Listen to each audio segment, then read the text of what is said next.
to tonight's match. I would like to highlight that our whole kids will be making their way on the court shortly. Please give them a massive round of applause. When they come, not now, wait till they make it out, as you see them walk out onto the court. Give them a huge round of applause.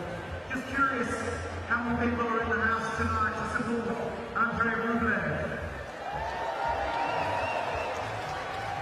Good handful, good handful. That's good to see. It's good to see. What about Alex De Minaur?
It's a very warm welcome to Melbourne on what is a massive, massive night here in Australia.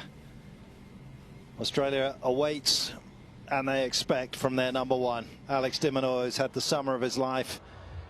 Be the world number one over in Perth on the west coast of Australia earlier this year in the United Cup, and he has united the nation of Australia in belief that he has the potential to do big things here in Melbourne, and tonight is going to be the ultimate test of that against Andrey Rublev. Rublev, a man that knows how to get his way through to the quarterfinals of majors 9 times. He's been through to that particular situation. De Minaur looking just for the second time in his career. Made it once at the US Open. And he's going to make his way past one of the iconic Australians of all time. The man who's named this stadium, Rod Laver, the likes of Rosal Newcomb. Who's playing for his own piece of history tonight is Alex De Minaur. Rublev knows the crowd will be against him.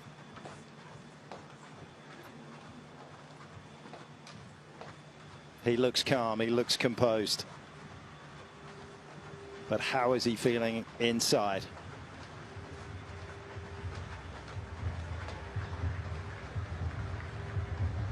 Two players about to be announced. It's men's fourth round action on Rod Laver Arena. Please welcome, from Australia, Alex De Minaur.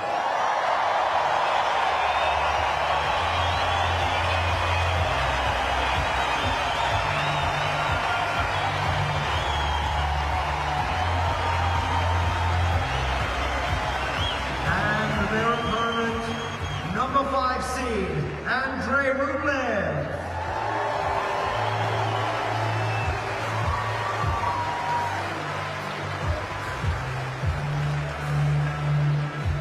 Rublev, one of the most popular players on tour. Maybe not tonight. He's going to have to accept his role as potentially the villain of the piece, as this packed capacity crowd will try and urge De Minaur on to a place that he's never been before. John Fitzgerald alongside me. Massive, massive night, as I say here, John, for Alex and Australia. Thank you, Mark. Yes, it is. It's the anticipation here is quite palpable, and yeah, this crowd is going to be very vocal. They're going to want this young man to do well. Nothing against Andrey Rublev. He's a very respected figure, not just here in Australia, but in the world of tennis. He's can be emotive at times, and it might be interesting to see how he handles the support of this crowd behind De Minaur. But he's got to expect that. He's been in places like this before. It's not hostile. It's just supportive. But an opportunity for the young Australian to take his next step, I think, Mark. We're all wondering if he can do it. Alex, big star. How you doing? Tony. Nice. All right, gentlemen, just a couple of reminders. 5 sets. If we get a 6-all in the 5th, 10-point tie break. 25 seconds between points when you're serving. Watch the shot clocks. Everything's electronic. And we spoke about the towels. Photograph after the coin toss. Any questions? If you need anything, let me know. We have AO, or Yvonne. Andre? AO. Okay, Tony. AO call. Very good. Okay, you in. Receiving. Okay, a quick photo before you swap this way.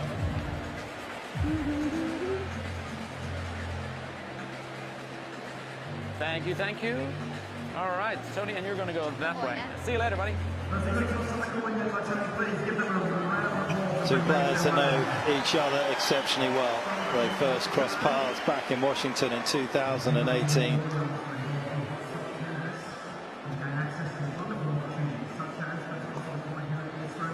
They both have taken a route to the top of the game. The first top 10 meeting in the men's draw. In terms of temperament here, Fitzy, something that Alex will savour a night like tonight? Well, I think he has to use it to his advantage. He knows that his opposition can get, the crowd can get under the skin. The performance of his opponent can get under his own skin sometimes. And he's got to be as civil as he can in his own mind, keep his emotions in check. And I know he will. I'm sure he will. We've seen it all summer so far. We've seen it for his whole career. He's coming of age, I think, Mark. Alex De Minaur. He's not the biggest athlete on the tennis circuit. He's a middleweight, in fact, compared to some of the heavyweights, but his game has improved out of sight over the last 12 months. I think he can do 3 it. minutes, gentlemen. 3 I think he can, but he's got to get past a guy who's ranked 5 in the world and someone who is a big hitter of the tennis ball. Yeah, we'll get a little granular in terms of what to expect in terms of the matchup in styles out here, which are similar, but there are going to be some important shots for Alex, no question, against somebody that likes to hit the ball with the kind of firepower that Rublev does. He's currently at his career high ranking of 5 in the world, one of the best hardcore players out on tour. And he was a quarter-finalist here in 2023. 9 times he's dropped the anchor in the quarterfinals of majors, yet to get past that particular stumbling block.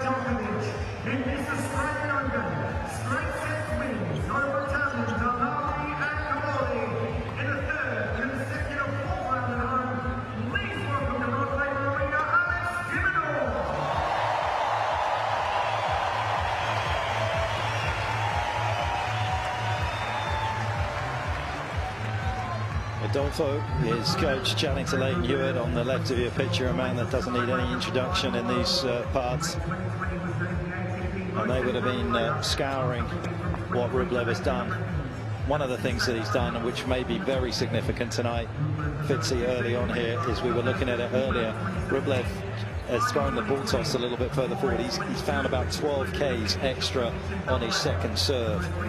That could be important in keeping Alex at bay, who's such a great returner, one of the best on tour. Yeah, that can't be a bad thing, I think, for Rublev, but I'm not sure it'll worry De Minaur as much as it might some other players. He likes using the speed of the opposition. If he hits it close to the line, that's one thing. If he doesn't quite get it near the line, De Minaur uses the speed and he's a counter-puncher. So I think if I was Rublev, I'd take that extra 12 Ks, no doubt. But I'm not sure it'll worry Alex that much. He's a guy that likes to stand up on the baseline, take the ball early, and use the speed of the opposition's power.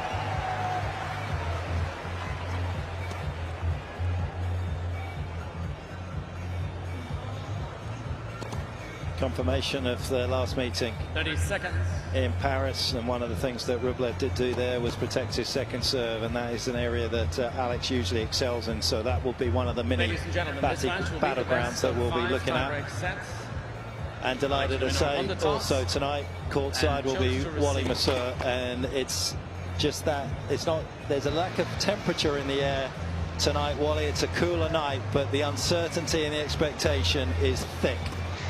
It really is, Petch, and I've got to say, I first met Alex when he was 12, when he moved to Sydney, and he was training at the National Academy, the Tennis Australia National Academy there, and he was there for about 6 years, and I was there with a group of coaches.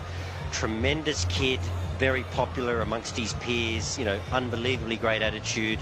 As I say, you know, was a real force in the academy, trained with Rinky Jakarta, Max Purcell, Geordie Thompson, and I'm looking at this match, and I'm trying to be rational and think about it, but I've known him so long and I like him so much, I can't quite get my head around how this match is going to go, because, you know, emotionally I would just love him to get across the line for his own sake, because I know everything he's been through on the journey to get to this point, and I know how much there's about, if there's 15,000 people in here, well, I think 14,900 want him to get over the line desperately, and it's be massive for Australian tennis, massive for the tournament. Obviously there's a long way to go, but you know, the Rublev, the second serve thing, gee, I find that interesting, because, you know, I look at the best servers in the world, they don't throw it way out in front. But anyway, we'll see how that plays for him. Nobody absorbs pace better than Demon. We'll see how it all works out.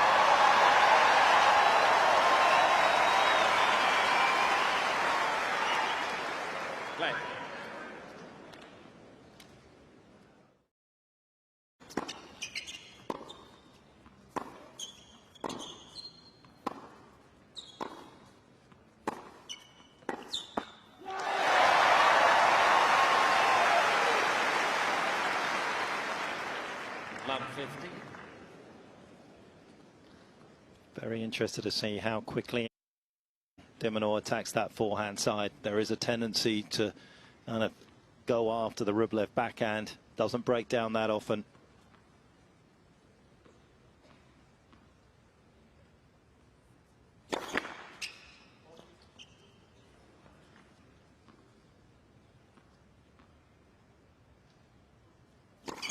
Ball.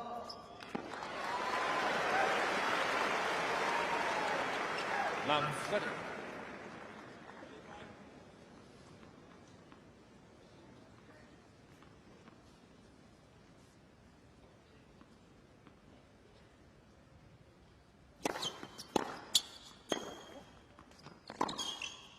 Ah.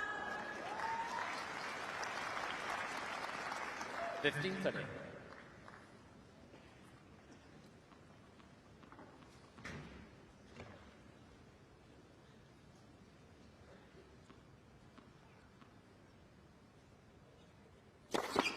Ball.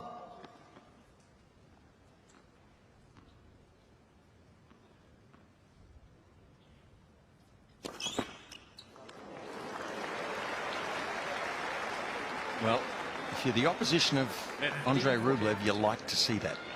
I'm not talking about the double fault. I'm I'm talking about his reaction afterwards, saying how gusty, how windy it is, Wally. Can't be that bad down there, is it? Slight breeze.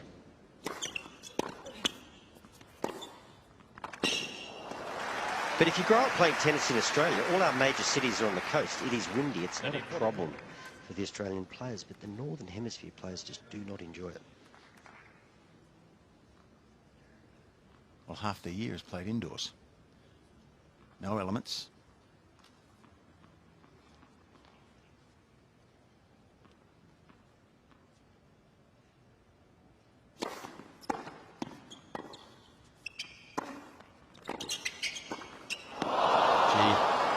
You'd call that an easy volley, but an anxious one. Break point, missed opportunity from De Minaur. Did everything right, didn't he, until then?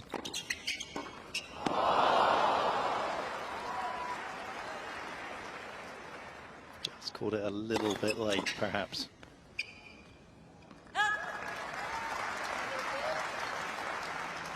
Advantage, Rublev.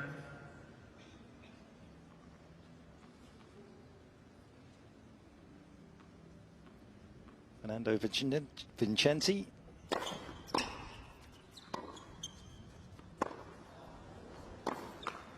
Was in the pink shirt.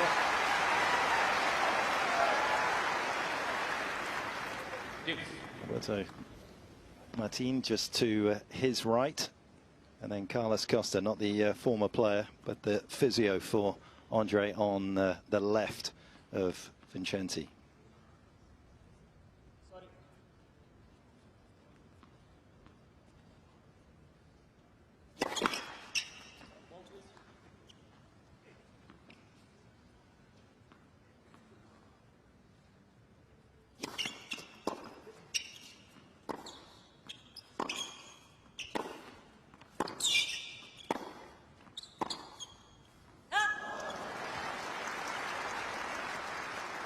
Well, do you think Rublev will like the trajectory of De Minaur's ball? I mean, it's pretty flat, comes onto the racket.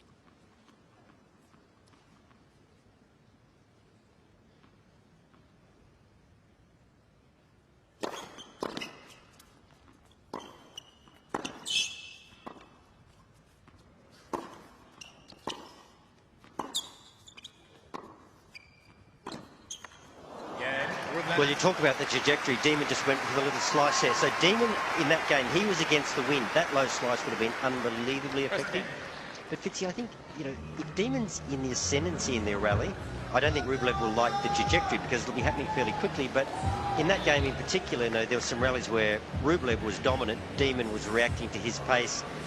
Then, you know, then there's just not as much on the ball. He's not taking it on the rise. He's just reacting to what Rublev's throwing at him. So you've got to kind of win the arm wrestle, probably first and foremost, I think. But I did like that little slice just at the end. You know, even from this end, I think that's a shot that can break up the shape of the rally and give him a chance to have a crack.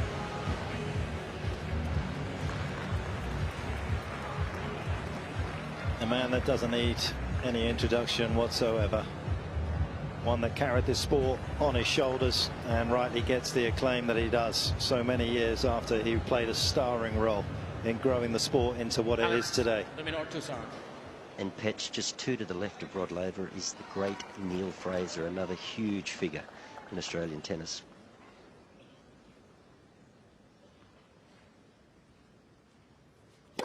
Fault.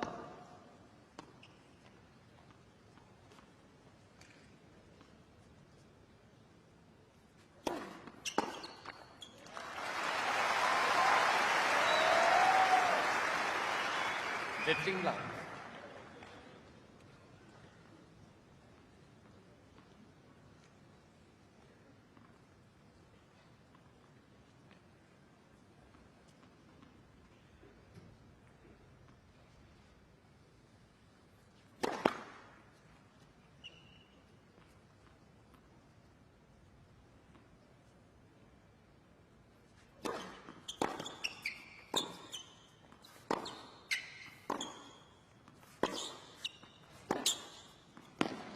Well, you talk about De Minaur slice. You know, I saw him playing Perth. There's Neil Fraser. And he's very special to Wally and I. He was our Davis Cup captain for a lot of years. The only Davis Cup captain I ever had. captained the team for over 20 years. Was a member of winning teams. As a captain, he won it 4 times. Great man of Australian tennis. But I want to talk about Demon Slice here. I think there's an opportunity there for that shot tonight. He's been using it early in the summer to great effect in Perth when he played Novak, by the way.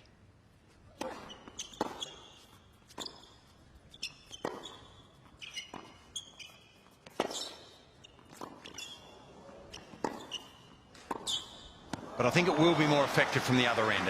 As Wally said, the wind's at De Minaur's back here. 50-15. And tougher to get an effective slice over and low when you're hitting with the wind. So into the wind, it wouldn't surprise me if he drops that ball deliberately short to both sides, down to the forehand wing and also cross court. He doesn't mind if he invites this man in occasionally. Oh.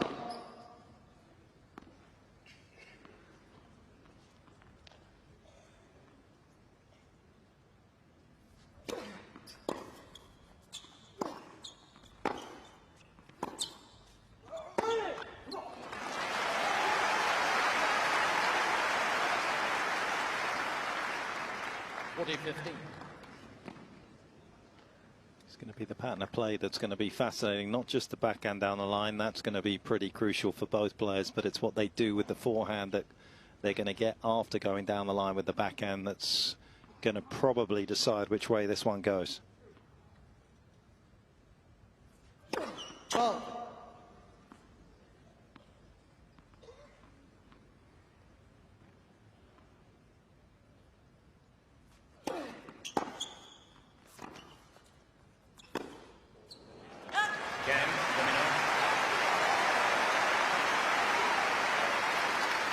Well, that was a slice, and it was deep, and it caused Rublev some problems. I don't think it caught the line. I think it was inside the line, but it certainly seemed to shoot through a little bit. And Rublev stands up close to the baseline a lot of the time to hit his ground stroke, so that can cause some problems for players.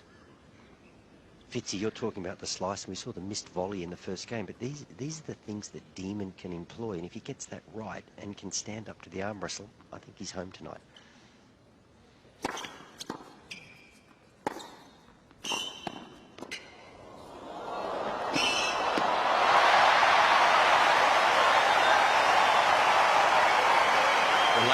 Sitting in his box, Wally, I asked you this question earlier in the week. Is De Minaur quicker than what this man was? Well, possibly.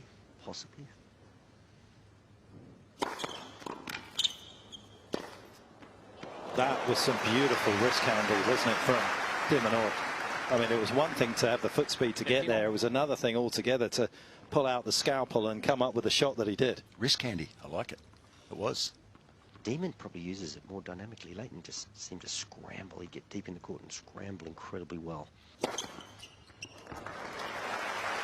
I think Leighton used to be incredible at anticipating. He was half a step to where the player was hitting the ball before they hit it. And Demon, not unlike that, but I think for pure explosive speed, I'm not sure Demon's not a bit quicker. It's marginal. We'll never know, I guess. Both covered the court magnificently.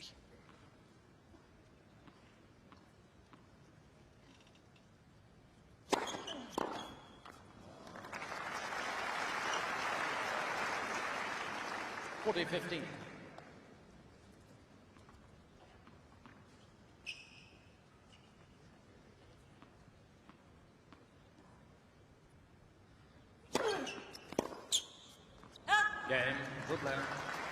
Contrasting hold for Rublev compared to his first service game. 2-1.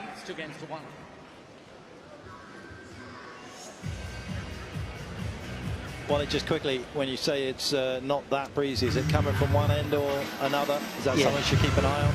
Yeah, it's from the end that Demon just played, just coming down the court. It's a little bit fluky, but it's not strong, but there's an advantage to it. So, you know, if you're in that toe-to-toe sort of rally, you got the benefit of the wind up your back where Demon was just from. But, you know, the wind can be your friend too, Petch. You know, you consider the drop shot from this end, the southern end. You consider the slice that Demon didn't quite get right. There are some advantages to playing in the wind. Yes, it's a little bit tricky. Yes, it's a little bit fluky, but, you know, it shouldn't actually affect play overly.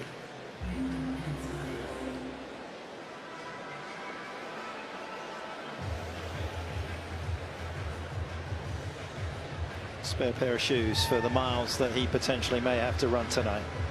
Time.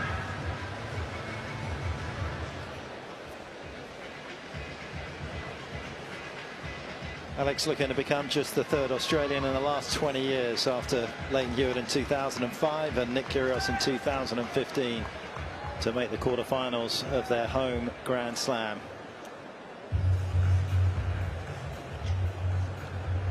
The support has been everywhere today as we built towards this match.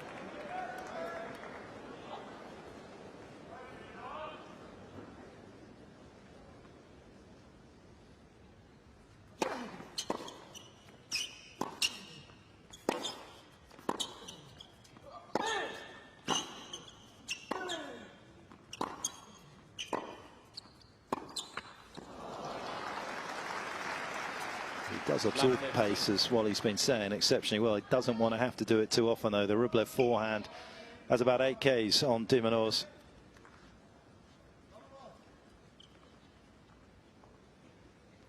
And it's not easy to wrestle back the point when you've given it control to Rublev.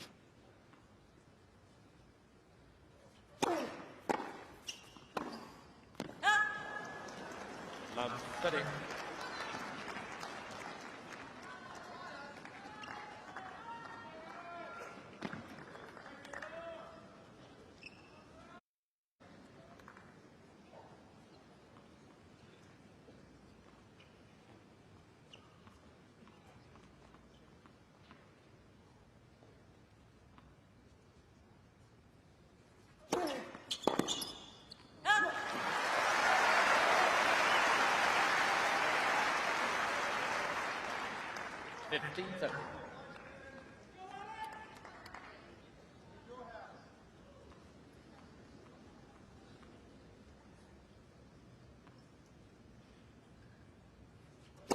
Fault.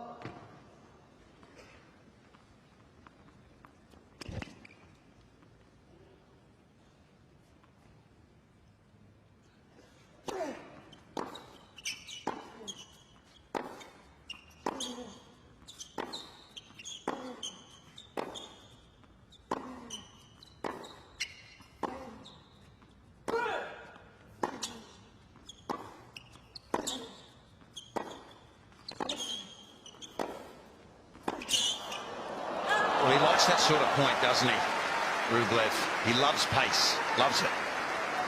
And that's the point where the wind will make a difference. You could see them standing toe-to-toe. It was like a game of forcings back. Rublev was getting further inside the court with every shot.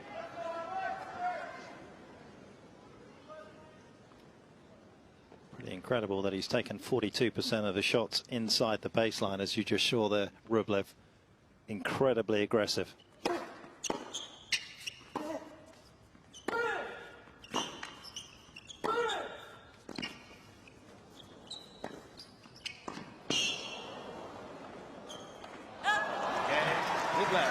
And another example of the relentless nature of Rublev. And it was too much for De Minaur. Rublev leads 3-1.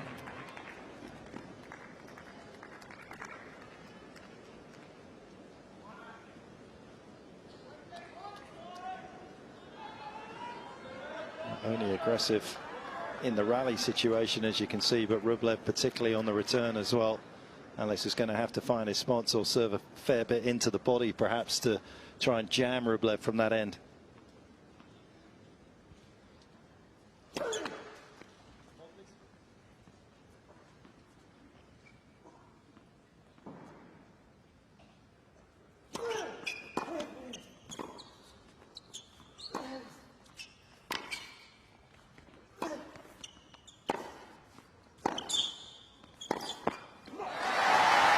I saw two of Rublev's matches earlier in the tournament, and he is confident. He wasn't in the first one I saw. He struggled. But as he went through the second match, he grew in confidence, and since then, he's won a couple of easy ones. He's been in good shape, hasn't he? So he'll be rested, as will Alex, but his confidence is high.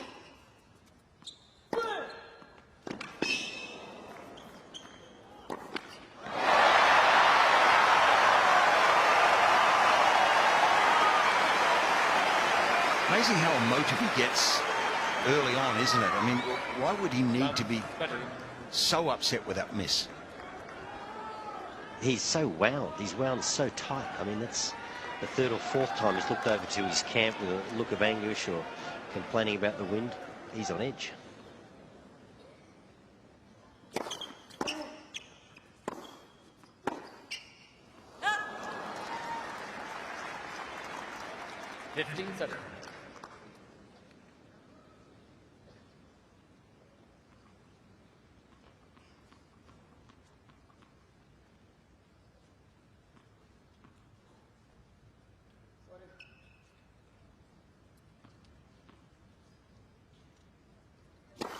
Fault.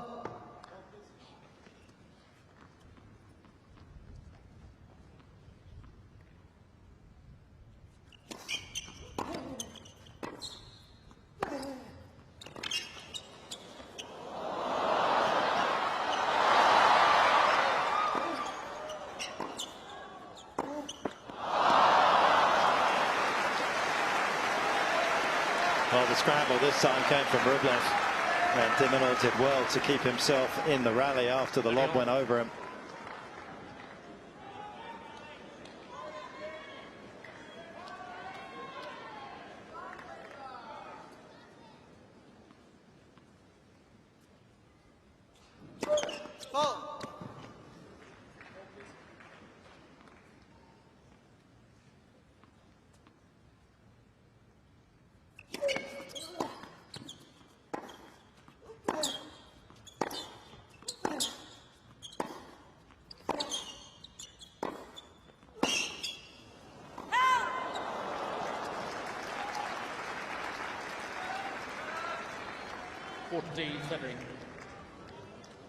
Gee, there's power there, isn't there? And because that combined with the fact that he takes the ball so early up on the baseline, Rublev. A couple of concerned looks there. That's the De Minaur camp. But the ball's down the other end so fast because you take it early. And he hits with such power.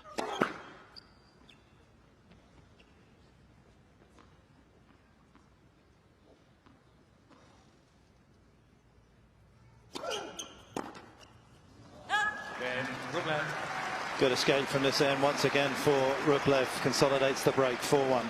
Rublev leads 4 games to 1.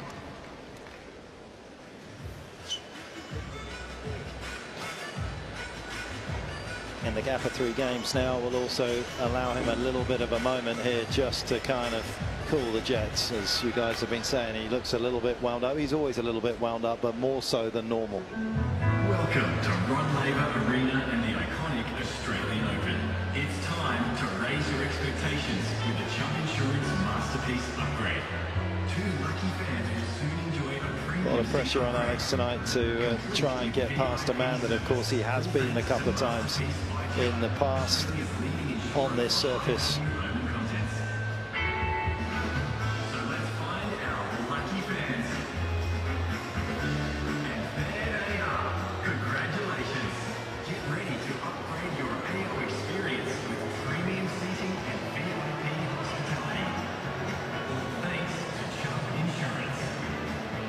Time. A little bit of a breeze, but a perfect evening for those sitting on the grass, watching Alex De Minaur try and make his way through to the quarterfinals here in the Australian Open for the very first time. 93,000 spectators coming through the gates yesterday, and I wouldn't be surprised if it's surpassed on this, the second Sunday of this year's Australian.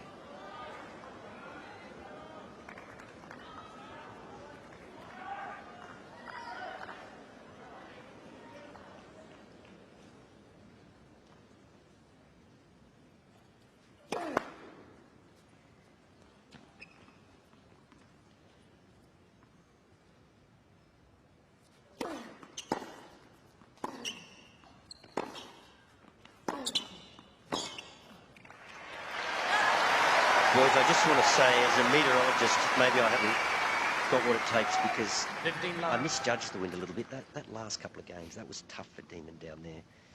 This is an important 2 games. This end is an advantage that he's now serving from. When you get into that rally situation, the player up here, the Demon end, has the advantage.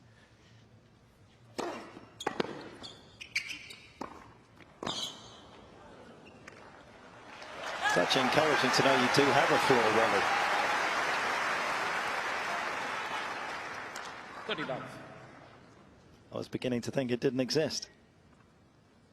Well, normally I'm pretty good. I just sort of look to the heavens and get inspiration. Not today.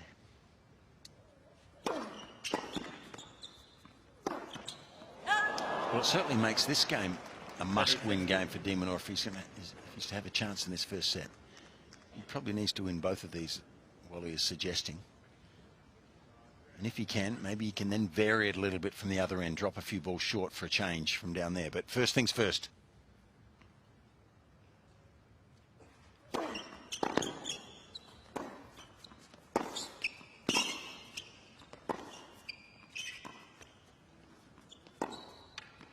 Very interesting there. Rublev hit a fairly routine cross-court backhand and hustled to the baseline very quickly. Yeah, but this is not the shot we're talking about. This is almost like a drop shot. That just sits straight up. That's an easy ball. If he's going to hit that slice, it's easier from the other end, mind you, into the wind, but he needs to get it to skim the net and stay low, rather than just sit there waiting to be hit. Easy shot for Rublev there.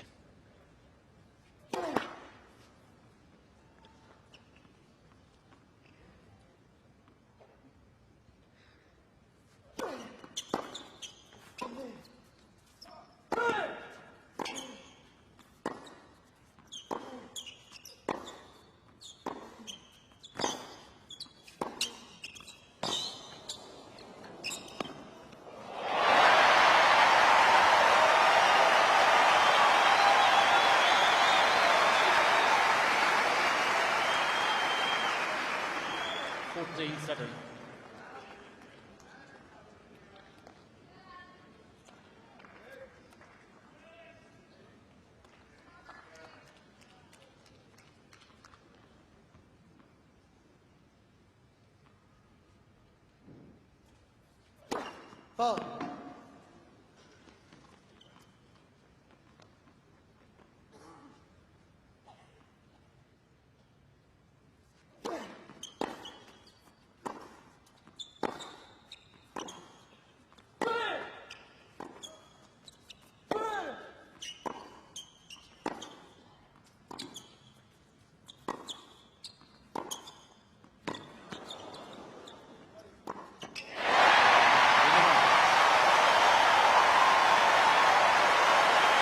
Just a hint of a possibility of taking control of that rally, and the Australian did so.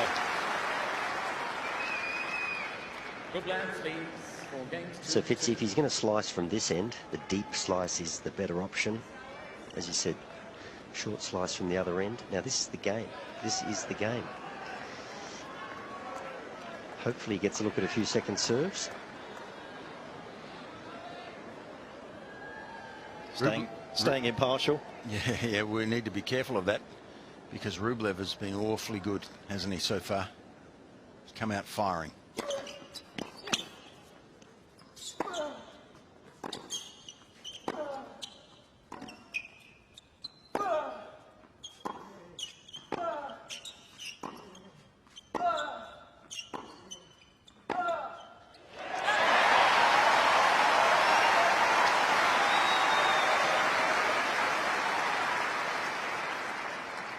Love 15.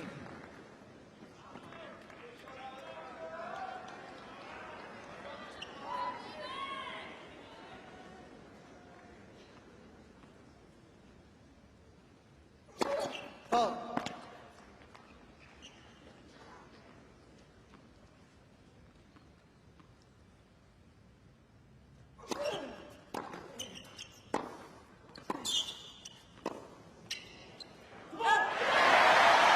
The depth, running the last 2 points, depth is a beautiful thing in this sport. Love steady.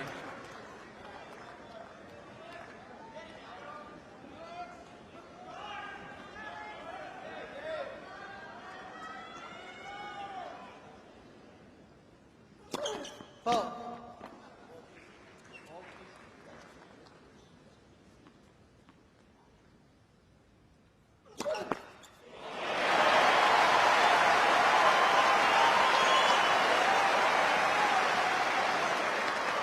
On every error, that is going to be the soundtrack to Rublev's evening.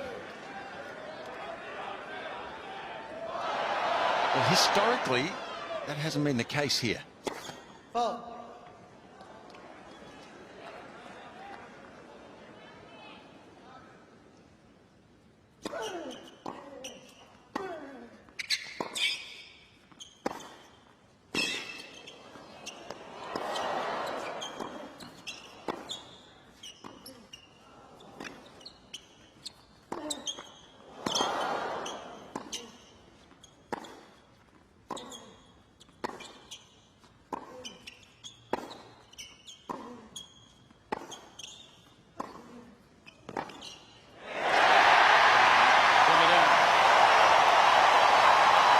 Devastatingly good returning game from the Australian, and Rublev doesn't get an easy run at this opening set. We're back on serve. 4 games to 3.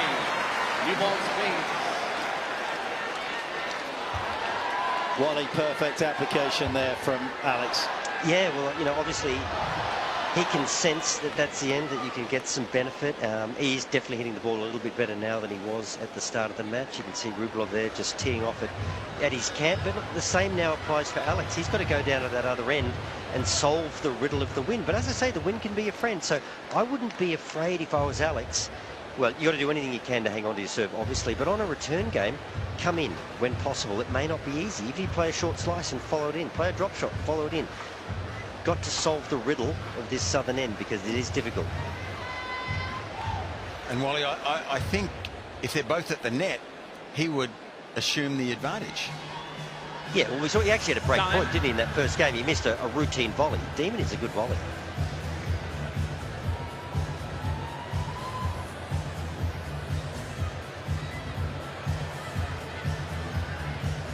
We get an avalanche of stats on a night like this, but this is a nice one. It's got a little personal touch to it. On the 33 occasions, an Australian man has faced a top tenner in the round of 16, which is what we're watching tonight here at the Australian Open. Only a couple of times have they won. Pat Rafter took care of Tim Herman in 2001, and Wally Masur beat Boris Becker in 1987. Gee, that was last century.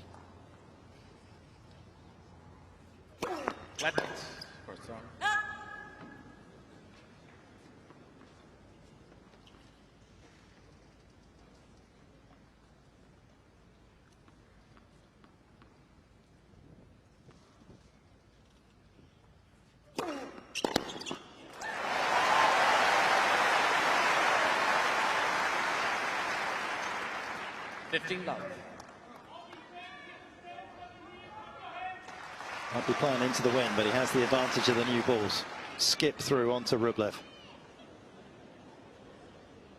A very good point.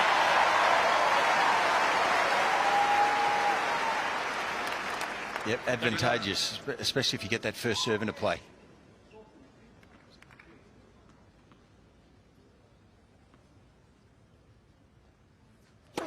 Fault.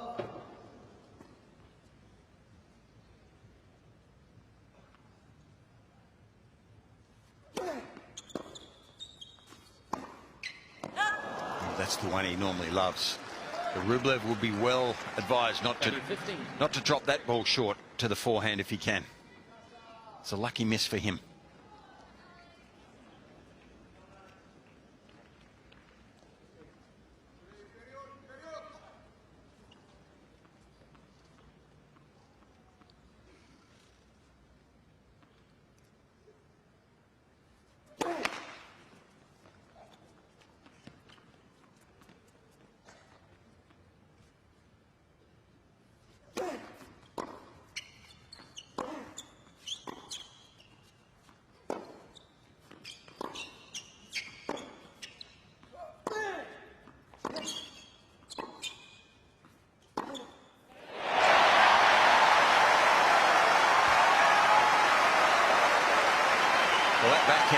like gold for De Minaur. He's so accurate down the line with it, and it's amazing. It's a bit of an enigma because he hits it without much spin.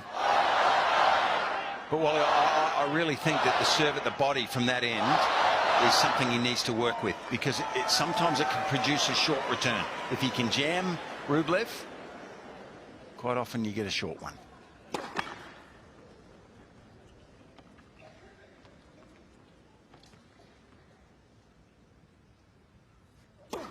Fault. 14-7.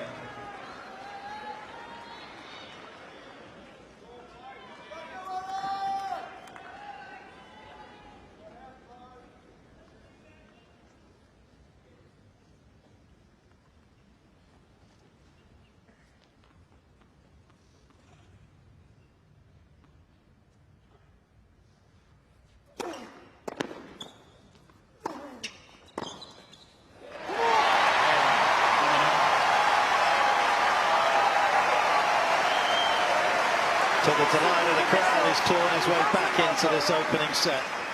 4-1 down to 4-all. 4 games on.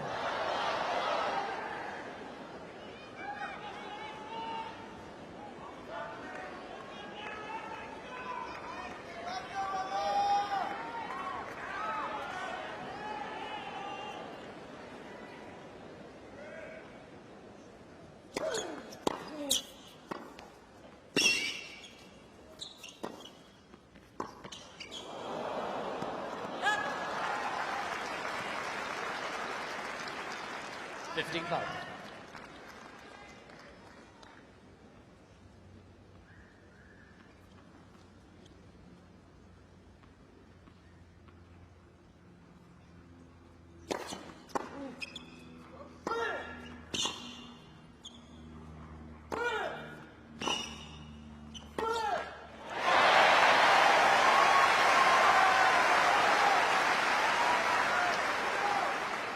$15.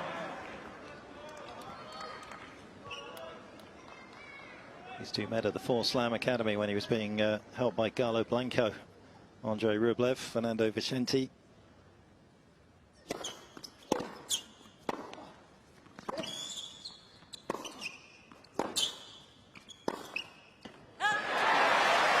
De Minaur's depth has really improved, I think, in the last 3 games, and it's giving Rublev a bit of trouble. It's not allowing him to play his natural game as well.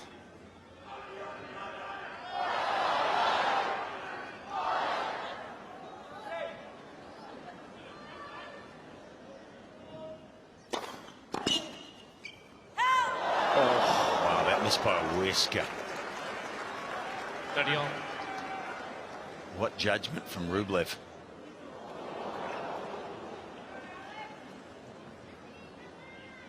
Either that or he didn't fancy the other option, which was trying to play it.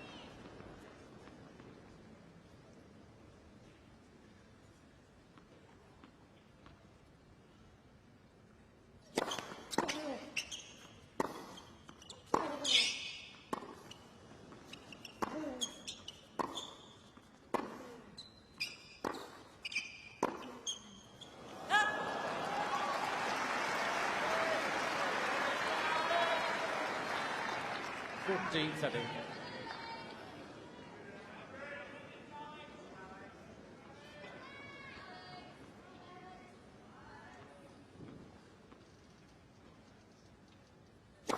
Fault.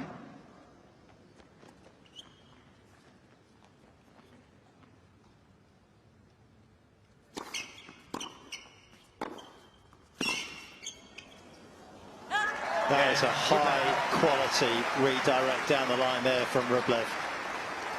Carlos Costa is physio out of his chair, understandably so. That was special. 5-4.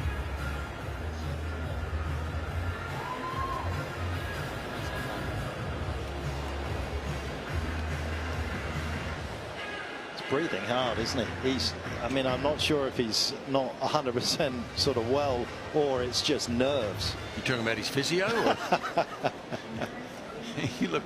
he looked pretty tense there too. There he goes. Pretty excited. It's a big occasion. Yeah, but Rublev he is breathing hard, isn't he? Well, he was under pressure there.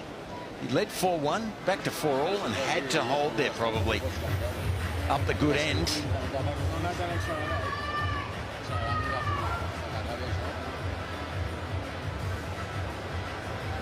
It is just invest everything in every shot, isn't it, from Rublev? Every moment. Time. Every sinew of his body.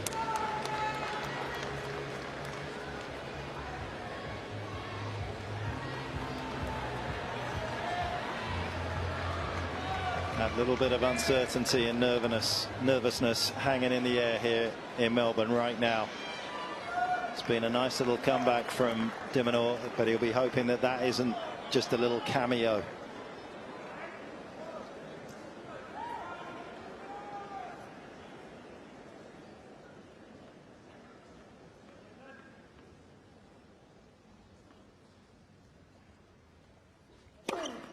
$15 love.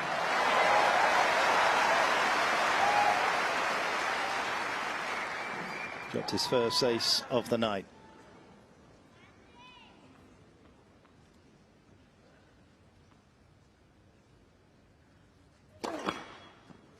That's first.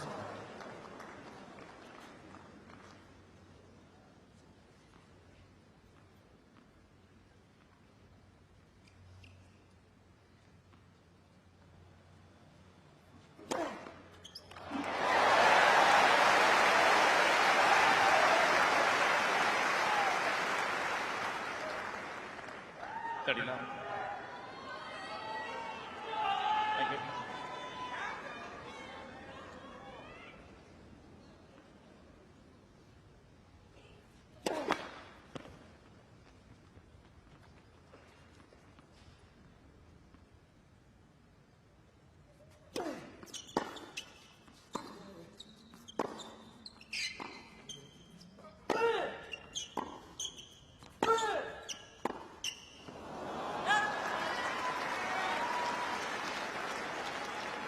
$30-15.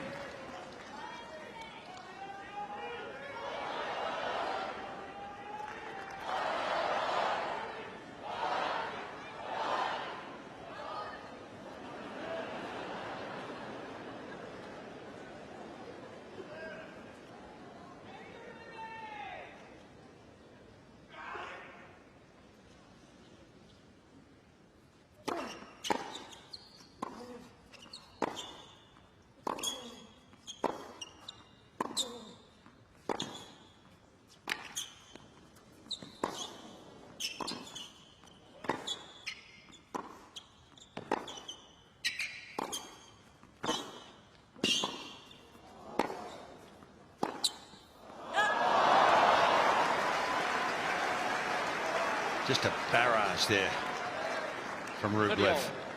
That's where his strength lies.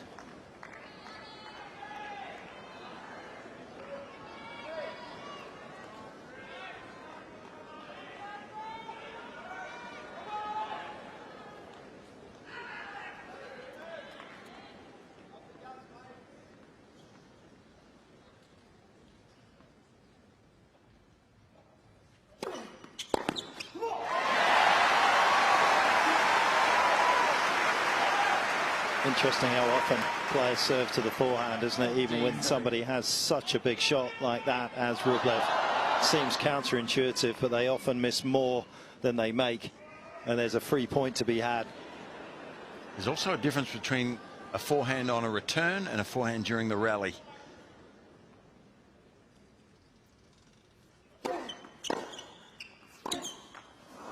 They've both faced this problem in consecutive games. Rublev had 30 all. De Minaur now 30 all and juice. Serving with the wind. Big moments.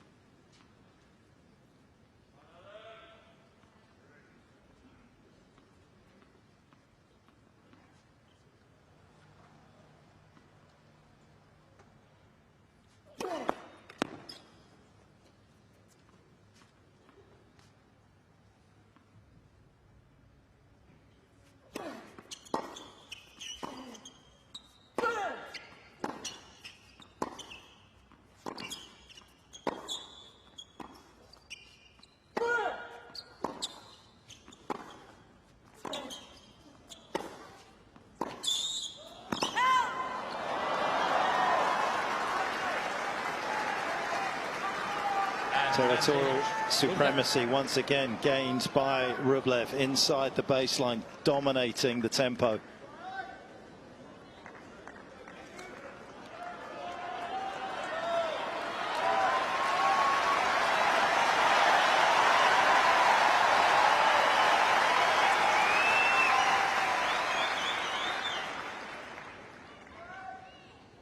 Set point.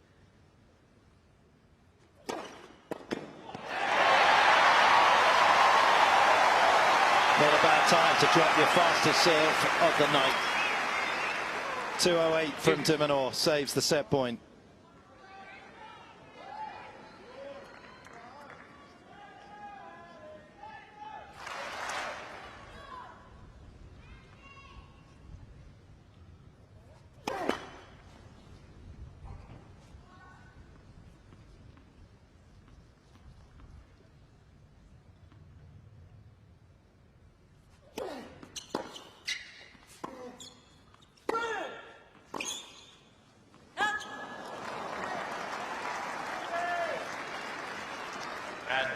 If Rublev gets the first big hit in the rally, he's a different player, isn't he? He then tends to dictate most of the points. Yeah, that little segment where De Minaur got back into it, his length into the last third of the court had increased by about 20%. You could see he was searching for it again, trying to keep Rublev at bay. Just missed, and here's set point number 2. Fault.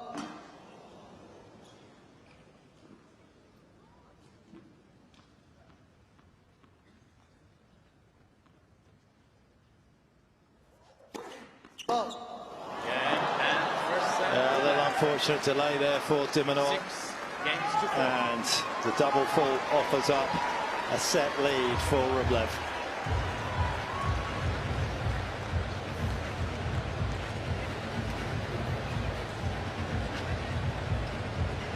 But in the end, it was just a little cameo, the comeback, unfortunately for him. But Rublev has managed to reset nicely at 4 apiece. But he'll be a bit disappointed with that game, De Minaur. A few too many unforced errors. He pushed a few long, didn't he? With the breeze. Rublev was good, though, wasn't he? The first part of the set, he was very strong. Came out firing, and then he re-established himself there at the end. I think, and probably deserved that first point, the first set, really.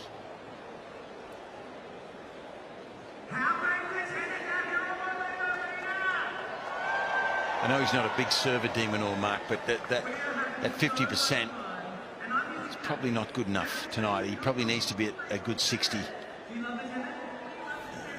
Got a free one there on the first set point, but he's going to need a few more of them at the odd times.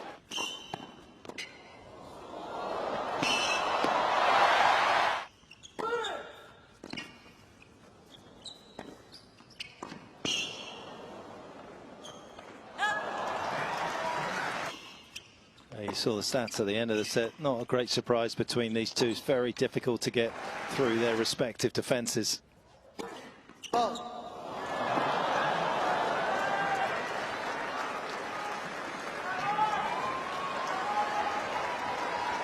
Hasn't had a good time of it recently. Rublev against top tenors has lost his last 5 matches, although he has had a good time of it in terms of the start of the season. Won in Hong Kong, picked up his 15th career title.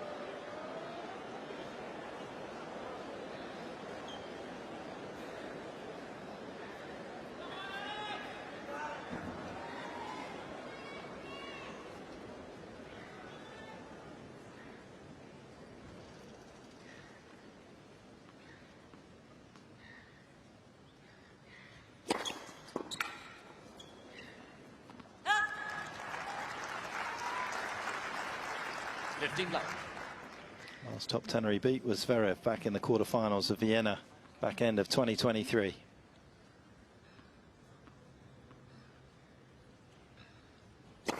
Fault.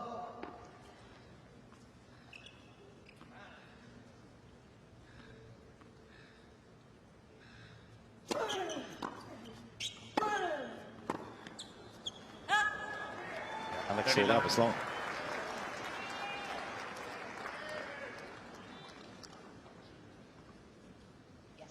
Alex just can't seem to avoid this toe-to-toe confrontation. He just doesn't have enough time to create much at the moment.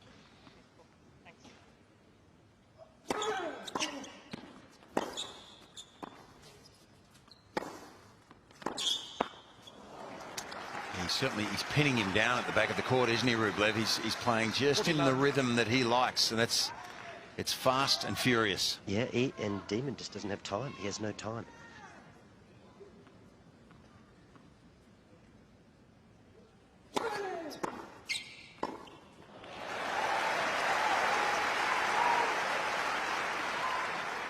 $14.15.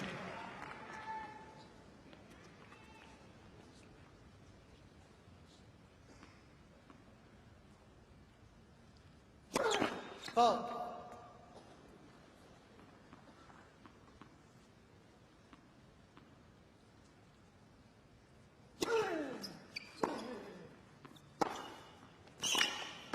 Cain, Rublev.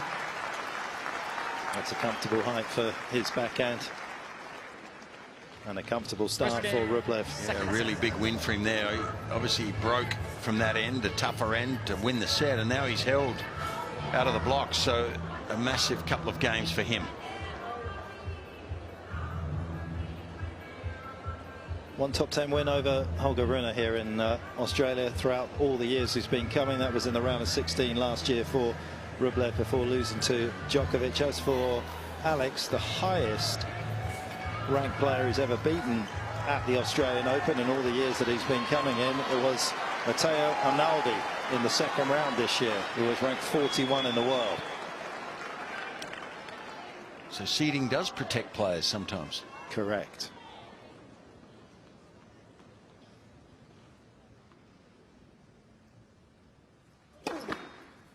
Let's first one.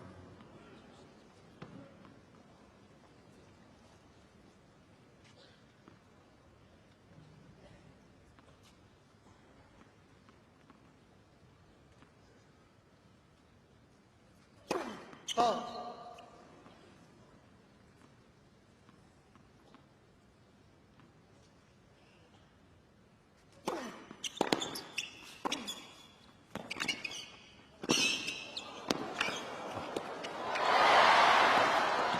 That is brilliant from Rublev.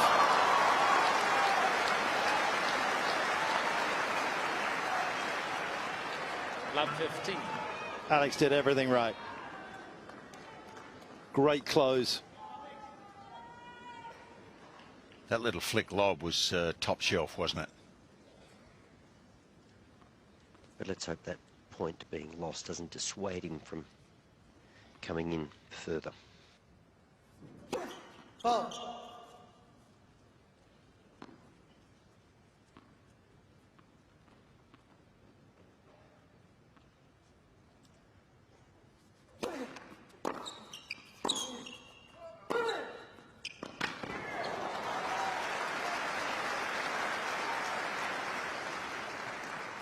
Love 30.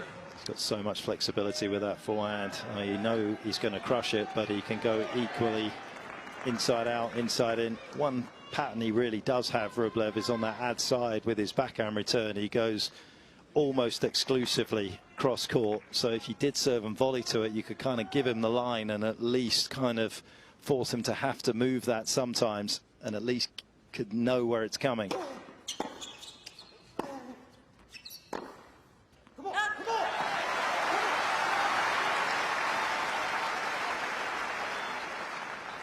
15-30.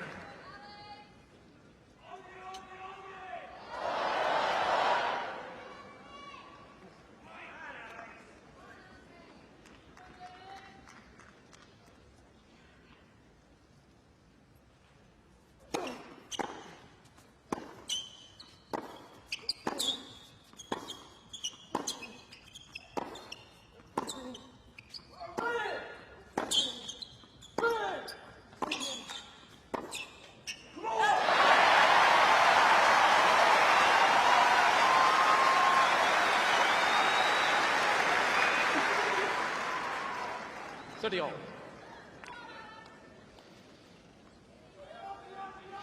It might be one-dimensional, but it is ruthless.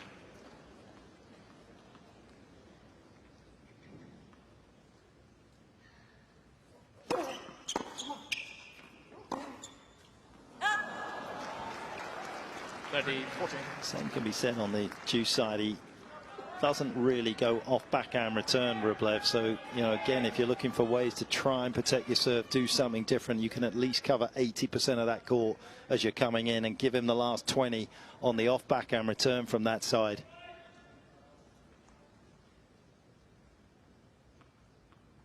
Because hanging on to his serve is becoming a problem. Break point.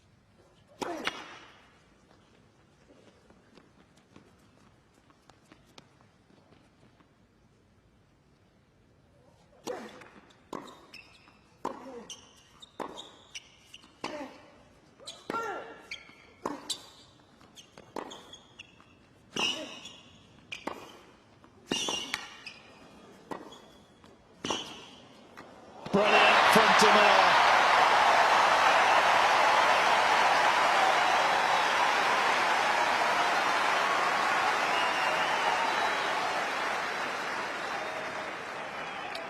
Deuce. This was brilliant, and he came in a couple of times a few games ago, and Alex didn't make him volley. I think you've just got, this is an exceptional shot, obviously, but you must make Rublev volley, even if it's not quality.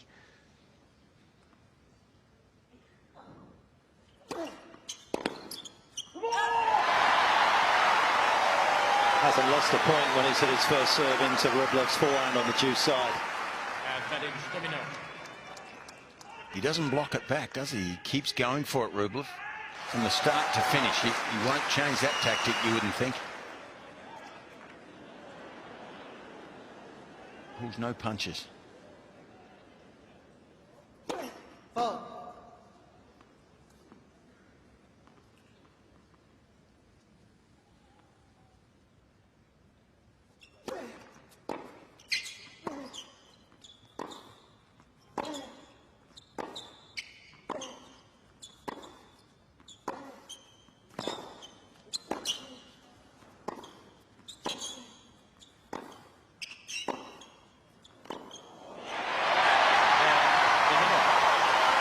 Girlfriend Katie Belter urging him on,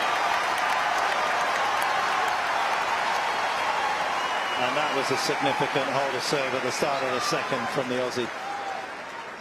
I think Katie was barracking 1 game on. in Spanish there.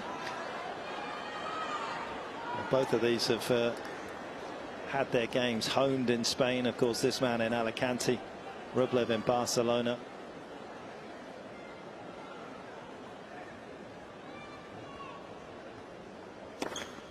Gee, that was a big hold, wasn't it? I mean, that was dangerous, that game for De Minaur. He sort of stemmed the flow to a degree there. If he'd lost that game, it would have been starting to look a bit one-sided. Luck, bit of luck.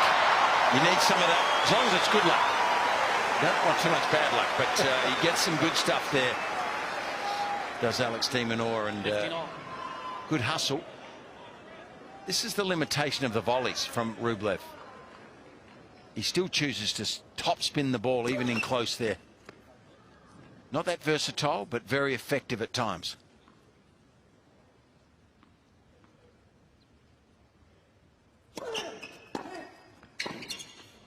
Oh, that is unbelievable. But I don't mind the play at all. I don't mind the play at all. I think it's been a little same from Alex. We talk about the slice. He's got this ability to take the backhand and come in off the second serve. We haven't seen him flight one first serve. It's all been darts. Alex needs to go to his toolbox. Yeah, I think when you commit to hitting the backhand and coming in from this first court like he did 2 points ago, you've just got to hope that you make a good one, either wide near the sideline and particularly deep. If you do that, he'll win a lot of those points, but he just didn't get it in the right spot, did he? Good intent, though. But that's okay. I mean, Yeah. what are you going to do? Have another 30-shot rally from the back of the court and get bashed up into the wind? Let's first song.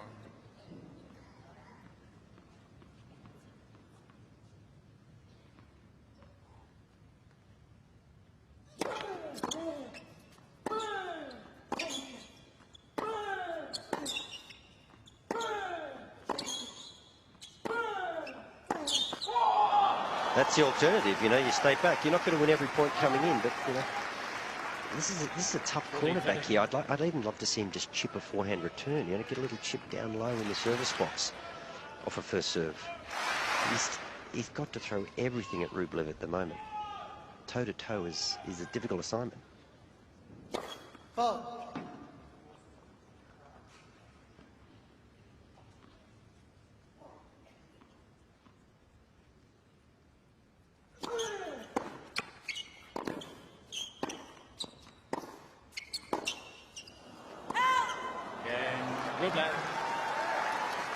Well, that's a lovely tussle at the start of the second set. De Minaur will sit down after those 3 games and be grateful that they're still on serve.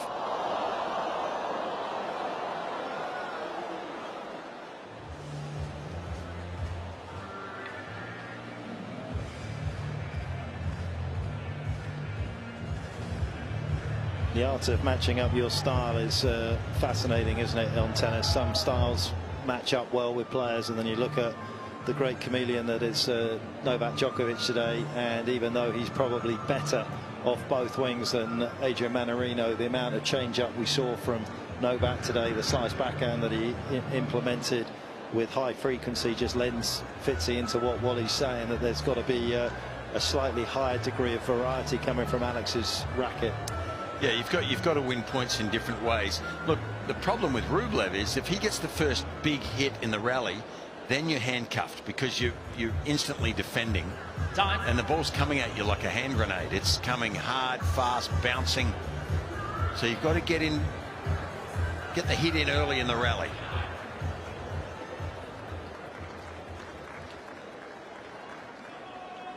Perched right on the southeastern windowsill of Australia, Melbourne in the state of Victoria is absolutely looking glorious tonight. Things not looking quite so glorious tonight for Alex De Minaur at the moment. Trailing by a set, on serve in the second.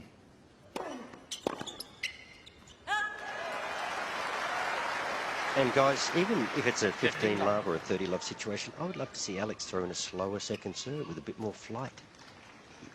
You've got to break up the ball machine that is Rublev at the moment. Yeah, change of pace is underrated. It's too predictable at the minute.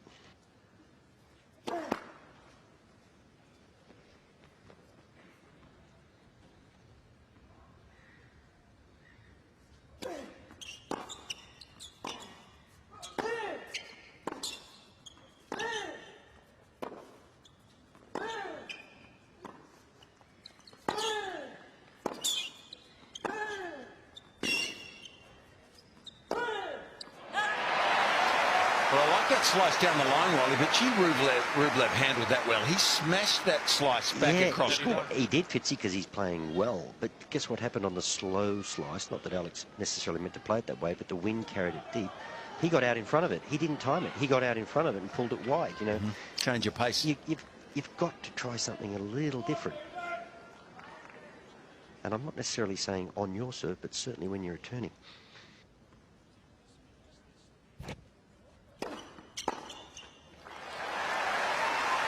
I mean, you hit somebody with a slower slice and you sting him with a fast serve, you know. It's hard to hit through Rublev. It's hard to hit around him. Got to break up his rhythm. No laughing matter tonight for Alex De Minaur, as we see Rebel Wilson, good friends with Alex De Minaur. She was in Sydney.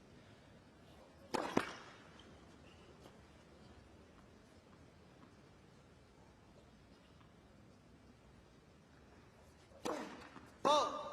40-15. Playing with and against the wind is an art form as well in terms of your serving, isn't it? Against the wind, maybe slice helps you a little bit more. It stays underneath the current. Then with the wind, a little kicker. Interesting tonight that Rublev is flattening it out from the end that he's at the moment. He's about 250 RPMs less than with the wind, so it's staying lower.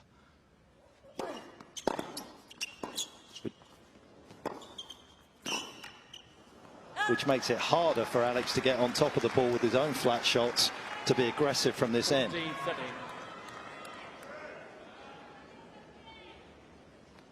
And it's all very well for me to sit here and talk about tactics. It's just happening so fast at the moment for Alex. He's just having to react to what Rublev is throwing at him. But there are certain times, off a second serve, for example, when he's returning or a first serve, you've got to change the shape just that little bit.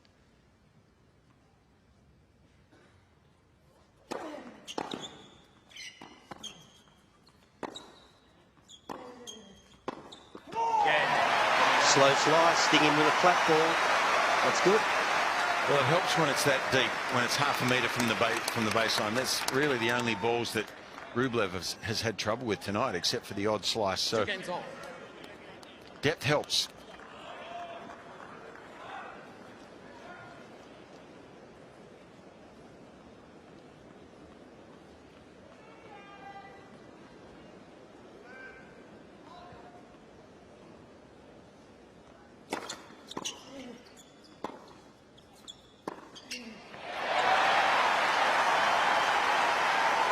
Well, that's his stock standard. That's his favourite play, really. He just hasn't had a chance to do it much tonight. He's been on the back foot, just trying to stay in the rally. If he gets a short one to that forehand, this is his play.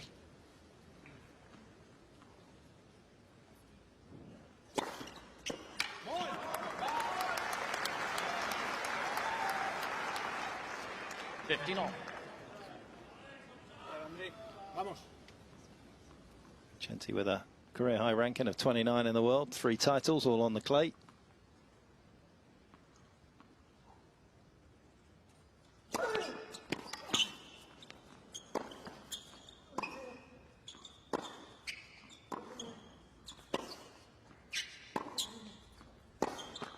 Is he taking some speed off that volley? It looks like it.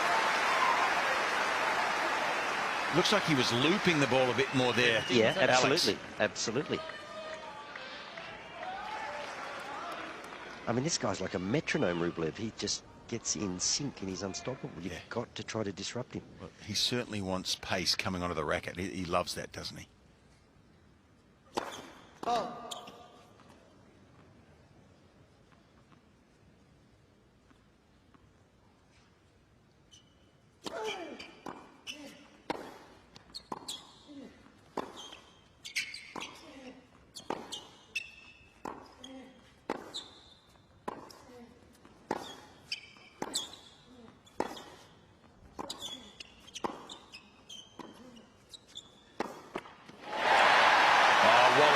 He'll make a good coach one day.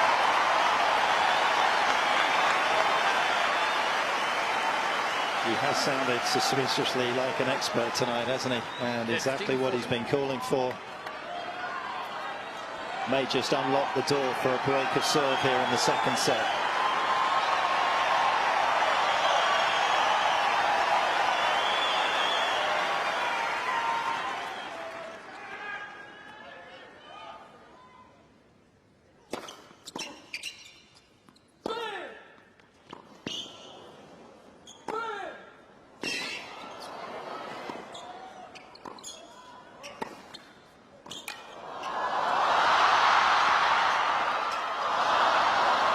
Well handled from Rublev. Yeah.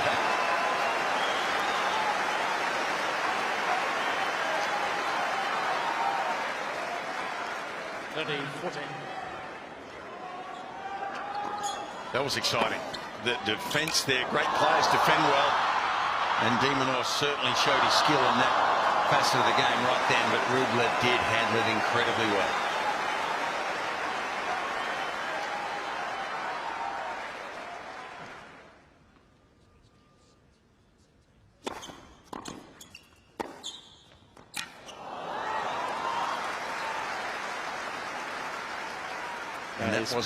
That wasn't bad either, Mark.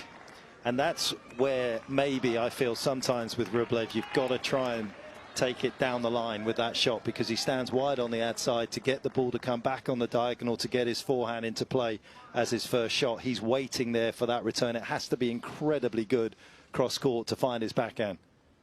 But it's so natural, isn't it? If you're playing if you're a right-hander and you're playing in that second court, the natural return is across court more, because it's over the low part of the net. It's safer. Taking it down the line is fraught with a little bit more risk. But if you can find that, It's just harder for him to stay right on top in the rally. Deuce.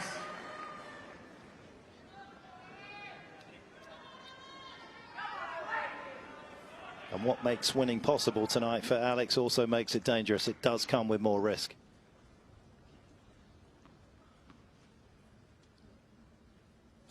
That's first turn.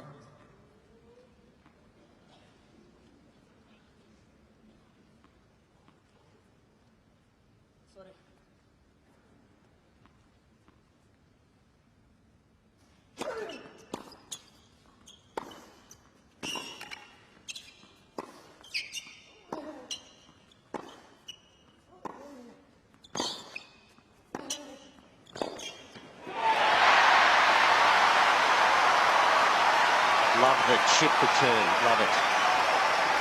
And I wouldn't mind seeing a little bit of that from the other end too, when he returns, Alex. Advantage, De Minaur. Blend.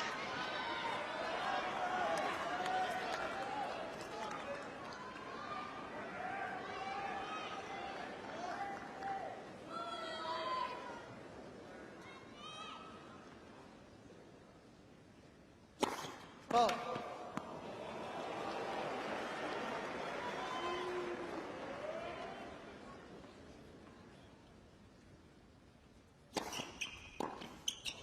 Oh, Patch, he was listening to you that time. Deuce. Hit that pretty well, didn't he? Good second serve, but yeah, he's got to take some risks there. And he went down the line. There's a famous man. Dylan Alcott, Australian of the Year. Fault. A man who won so many Grand Slam championships at the quad level.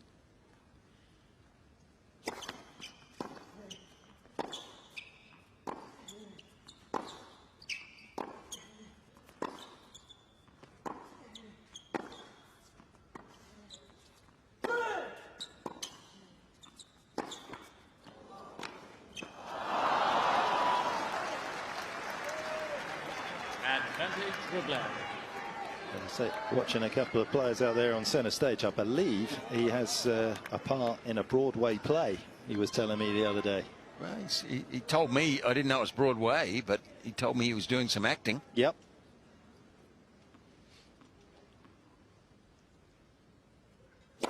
Fault.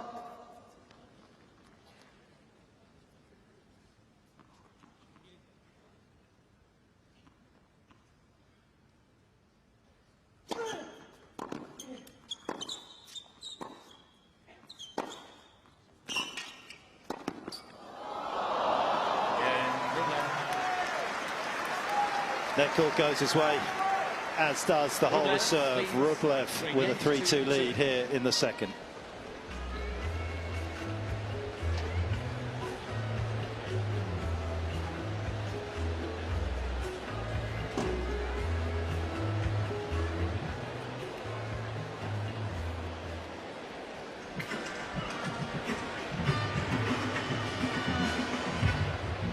Some games just seem a lot bigger than others, don't they? They may just put tick over one on the scoreboard for you, but that felt like a huge hold.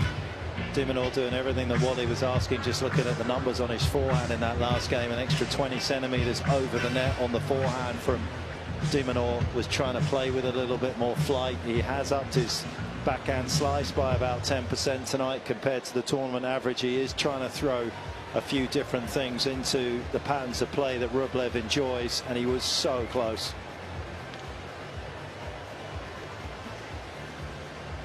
Time.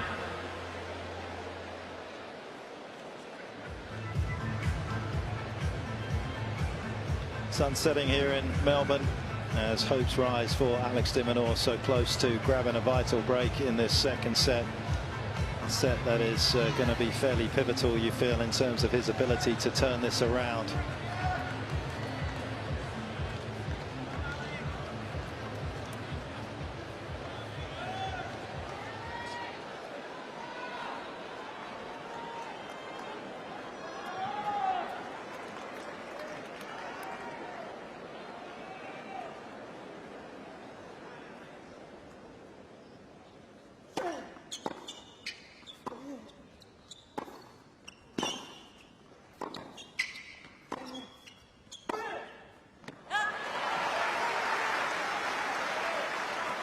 I say it could be pivotal because in 35 hard-court Grand Slam matches for Rublev, when he's won the opening set, he's lost just once.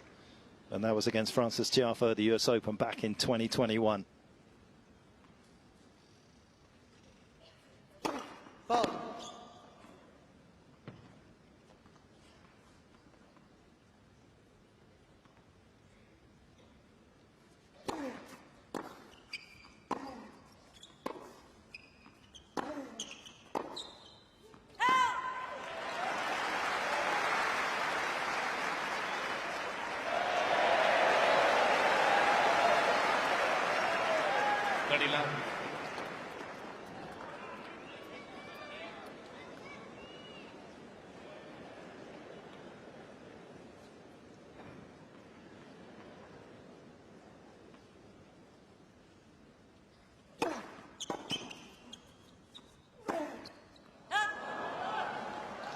$30-15. He's impressed me tonight, Rublev, with his scramble. You know, a couple of lobs that he's dug out, a couple of half volleys, even that block reply. I mean, it's not a strength of his, but he's done it well tonight.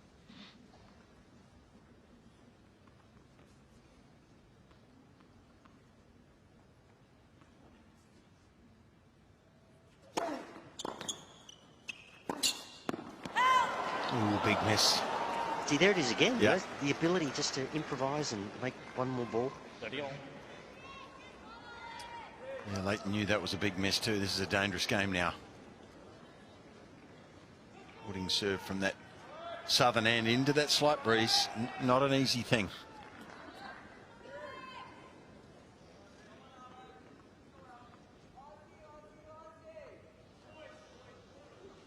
Thank you.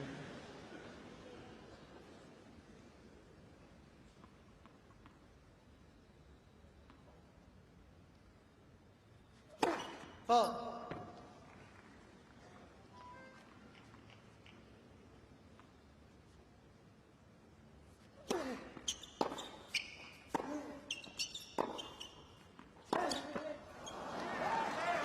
Well, that missed forehand there is looming large now.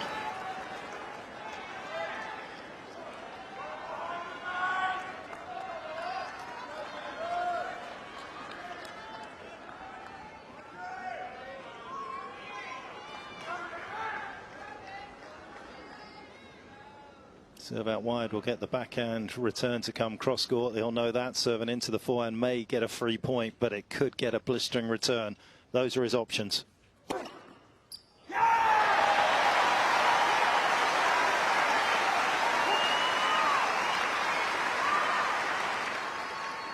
Found a way through.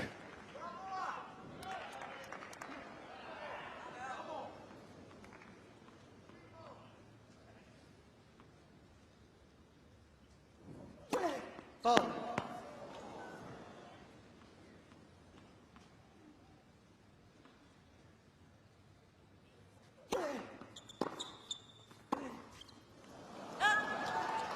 Advantage. Rublev. I think that's just the pace of the return, isn't it? I mean, it's getting back to him so fast. He wouldn't normally miss that backhand. It's bread and butter for him, really, De Minaur, but he's being rushed a little bit by the Rublev power.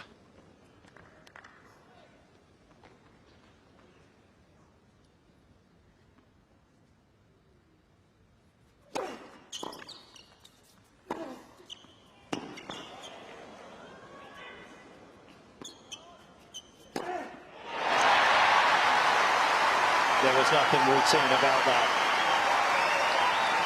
But once again, Rublev takes, you know, the left hand off the racket and he scrambles the ball back. He plays a lob. I mean, these are the little subtleties that I haven't seen in his game in the past. You know, we keep talking about a guy that gets caught at the quarterfinal level.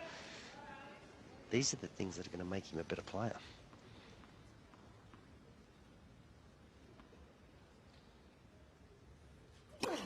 Fault.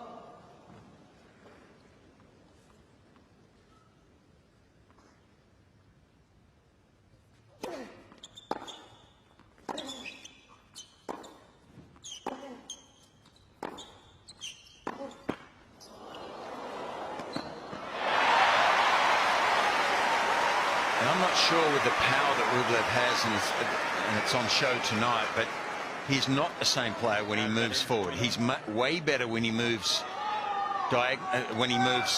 laterally, side to side. When he moves forward like that, he's not the same. But how do you get to that part of his game? That's the question. Net courts.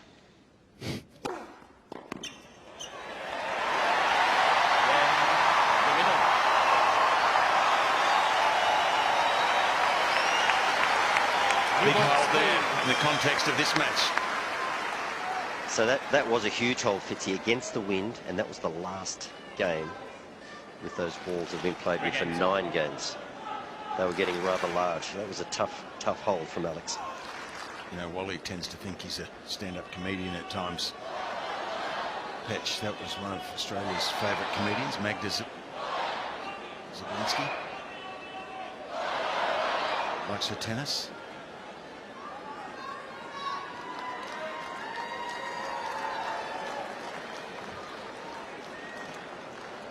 There she is.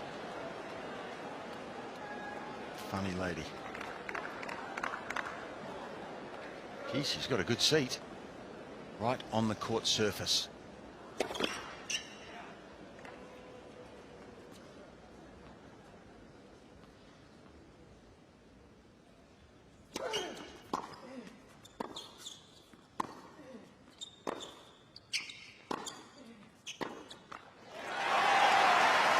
I think these new balls are big in the context here, aren't they, Wally? Because well, the irony is, if Demon can get a good strike in, it's tough to control the new balls. They're fast out of the can, so Rublev has the wind at his back. Tough to control that low flat trajectory.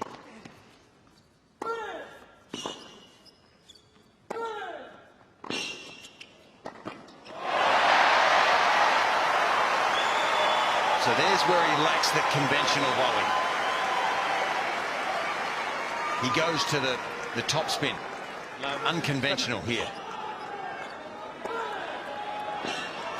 Which to me means he's not a complete player. Even he's 5 in the world, and there's parts of his game that he still could improve, isn't there? The dimension he plays within, he does awfully well. So well.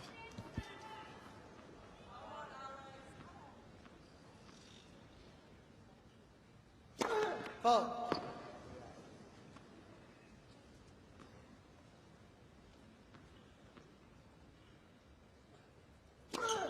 Well, he's opened the door here. And this is how close to the surface he balls.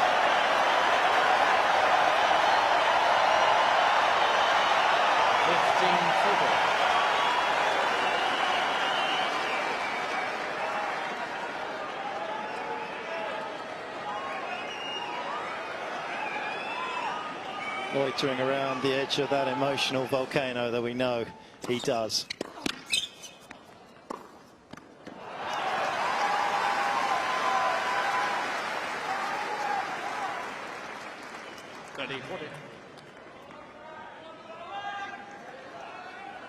Regrouped pretty well after the eruption. Still one more break point to save.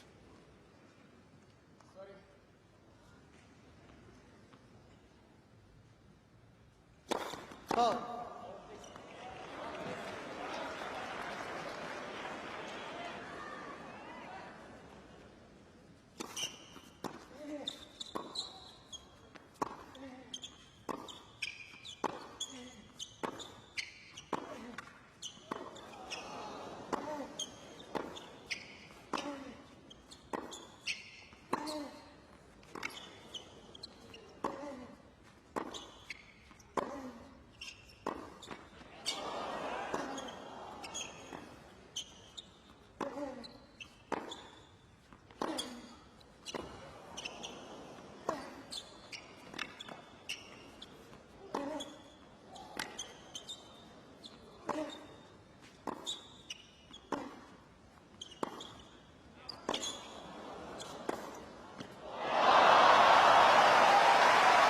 Truly magnificent.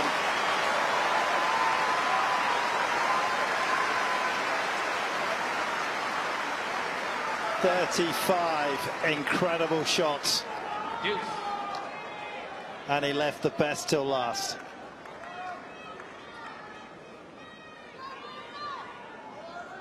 There was half an apology there for the earlier let court, I think. And then the fist at the end.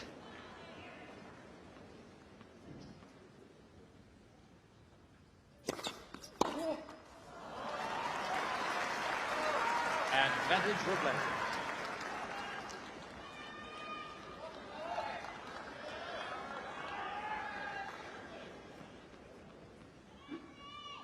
Playing the bigger points far better at the moment. Cain Rublev. Minor consolation for De Minaur is that he is getting that close often enough. Just can't quite find a way through. Rublev hangs on, 4-3.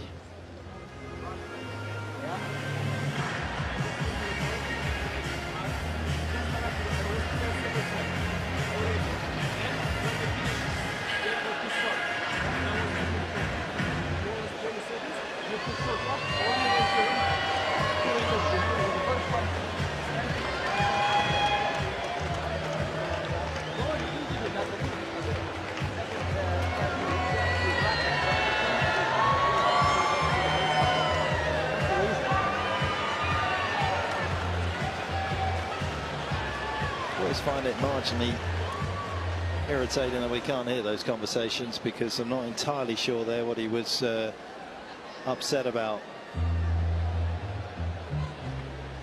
We're left to kind of guess and ponder.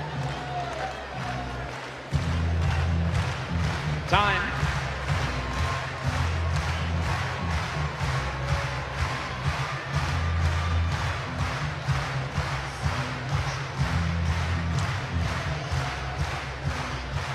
Fabulous escape for Rublev in that previous game after the double fault, and you thought perhaps a collapse was on the cards. He controlled himself brilliantly. Pressure back on the Australian. That 35-shot rally, though, Petch, wasn't it nice? Rublev just managed to play 2 or 3 slices of real quality, just got the ball back when he was in trouble. So we talk about him being one-dimensional, but it's actually scramble in the last couple of games that have been impressive.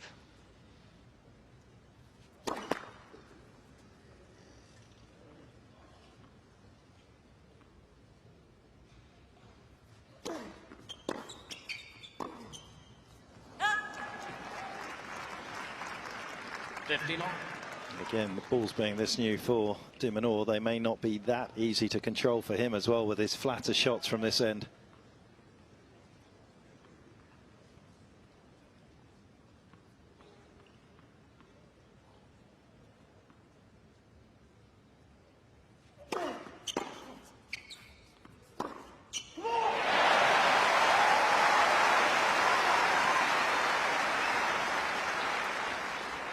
$30-15.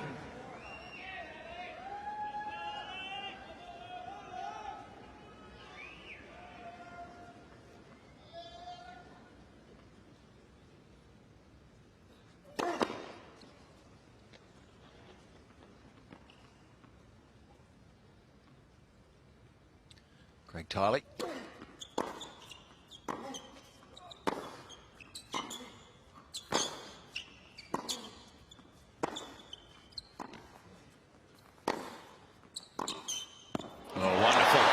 That's the backhand we know and love from De Minaur.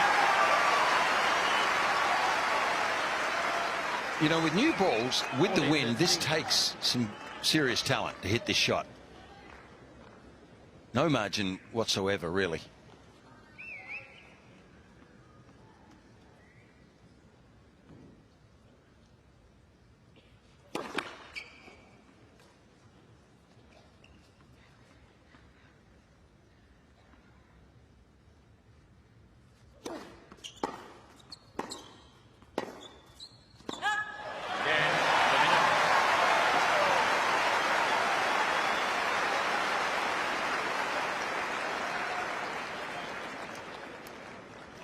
Great man. 4 games. One of my heroes, Mark. Here we go, man. There's Dylan Alcott. Is that a diamond-encrusted phone cover there, Dylan? Little bling for our man. Olympic gold medalist.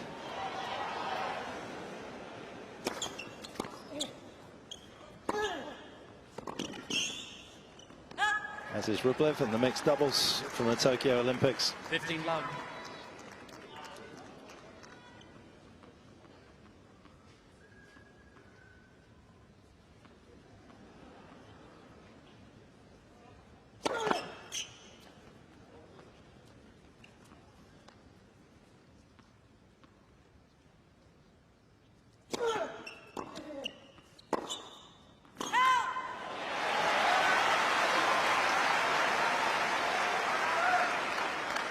Second set looming, isn't it, as a huge part of the development of this match.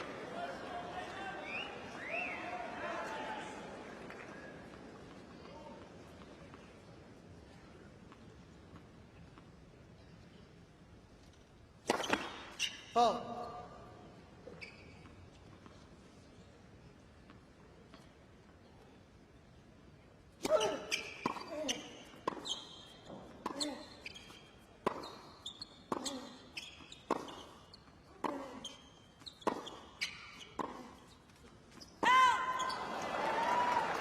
Some really rock solid play there from Rublev through the middle of the court. Just didn't open up his side of the court for angles for De Minaur to explore.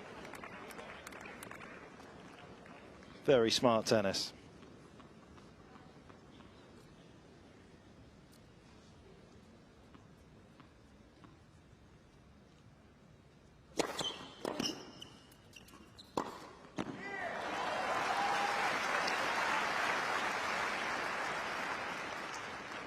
$40-50.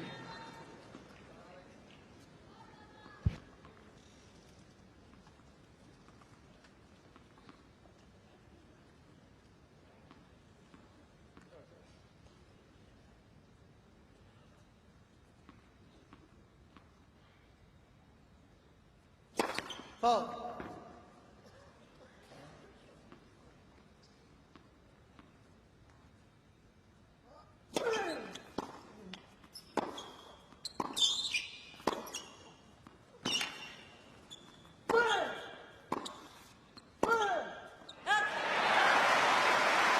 Flicks that ball around almost like a table tennis ball, doesn't he, at times? That half volley there was amazing in the middle of that rally.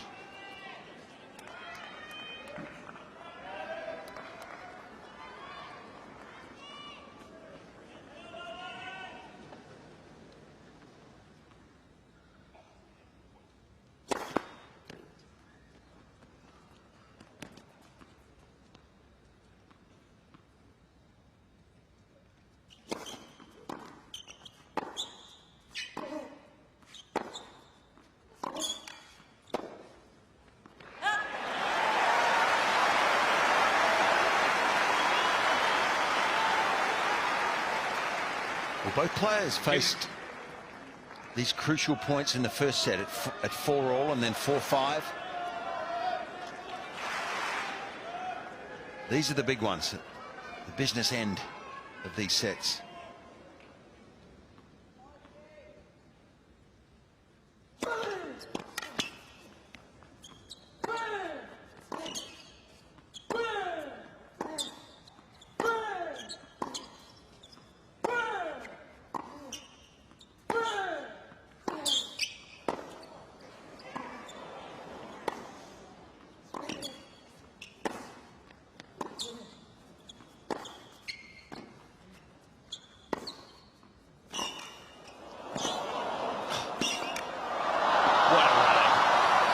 Awesome. Both at their limit.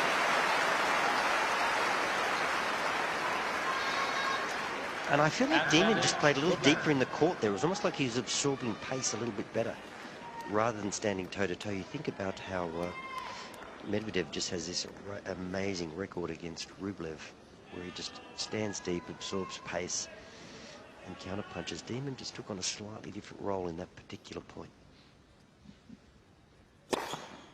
Game. It's such a compelling contest between these two at the moment. Some breathtaking rallies.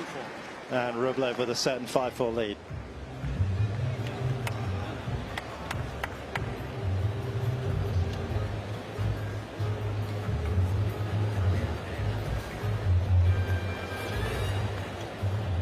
Looked like he was Vicente there was saying get your hand on the throttle there like the motorbike and just kind of rev the engine.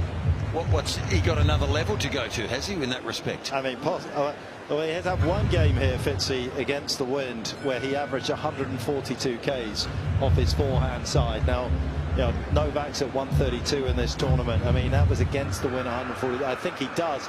I wasn't sure whether Vicente was saying use more revolutions here, try and get the ball up high to De Minaur with the wind and make it that much tougher for him to kind of be able to force the ball back. We're about to find out. Time.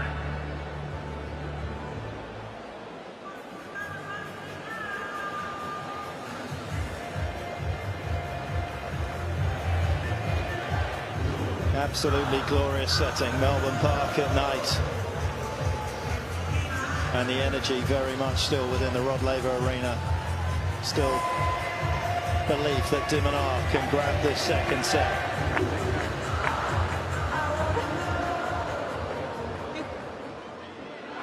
Always a banquet of consequences when these two players take to the court. Always going to be opportunities on both sides of the net to break.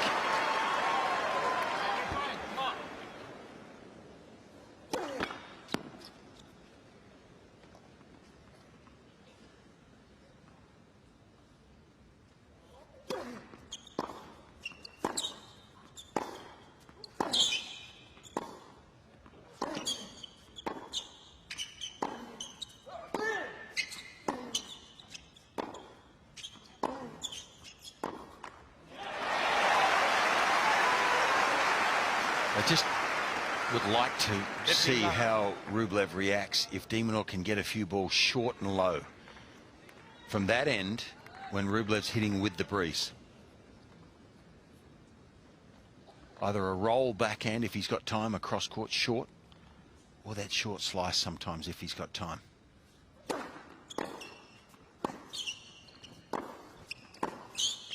Because that ball he loves. Anything that sits up there, that's just bread and butter.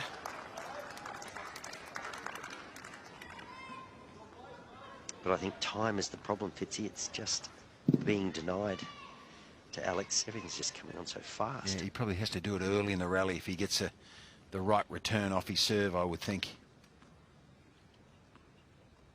Wait, please.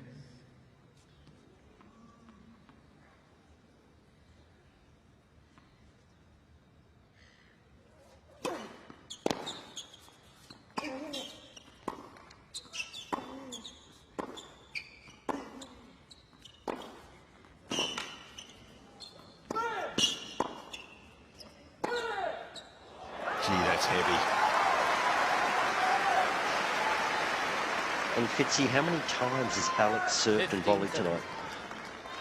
Yeah, not one, I think, that I can remember. Maybe just, you know, just these are the things, just these little subtleties have sort of been denied him tonight.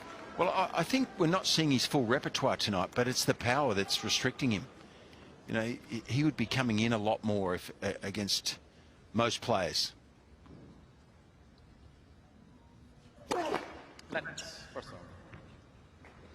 And you've got to give Rublev credit there. He's dictating most of the time, not all of it. He's on fire. He's playing so well.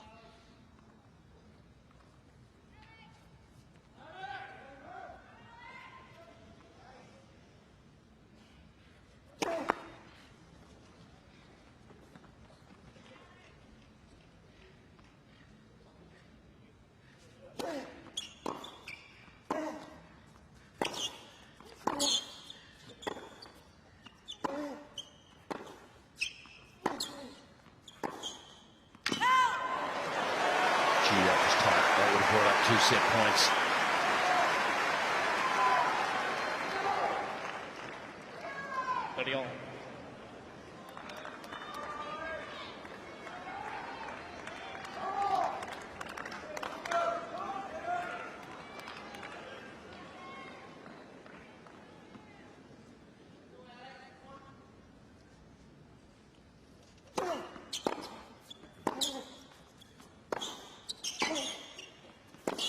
Oh, what a backhand. That was hammered by Rublev into that backhand wing, and the timing that took when he was almost off balance, still moving to control that backhand down the line. That's as good as we've seen, I think, from De Minaur tonight almost.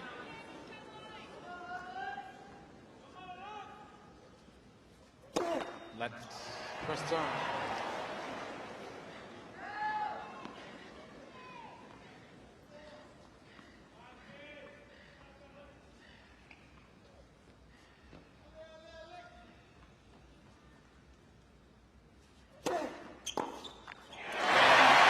Body serve. I'd like to see more of that.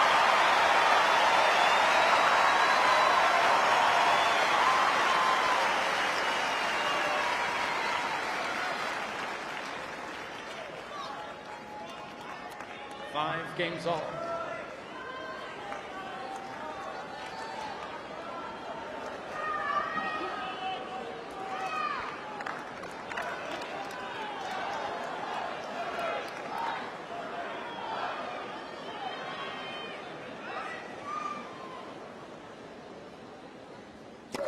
Fault.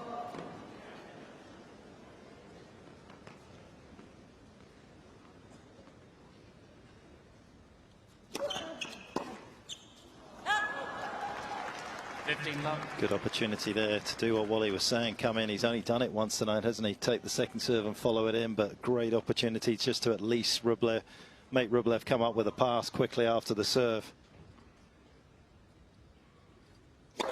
Fault.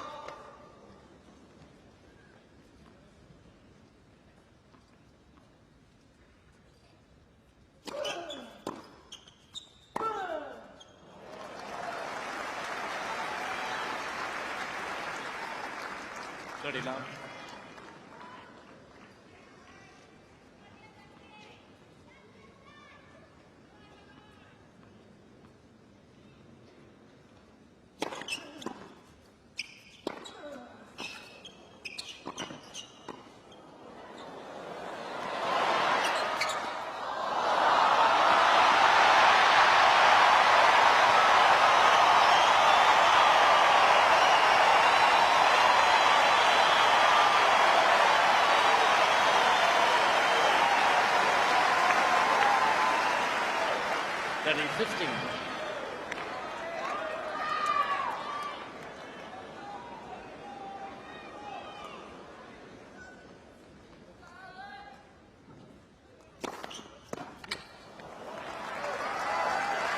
He's always found a shot to quieten the crowd down, not allow them to get too involved. They're desperate to.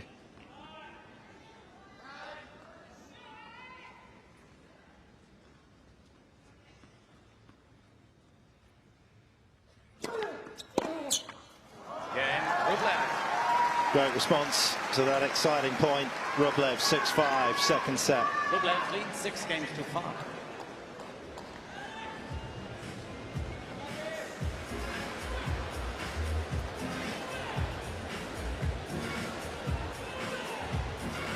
And Alex just hasn't been able to find a way, has he, to get himself ahead and just allow Rublev to potentially sort of unravel a little bit.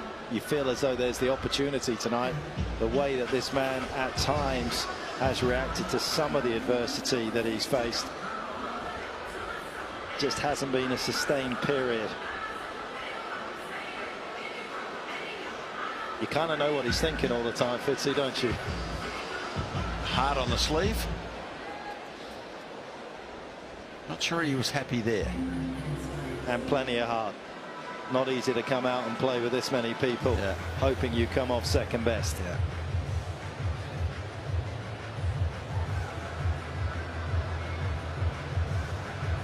Time.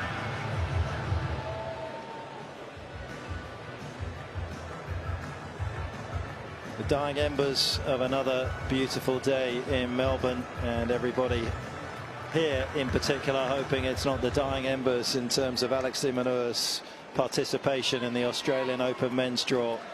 Some crucial moments coming up here in the second set.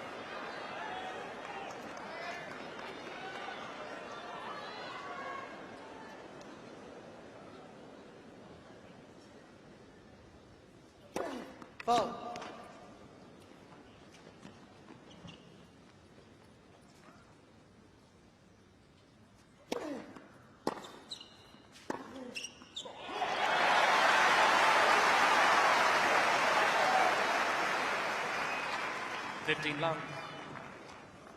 Surprisingly unbalanced here from Rublev in terms of all the weight being on his left leg.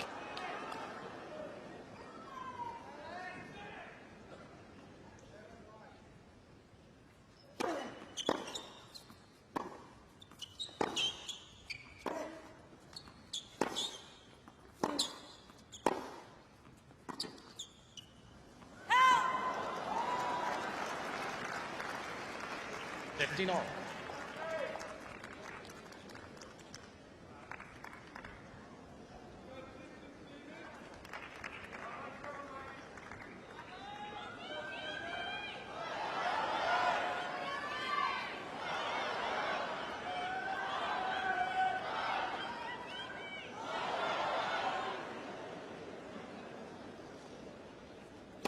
Fault.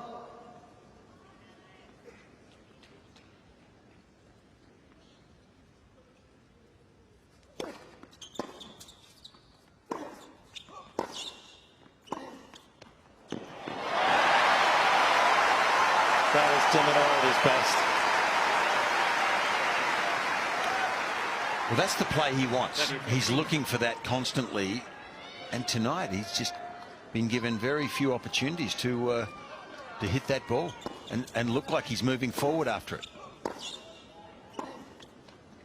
That wasn't super short, that forehand. He took that on the rise from way back in the court. That was one heck of a forehand. Fault.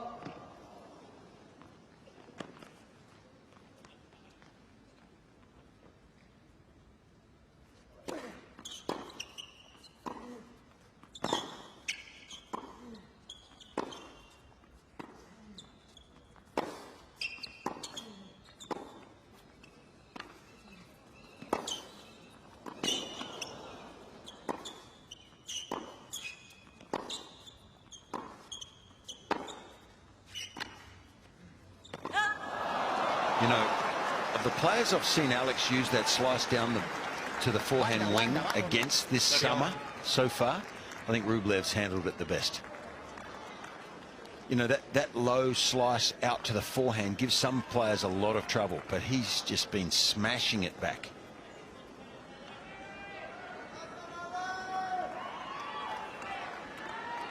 So it sort of takes one of Alex De Minaur's options away.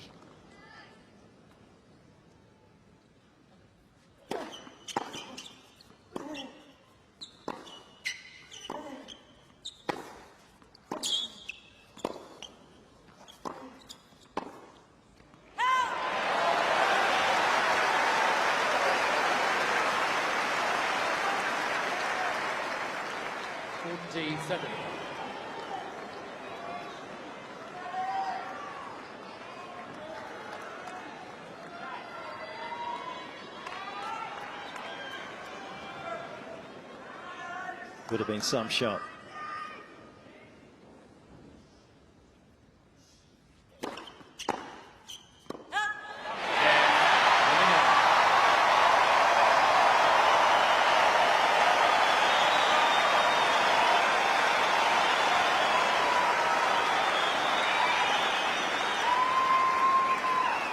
Six games all.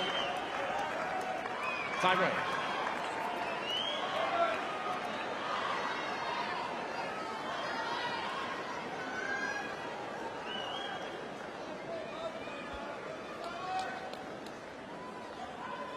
First part of the objective achieved by De Minaur, hanging on to his serve.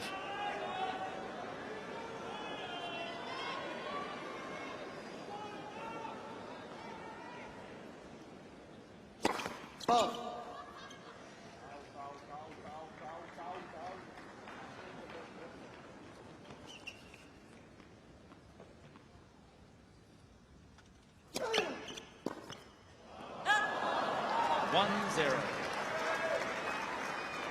Rublev.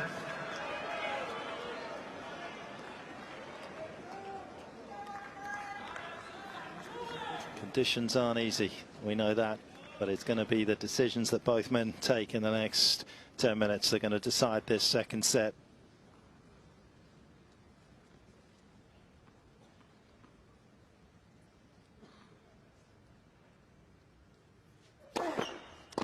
First serve.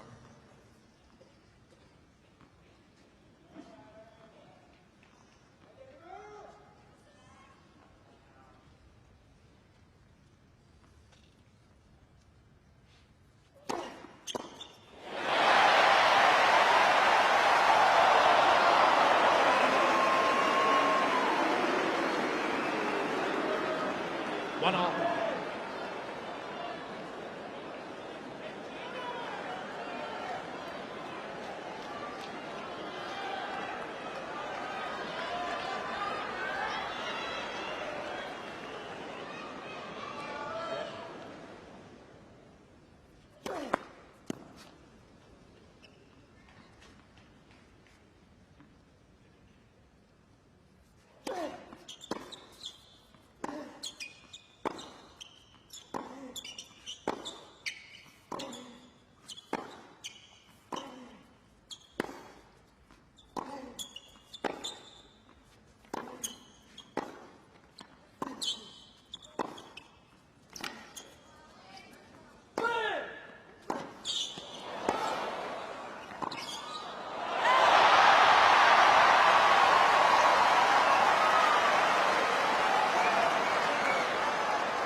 Two, one, Rublev.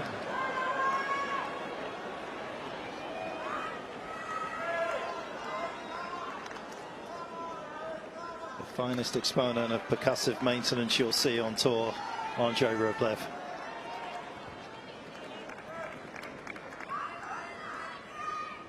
Relentless repetition.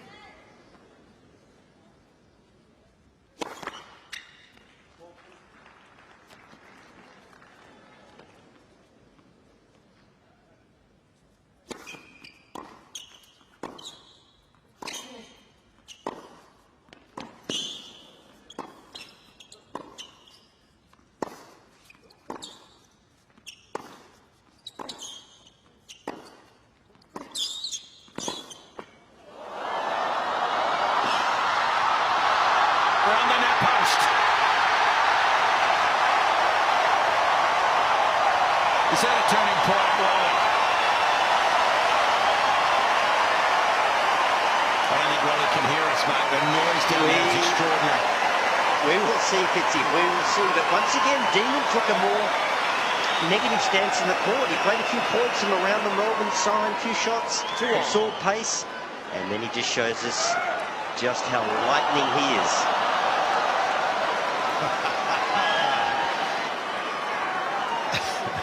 On the regular tour, he loses that point every time because there would have been a doubles net.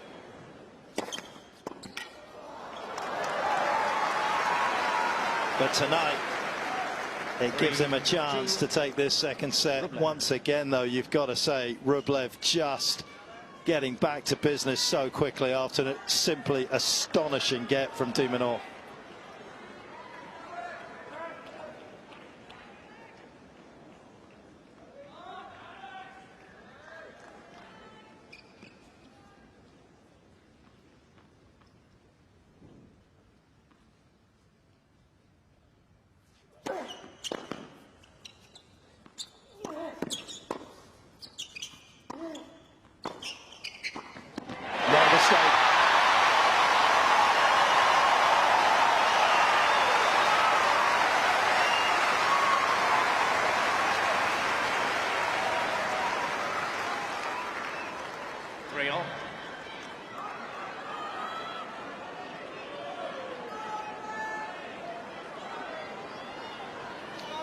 Well, a two-set swing here up for grabs. It's going to be 2 sets to love or dead even after this tiebreaker. So I think everyone in the stadium, not just in that box, knows how important these next few points are.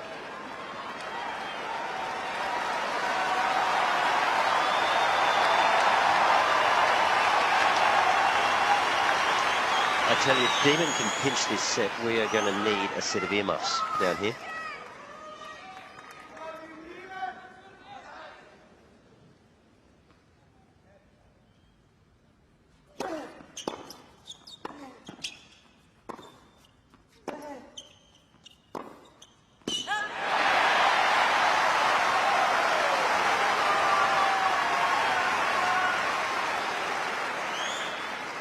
4-3, De Minaur.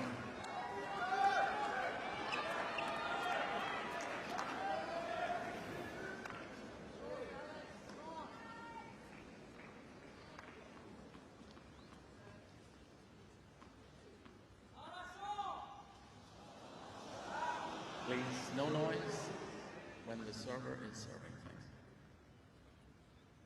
Thanks. Foul.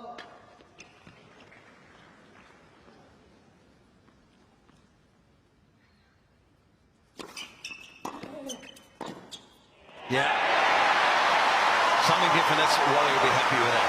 I mean, stepping in, taking the ball early. He's floated a few of those long by catching them late. This time he was on the money. A little safe too, that second serve, 137.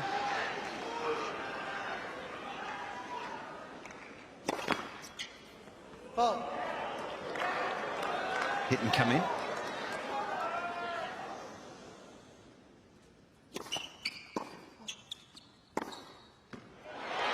A good second serve there, jumped up high, and that caused the miss hit. If that happens to Rublev's forehand, it's usually good night.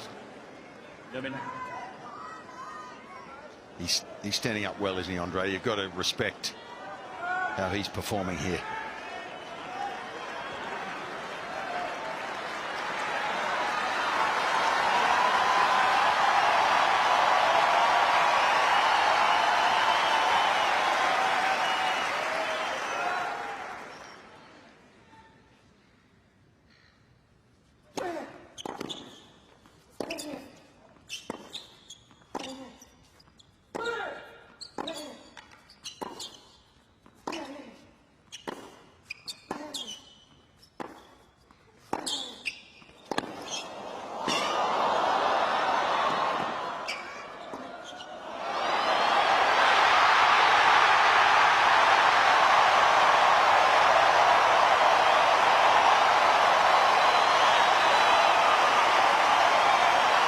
Presence of mind. Just awesome tennis from both players here. 6-4. And the ability then, and on the big moment, to take the speed off that lob, that's as good as it gets for me. Fitzy, for me it wasn't the lob, it was this shot. Yeah. Look at that. Digs that into the service box. That is awesome. He makes this all day long. He never misses that. I love your confidence. Foul.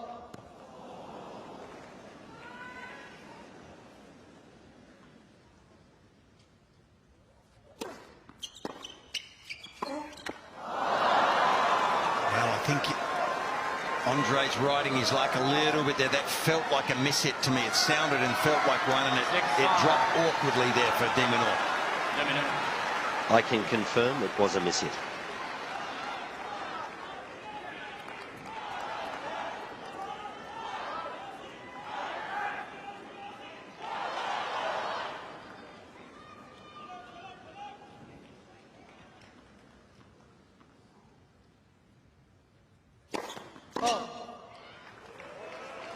Please.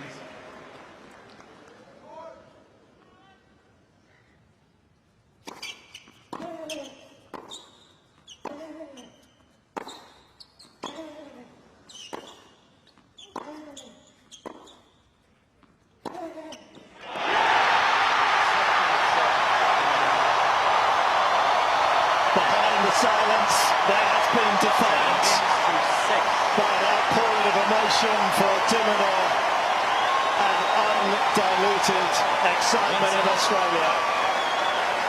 Centerpiece.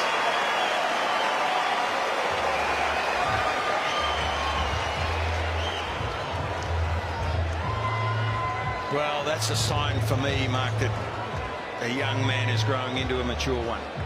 He grabbed the bull by the horns there and hit the winner. He played to win at the ultimate moment there. He wasn't waiting for Rublev to make a mistake.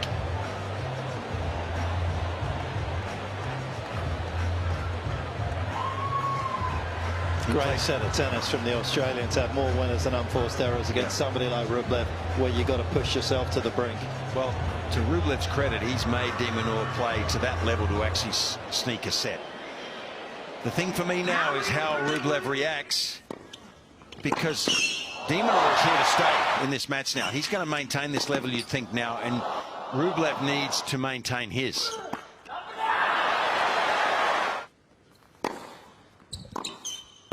Gee, we saw some unbelievable stuff there at the end of that set. As good as we've seen all tournament. Shot of the night.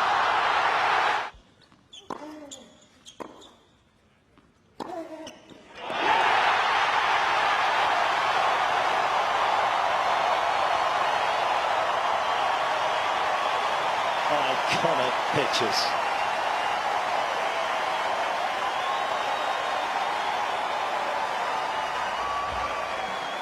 And that was beautifully unexpected, wasn't it? What happened at the back end of that second set. Sensational tennis between both of them. Rublev has taken his leave of the court for the time being, and it gives everybody a time to grab their breath. Also for many of the fans, just to nip off, get a drink or two, and come back to it. Wally, that was mesmerising. It was, wasn't it? We sit here and we talk tactics and what could Demon do to change the momentum. But, you know, sometimes you just got to dig in, you got to fight. You know, he kept his unforced errors to an absolute minimum, kept his head, you know, kept his thought processes were really solid. Yes, he came up with some spectacular shots, but, you know, at the end of the day, maybe that's just the belief that he's gained over the course of 2023 and the start of the Australian summer, winning all those matches. You know, he has belief. He's in the contest. He never doubted himself.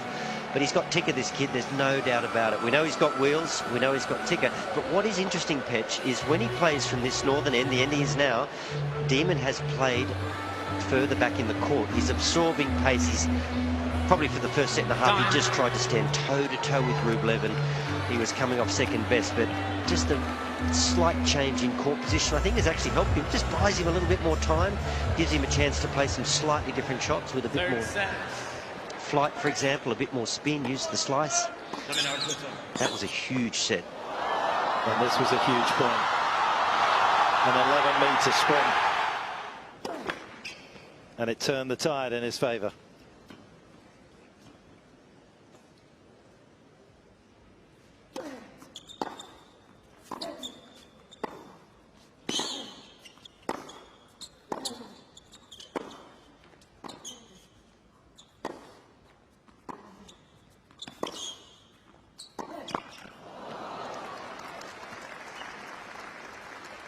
Love 15.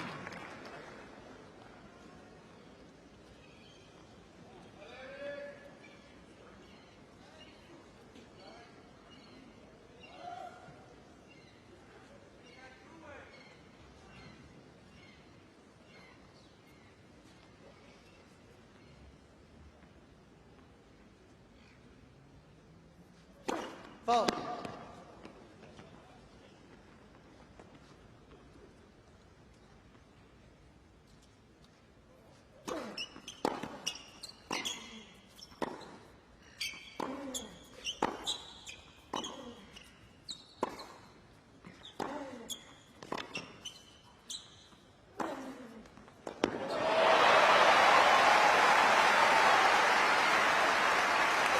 So it's a war of attrition, isn't it? 15 all. And Rublev now just vocalizing a little more his discontent. This man has to stay his course.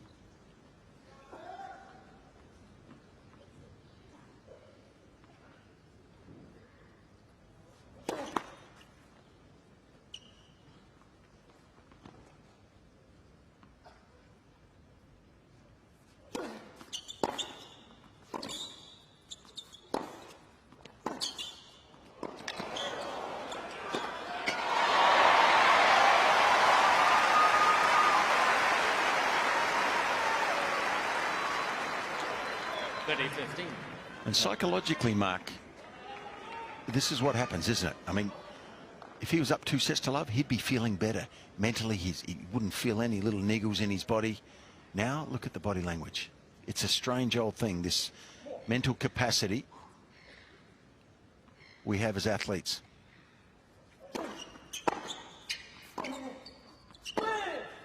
Let me rephrase that. They have as athletes. I was gonna interrupt you. I beat you to it. Yeah, I was going to say, table that thought.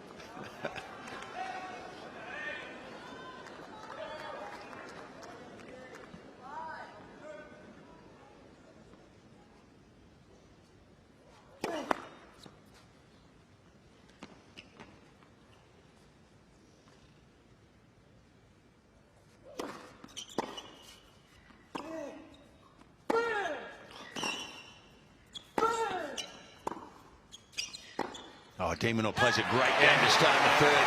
That's vitally important. All the tension and drama of the end of that second set, you must start First game. out of the blocks early in the third, or it can be all for nothing. De Minaur starts well.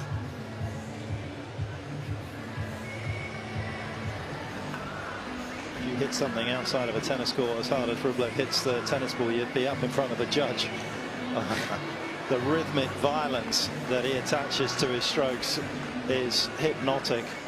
But is there enough width to his game when Alex is playing like that? That will be the question now. It's what he's been asking for from the Australian. He's answered the call. Can Rublev keep himself together? He can be frequently unreasonable with himself. This could be a great opportunity for Alex.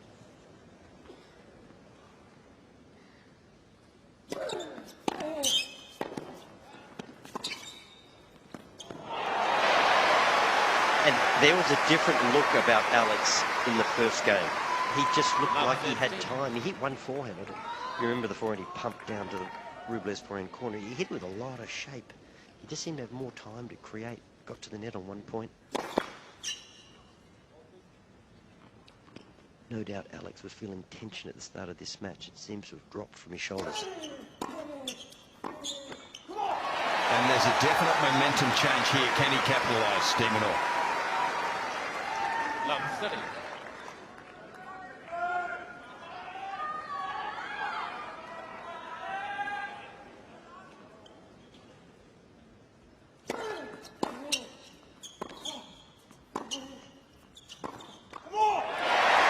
Fitzy, this last game, this last two games, is the demon we've seen all summer. Yeah. But, you know, there's 15,000 people here. He knows he can win this match. He comes out, he's tight. Of course he's a little tight. And Rublev is just playing at warp speed. But all of a sudden, Demon looks like he's got options.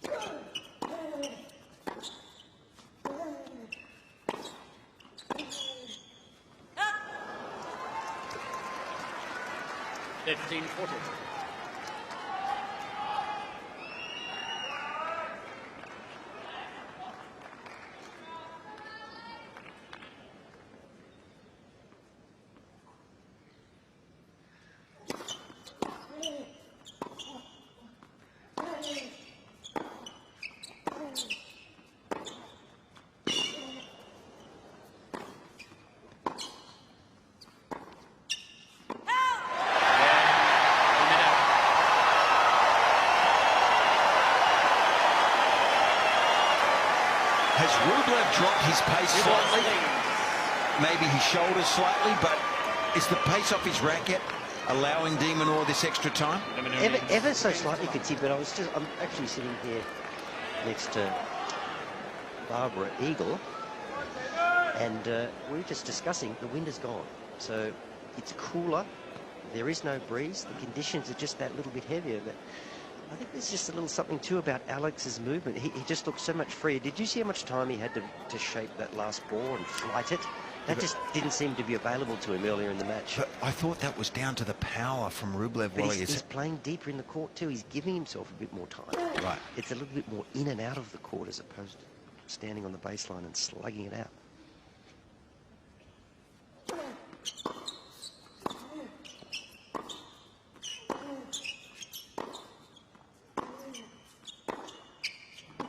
Well, this is a lesson in perseverance too, and resilience as a tennis player.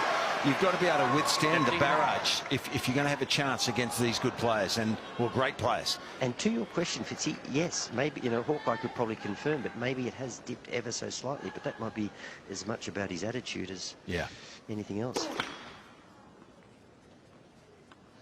Well, he has thrown everything at De Minaur so far, and he finds himself a set all on down a break.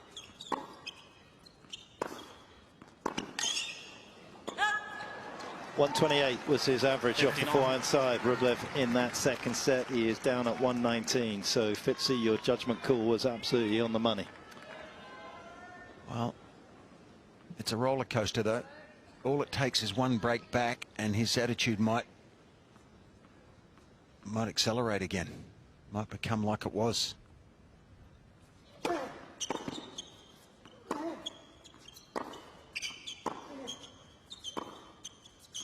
But he's definitely missing more balls right now in the early part of his third set than he was. Definitely.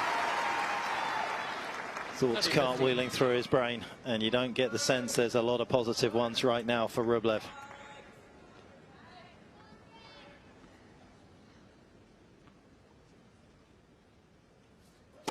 Foul.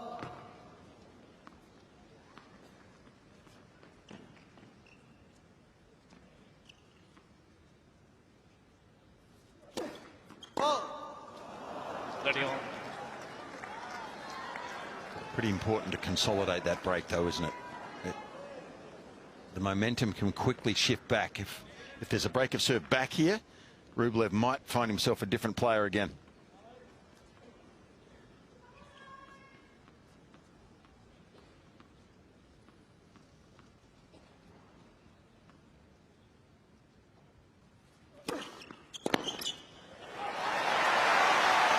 He has harvested so many points out to that forehand of Rublev's. 14 seconds.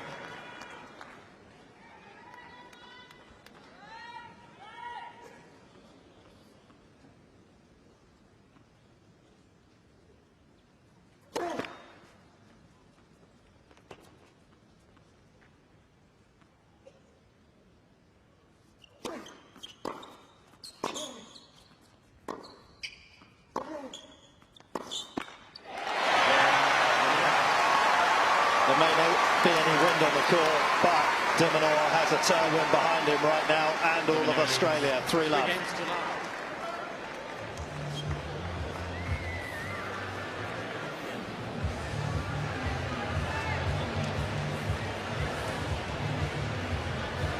Corness, trainer out to take a look at Alex De Minaur. I would imagine this is probably going to be nothing more than a blister. And I wonder whether they're going to try and get it done within the changeover, or whether they'll take a medical timeout, which would give Rublev a little bit of an opportunity just to cool the jets in. Well, any hesitation in or any timeouts here don't work in Alex's favour. Right now, he wants to keep the momentum going as quickly as he can. He's on a roll. His opponent is feeling down about his game and about the scoreline. You don't want to give an opponent any breathing room if you can. Looks like a blister at the back of the heel there.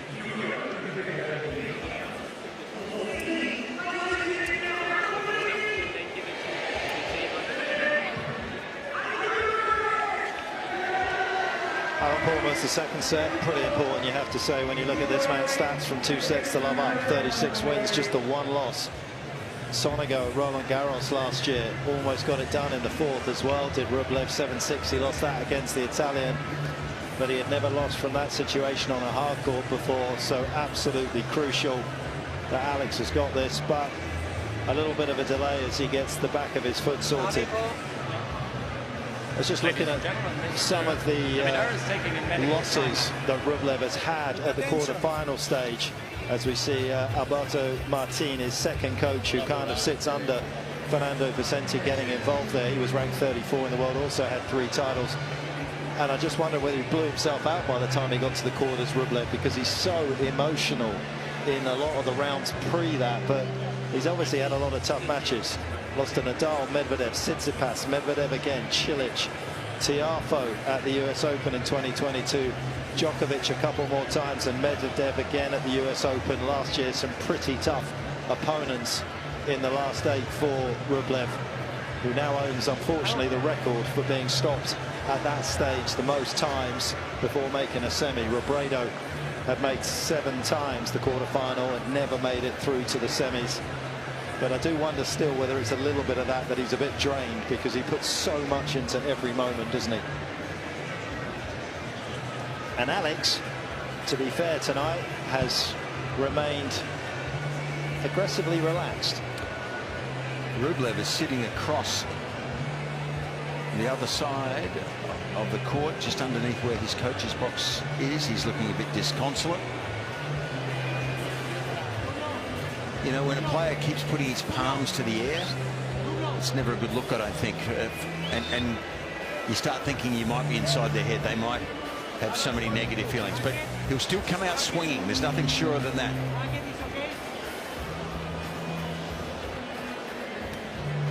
The weird thing about Rublev, when he complains to his corner or he makes gestures, is, you know, maybe he misses a ball by an inch, but I don't know what he wants. I don't know what he's looking for. It's nothing.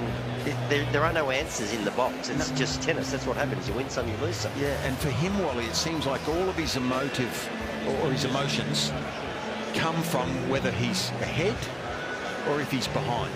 Not if he's playing well or not so well, or tactically, or feels like his coach is giving him the wrong information. For me, it's all about whether he's ahead or not as to how he reacts. Which is kind of what you see in the juniors, isn't it? When they're just so desperate to win and they're just not emotionally ready for the competition. It's very, very strange. I mean, a couple of times too, he served a double fault and it was like the win was his enemy. I mean, it's breezy. It happens. I don't know. He's a strange character for a guy this good. Yeah, it He's seems, fragile.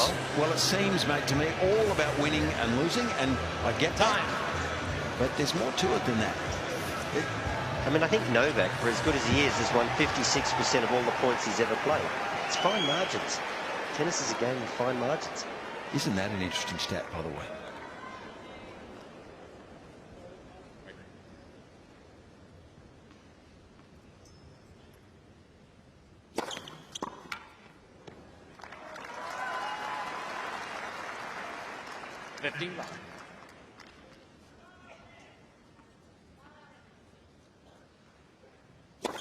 Oh.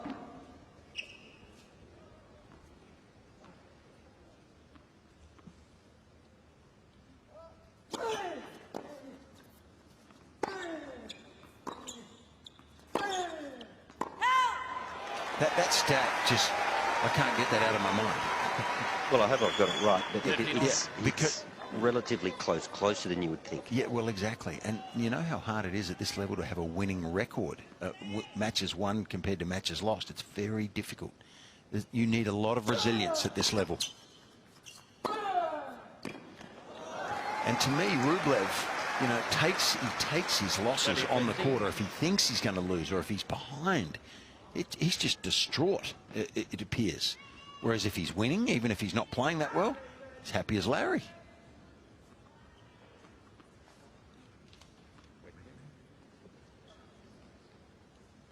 Not sure which Larry, but it's an old saying.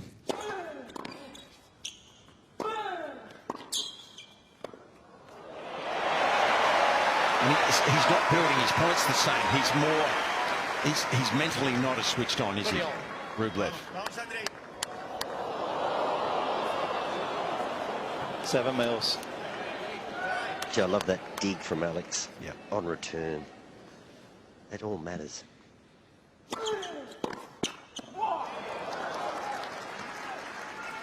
14-7. He had a good look at the line there, didn't he? Just a little bit lower than perhaps he wanted it.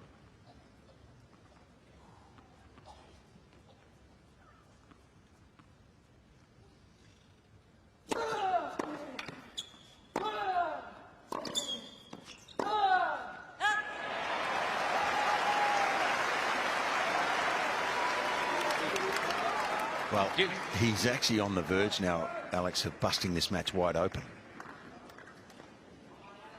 A couple of good points at the right time here, and Rublev will be in trouble. More trouble than he is now.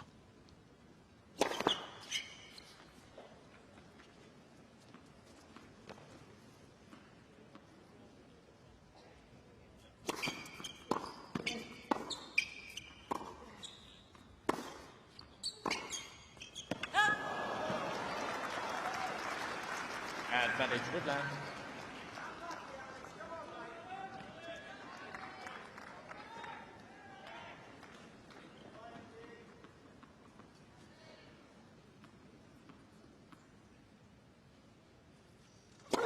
Let first one.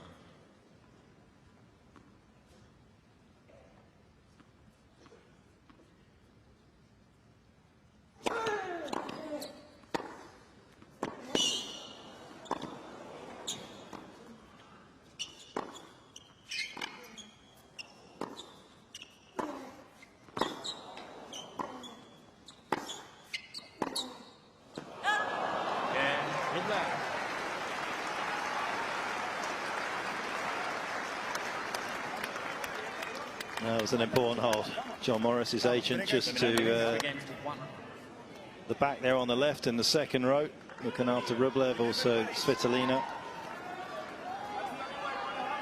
Problem for Rublev in these moments when somebody is playing as well as Alex is, that his plan B is just to go harder and closer to the lines, and therefore there could be more unforced errors. Plan A is always the best one. Petch, you saying his plan B is in fact his plan A? Yes, just harder and closer to the lines.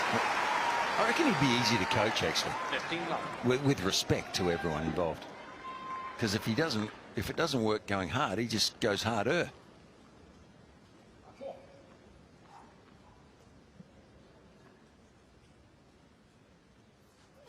Left first one.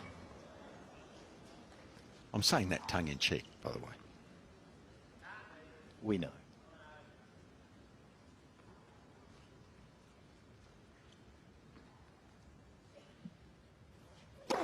Oh.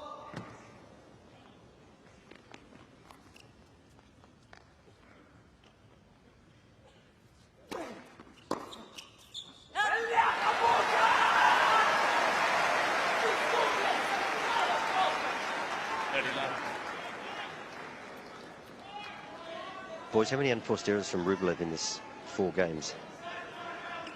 4.5 games in this set. 11. Oh.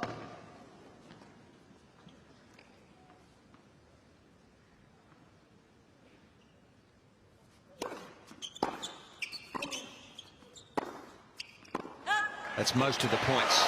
12. In that last service game, I was almost thinking, Alex, just make a return, be safe. Because he's just so likely to give you an unforced error. But, you know, maybe Dean is just keep doing what you're doing. Now he should, yeah. I was thinking play safe, but maybe that plays Rublev back into the contest.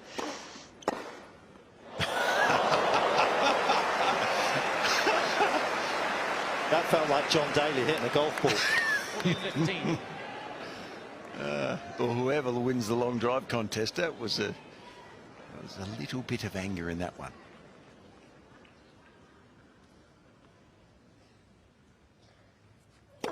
Oh.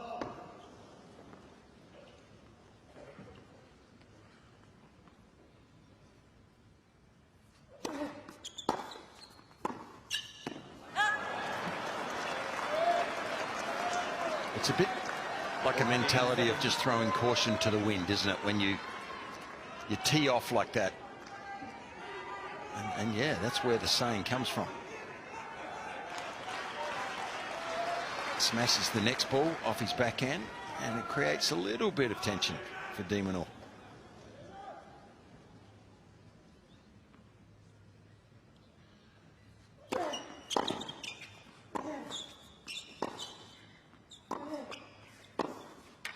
That is absolutely world class. He's recovered his poise and he's purged his anger, and suddenly out of nowhere a bit of danger for the Australian. Well, it's his go-to. It wasn't working going hard, he's gone harder, and the 3 of them have gone in.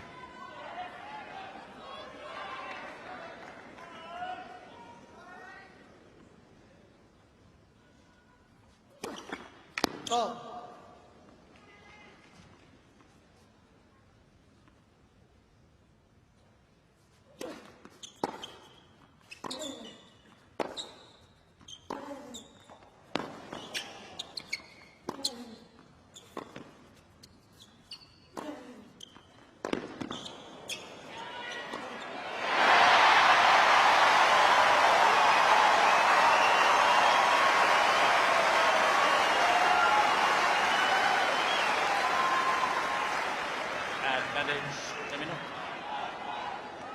Fabulous linear tennis here from De Minaur.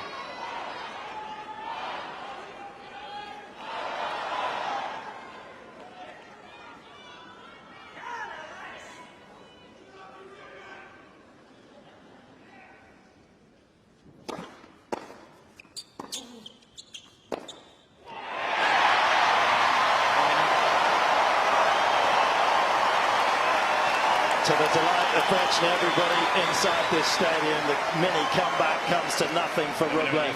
De Minaur 4-1.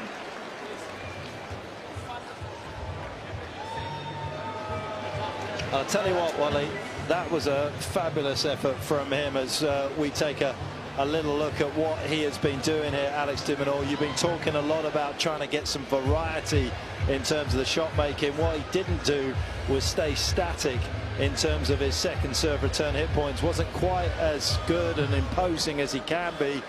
And as you can see from set 2, once the yellow balls start appearing, you're going to see a little bit more flexibility from Alex, particularly on that deuce side.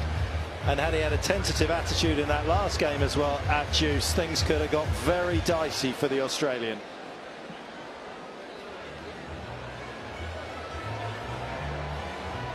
And just giving Rublev a little bit to think about.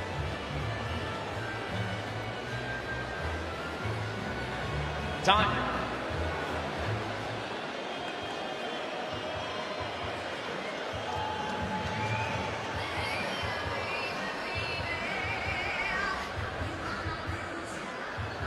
Well, that was just a little bit of a glancing blow that De Minaur suffered in that last service, going from 40 love up back to deuce. But if success is dependent on effort, then De Minaur certainly deserves his lead right now. He's invested so much. Rublev playing catch up in this third.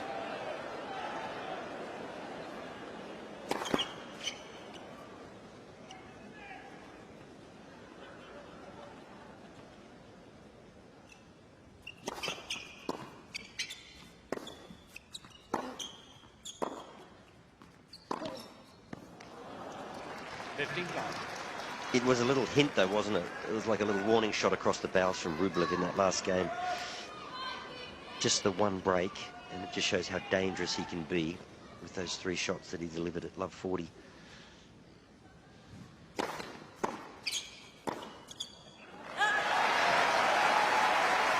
Demon's just got to stick to task, and as I said, I was sort of considering, does he just keep making balls now and almost feed into Rublev's impatience, but that might be slightly dangerous.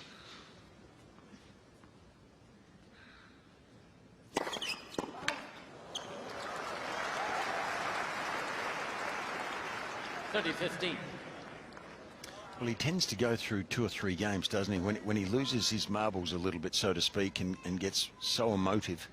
It lasts a couple of games, but he snaps back, as he has here.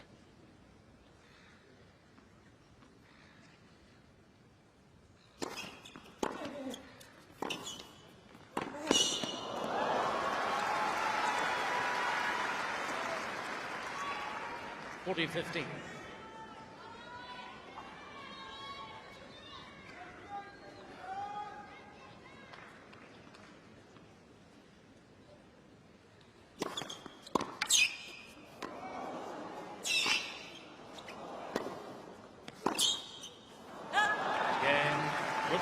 Once again, he gets that ball up and down so fast, doesn't he, Rublev, on that forehand wing. De Minaur leads 4 games to 2. Well, he needed that game, did Andrey. He was imploding a little bit there up until that stage. Sit down helped him at 4-1, and that was a solid, very good game. So still in the set because of that.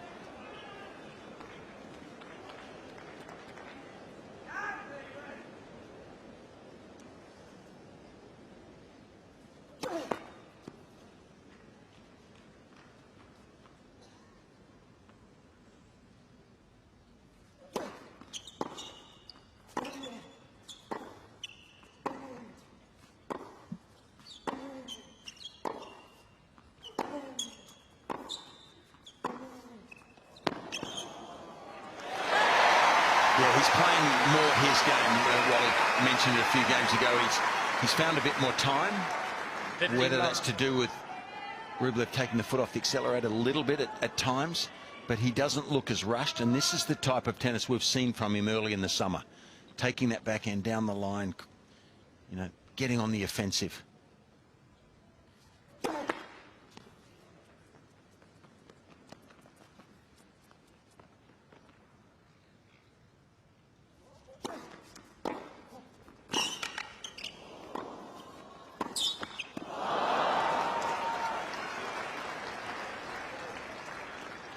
On.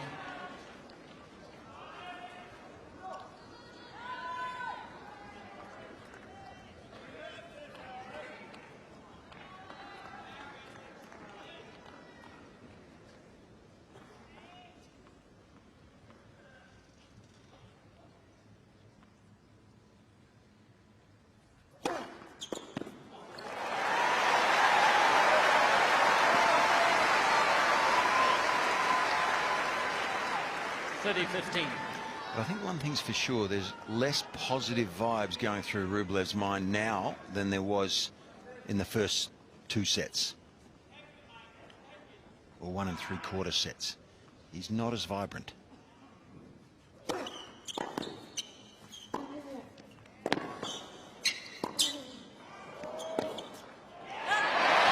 when he moves forward in the court, he's not the same player.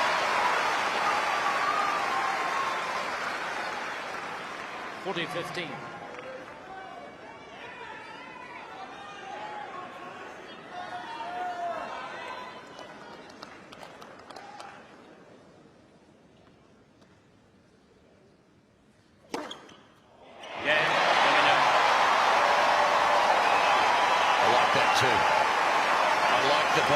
From De Minaur, getting ahead and running, showing Rublev he wants this badly.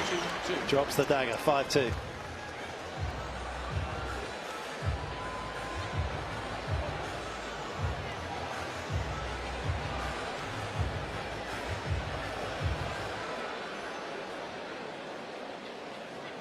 No, we haven't seen too many adjustments from Rublev. We kind of talk about the fact that he loves to go hard, harder, hardest when he gets behind. There is not going to be a huge change in terms of, I mean, the one thing he could do is drop a little bit deeper perhaps on Alex's second serve and get his forehand into play as the first shot, rather than standing up, always kind of taking that backhand to the same spot, which is pretty much into the backhand side of De Minaur, just to do something different. Alex protecting his second serve tonight better than he generally does on a hard court. But I think for me, watching a player of this level, and we can't forget he's 5 in the world, he is a little bit one-dimensional compared to the other top 5 players. He's just so good at what he does. Vibrant colours.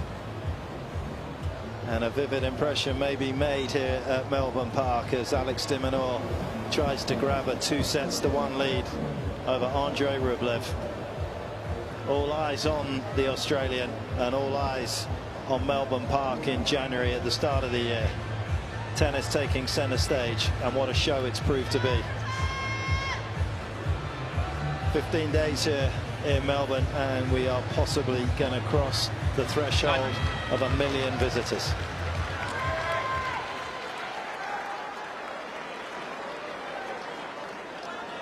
The $1 million question is, can De Minaur get through to his first ever quarter-final at the Australian Open?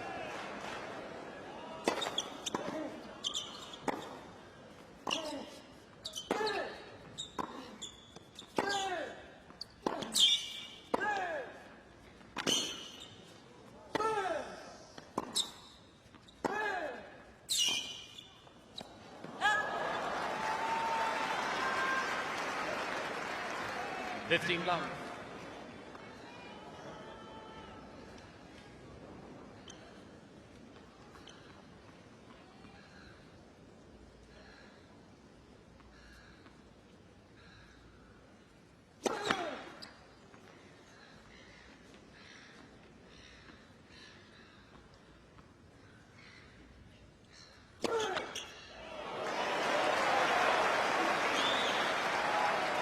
Looks so disconsolate now, doesn't he?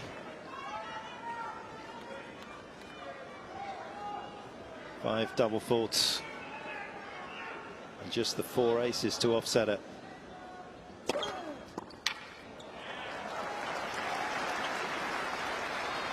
Steady 15.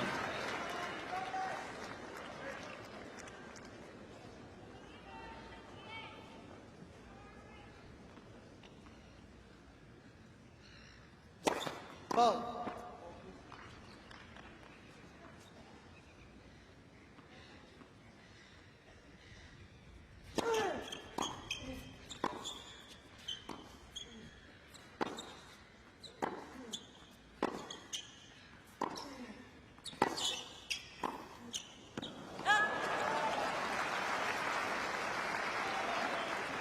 Day 15.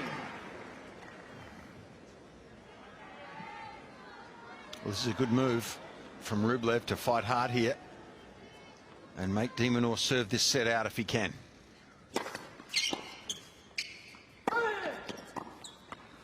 Yeah, Rublev. He would have loved uncontested ownership of this set, De Minaur. De Minaur leads 5 games to 3. But this man is a top 5 player for a reason, and being challenged was seemingly inevitable.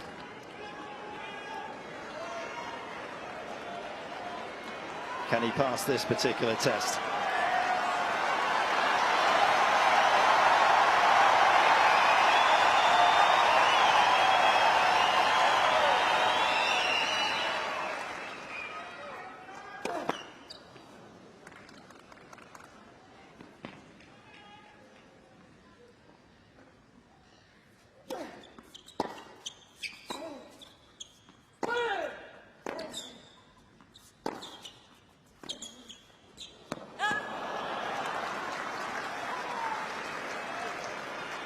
Love 15. Well, a guy that hits the ball this hard, this heavy, this consistently is always dangerous, isn't he?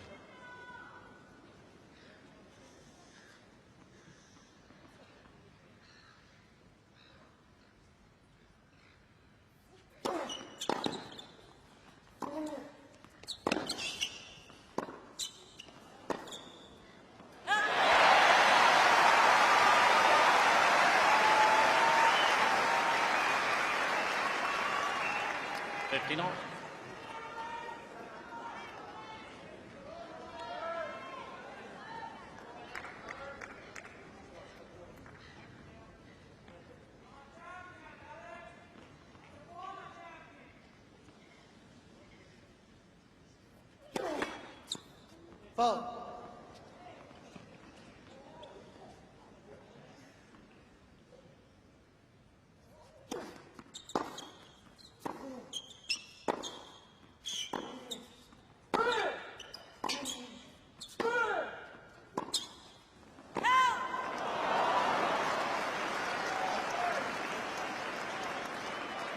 Fifteen 30.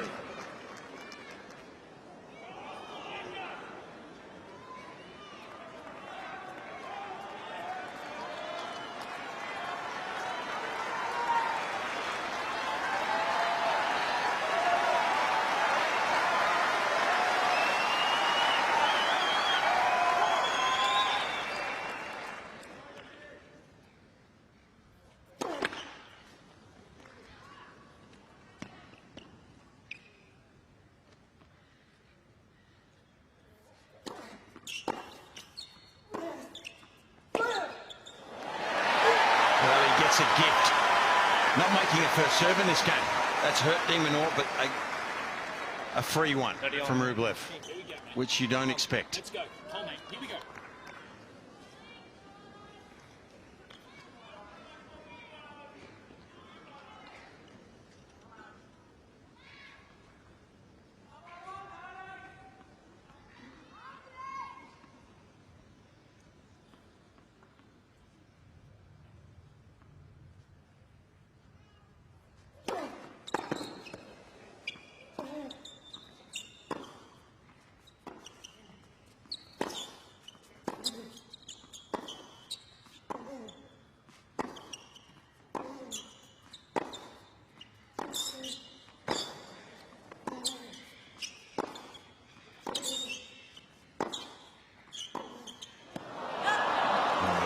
He's found his mojo again, hasn't he, Rublev?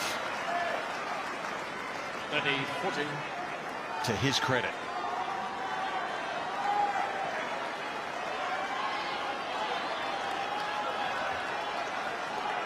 Is Alex De Minaur about to take an unwanted detour in this set?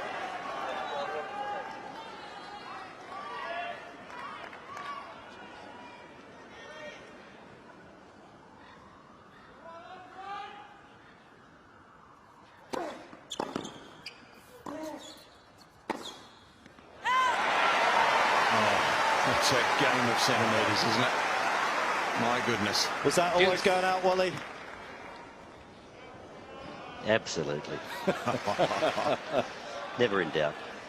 This match to me now, you know, it's not even so much about tactics now. It's just about, you know, a moment, playing each point, application, execution, attitude.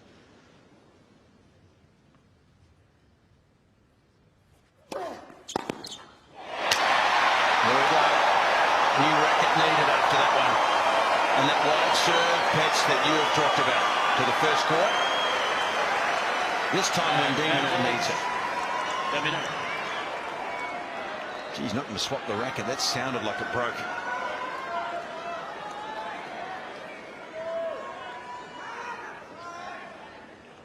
Set point. Fault.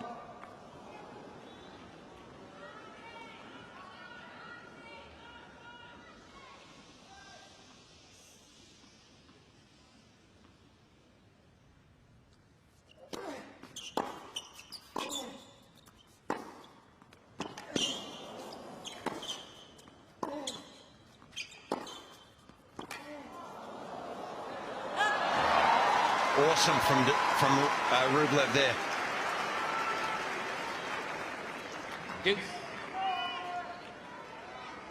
Well, I guess the biggest game shouldn't be easy to win. It's been one of the most attractive qualities of this contest tonight, that they've actually played some of the best rallies at the biggest moments. Demon wants a cheap point, but with that first serve, just think of line and length. Don't overserve. Fault.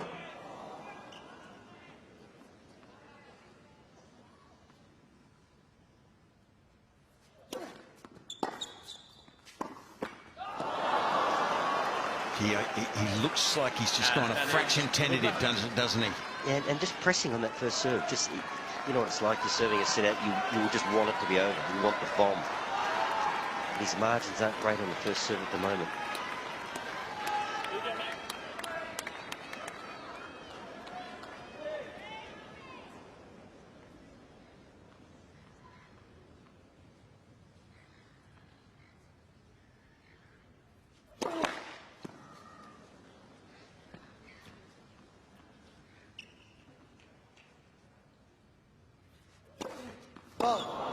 Well, he serve let him down.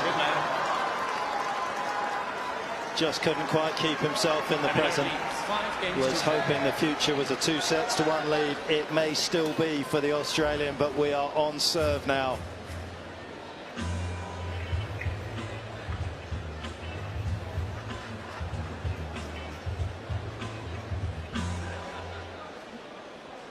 Well, credit to this man. Somehow managed to get himself together enough towards the back end of this third set, where it looked as though there was a lot of disorder. He has managed to find a little bit of consistency, and he got a helping hand, no question. And that's one of the hardest things for Alex in this sport, isn't it? Like, everything that he does, he has to do right at the end of his sort of effort range, whether that's off the ground or whether that's with his serve. In those moments, being able to sort of crack a 2-10 serve easily would just help him get across the line. And as Wally was saying, he was wanting a cheap point, he was forcing it, therefore the first serve count came down, and this man capitalized.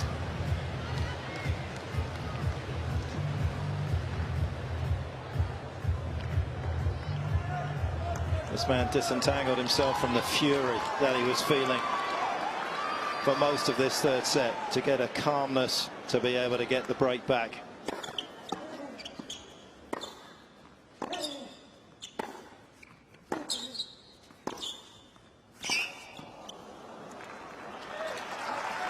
he's riding the crest of some positive optimism for the first time in a while. Yeah, it's a roller coaster ride with him, isn't it, emotionally? But to his credit here, he's found himself again.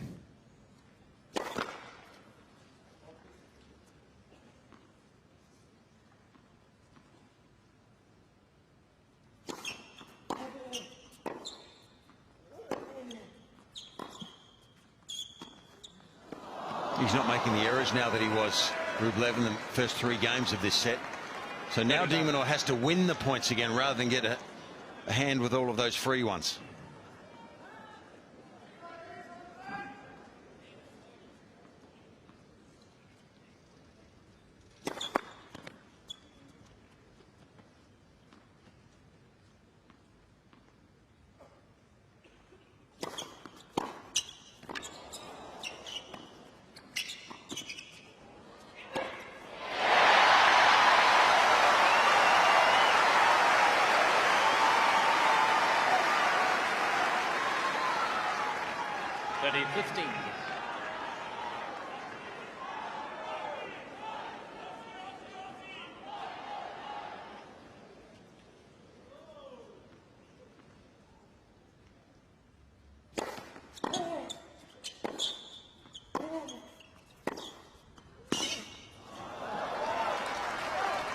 This feels like the beginning of the match now again, doesn't it? 15.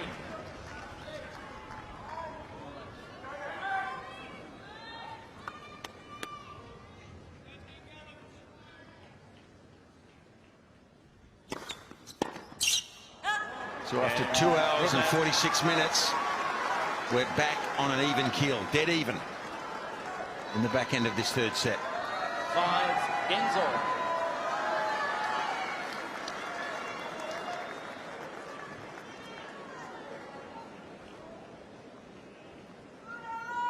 Touched on the fact that he had lost a bit of pace at the start of this third set, hit a bit of a flat spot down at 119 on that forehand that produces so many great points for Rublev.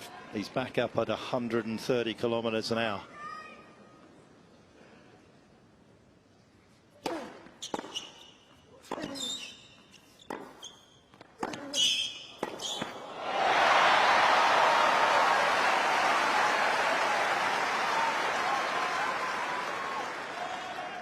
Love.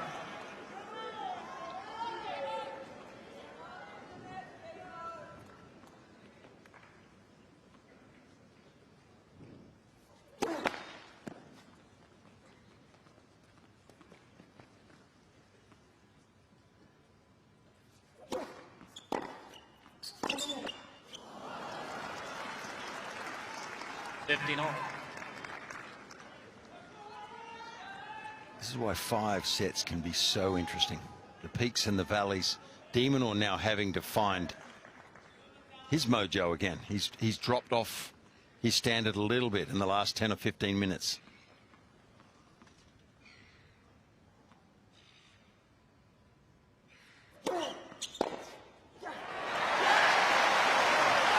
Just wonder, don't you, whether Rublev at some moments in matches just block that, learn to block forehand, get the ball into play and then build that tempo.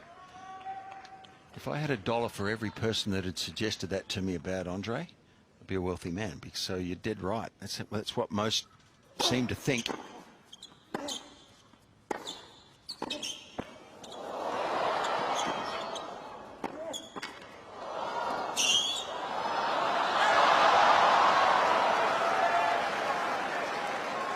Because when he gets in the point right now, you feel as though he's very much in the ascendancy. Drilling balls into De Minaur's forehand.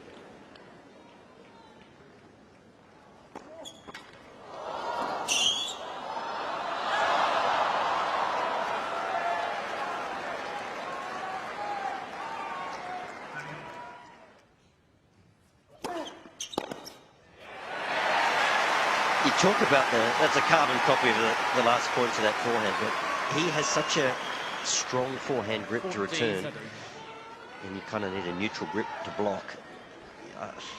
It starts with the grip. I mean, there's no way he's blocking that. But Wally, what a mentality to have to keep going for that when you're missing it. and giving away free points. When you're in the rally, you're the favourite at the moment.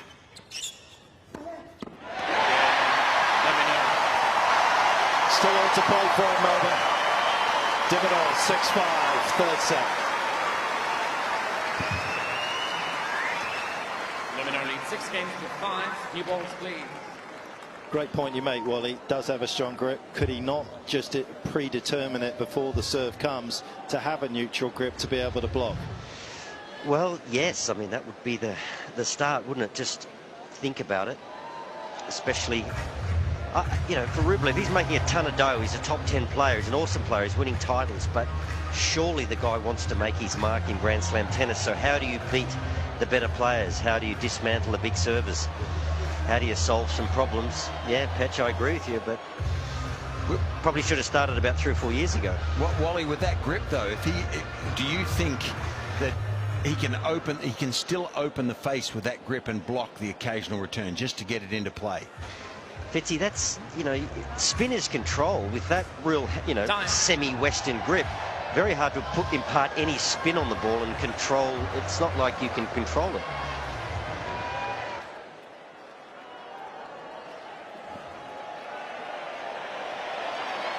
Just discussing the merits of the Rublev forehand return, but right now it comes down to Alex. How many quality returns can he get back into play here to create a bit of tension at 6-5?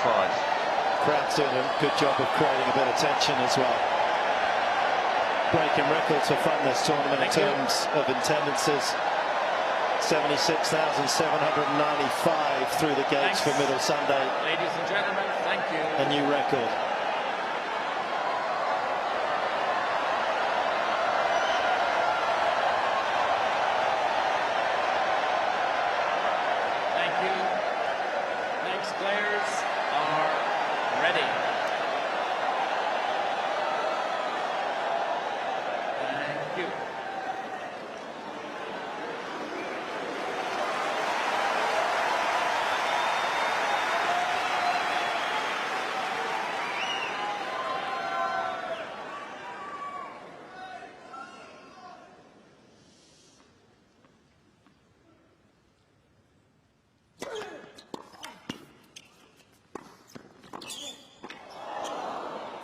Oh, what a point.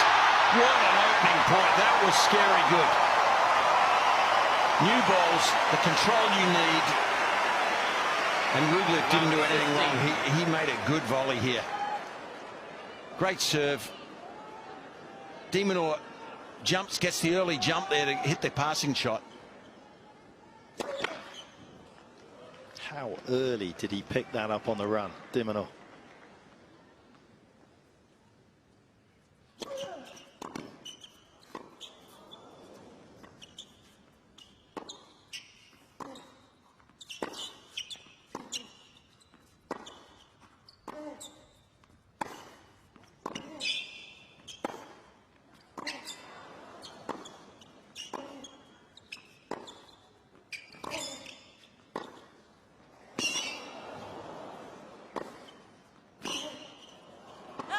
Oh, 2 points of the highest quality.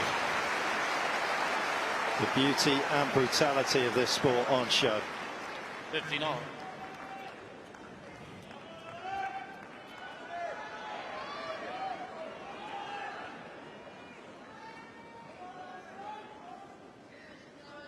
What a night.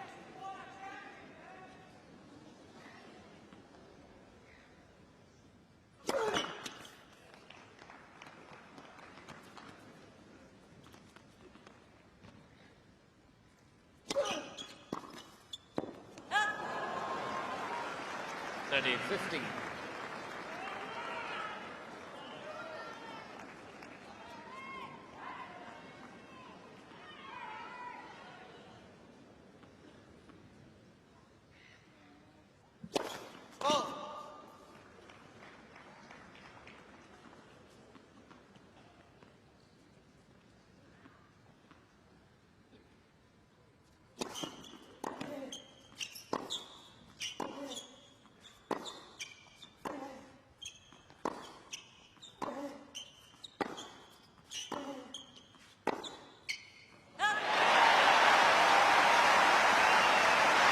I was just thinking after that aggressive return on the previous point, at this stage right now, what is Leighton Hewitt thinking up there in the camp of De Minaur? Because Leighton, right now, Leighton would not miss a return. He would not give a free point away. What's Demon's mindset on the second serve?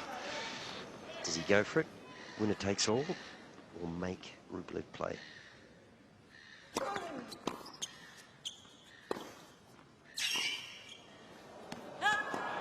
He made him play, but it wasn't quite good enough. No, it was too short. You know what Demon does that Leighton didn't do as much is hit the backhand down the line, take a bit more risk on the backhand wing. Leighton went across court with that 99% of the time. His mentality was, I'm not going to miss, I'm going to make the other guy miss. Demon just a little bit different than that.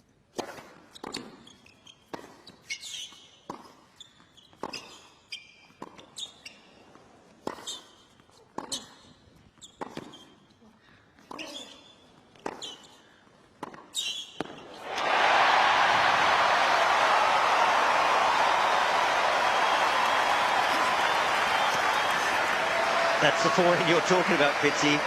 Just take, not even necessarily a short ball, but just charging it. Taking all the time away from Rublev. Tremendous shot given this stage of the match. And that movement alters the terms of engagement, doesn't it, in a rally like that? Flips it straight to the advantage of the Australian.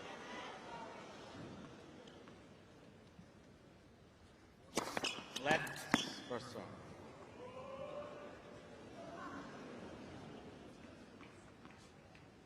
Both of these players want to serve wide to that first court, don't they, on the big points? That's where they want to go.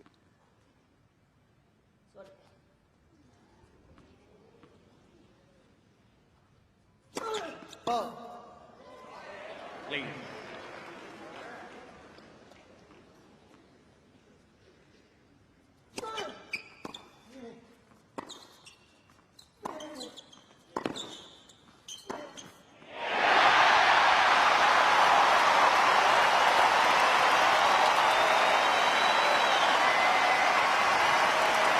He's answered the question, hasn't he? Winner take all. He's going to roll the dice and go for it, Demon.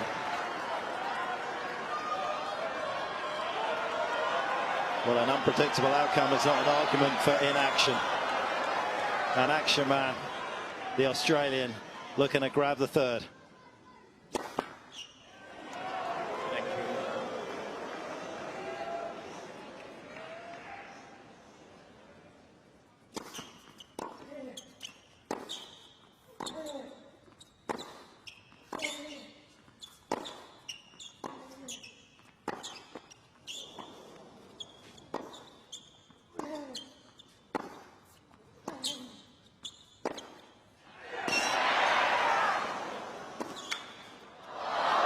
Hit the line twice, Rublev.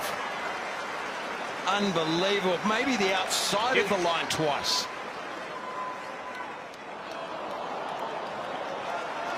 That was the last one. And I'm not sure it came off the middle of the racket either. The backhand definitely didn't come off the middle of the racket. It did, however, come off the middle of the line. And let's not forget he got a little neck caught in the middle of that rally, Rublev.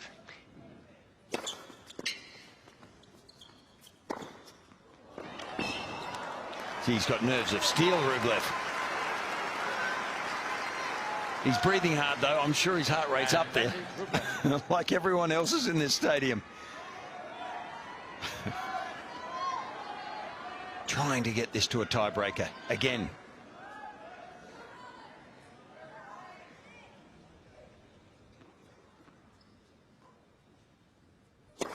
Foul.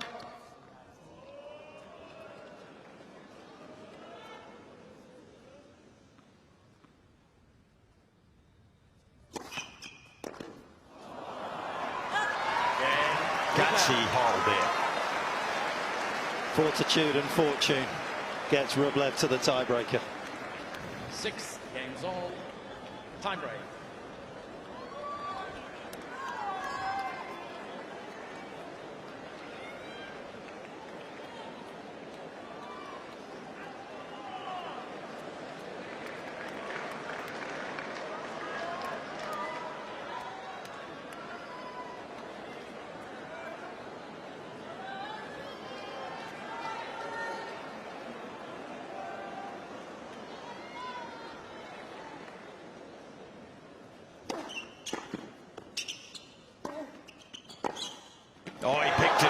beautifully. So inadvertently, he knows that De Minaur wants to go down the line there and come in. A la Leighton Hewitt, by the way. But this is his favourite play, and he takes off early, Rublev, and deals with it.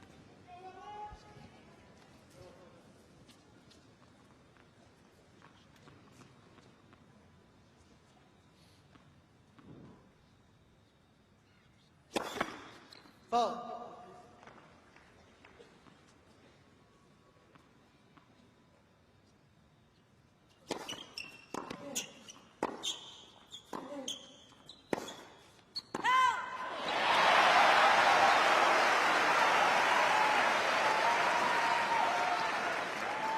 One out.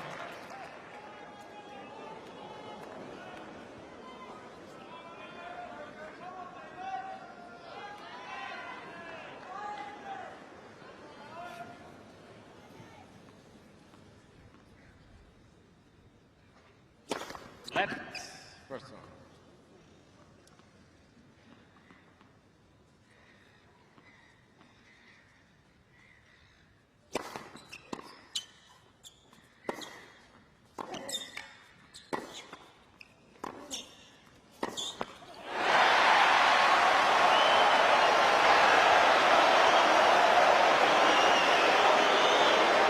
The crowd are on Rublev, but let's not forget that point started with the block return from Demon with a nice wide serve.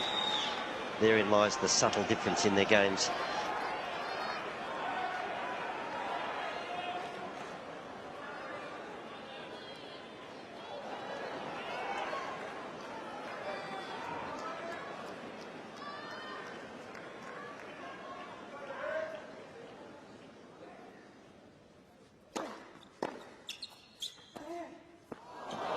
Great return, wow. The serve was a little bit in the hitting zone, wasn't it?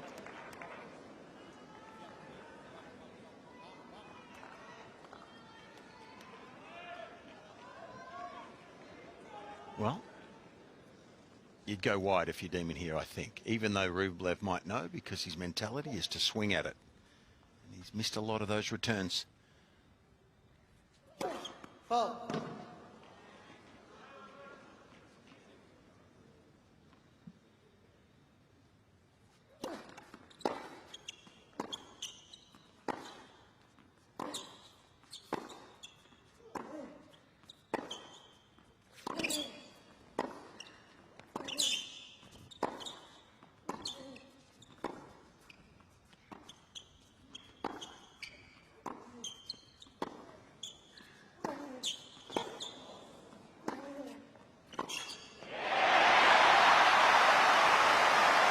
Seriously good point from De Minaur. Wow. The accuracy and consistency there is just top shelf.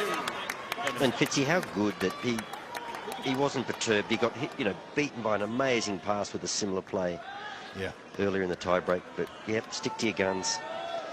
If a guy can come up and do that 2 times in a row, too good. Well, that was a longer rally, wasn't it, mate? And Rublev didn't quite have the fast twitch there at the end of that rally to get out there early.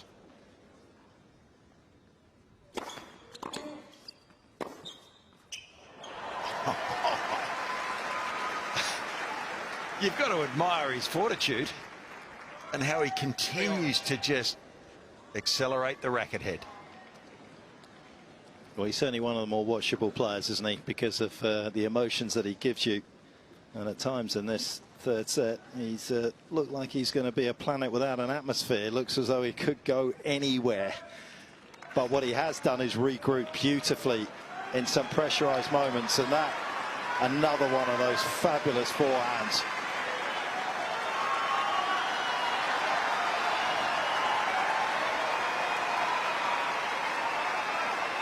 And De Minaur had the character to actually applaud that in the middle of all of this.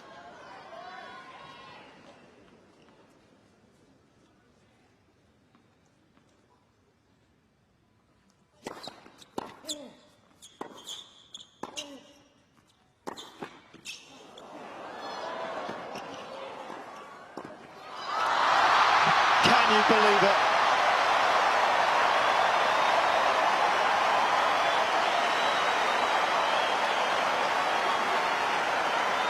A double net cord. How did that climb its way over? I'm sitting virtually to the side of the net. The first strike, it's almost under the height of the net. Climbs over. Amazing. It's an Australian net.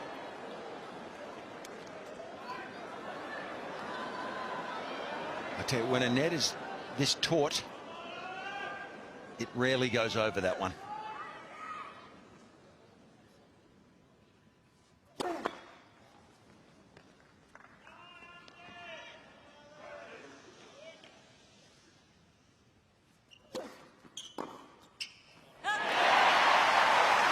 That wasn't a slice of luck.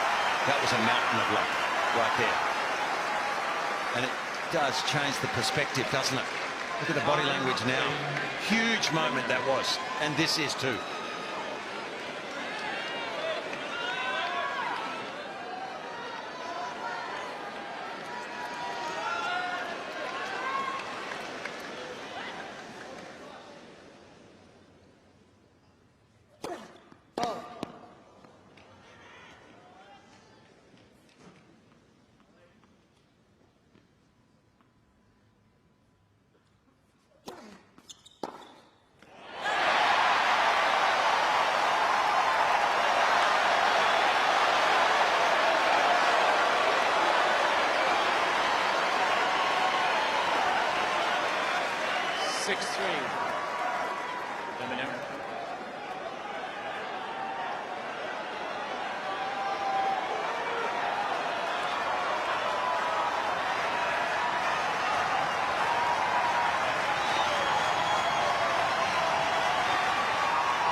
First one.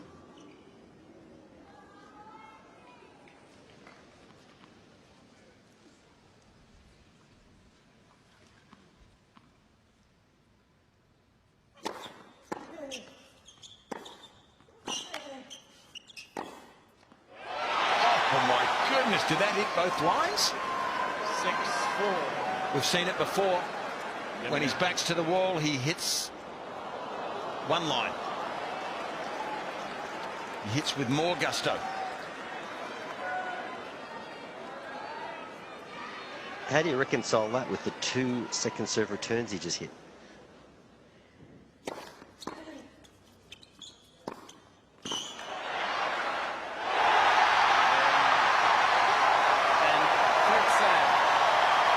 Magic in Melbourne.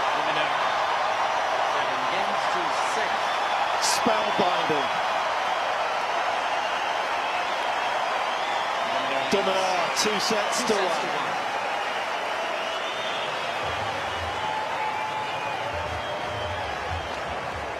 Utter bedlam. Nobody had a clue what was going on in that last rally.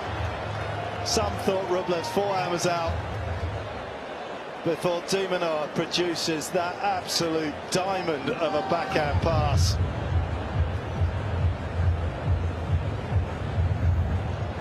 What a conclusion to a set of tennis, another set of tennis that had absolutely everything.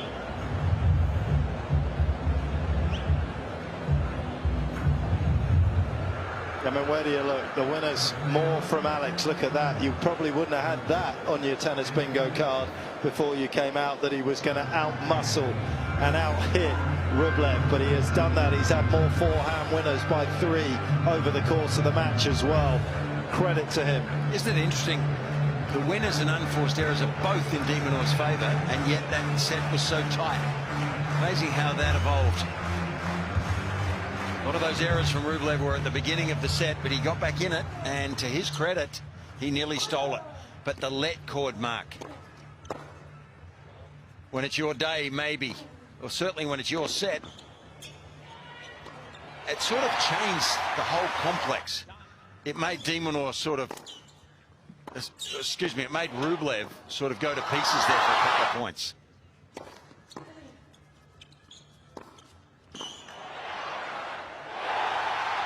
I mean, you literally couldn't have scripted a better finishing shot to that set of tennis. 4th set. Rublev to serve.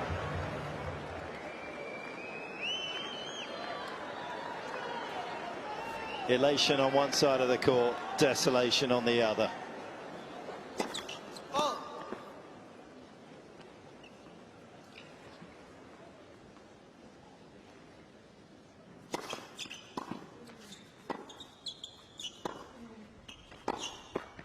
It's a great opportunity here, and you can see Alex making sure that he comes out here lively. He's got to go back to that third set because Rublev dropped his head for 10 or 12 minutes in that beginning of the third set, and he got a jump on him.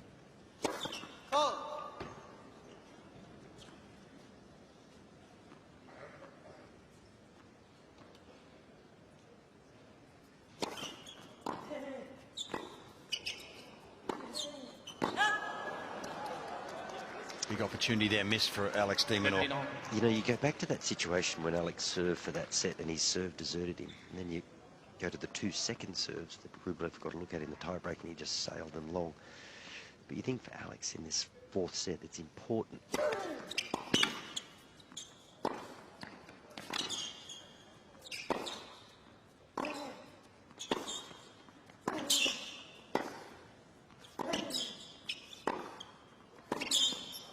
Charges the forehand there and doesn't make it, but it's just important he goes back to the, you know, a rhythm serve.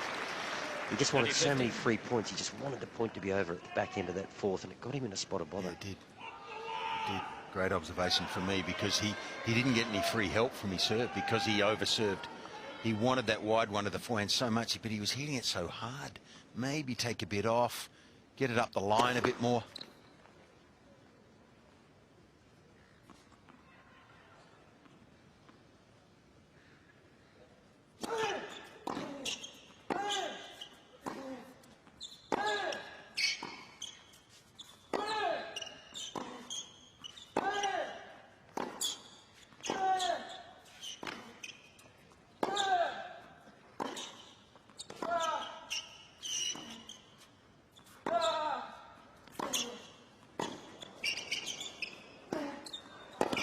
So good.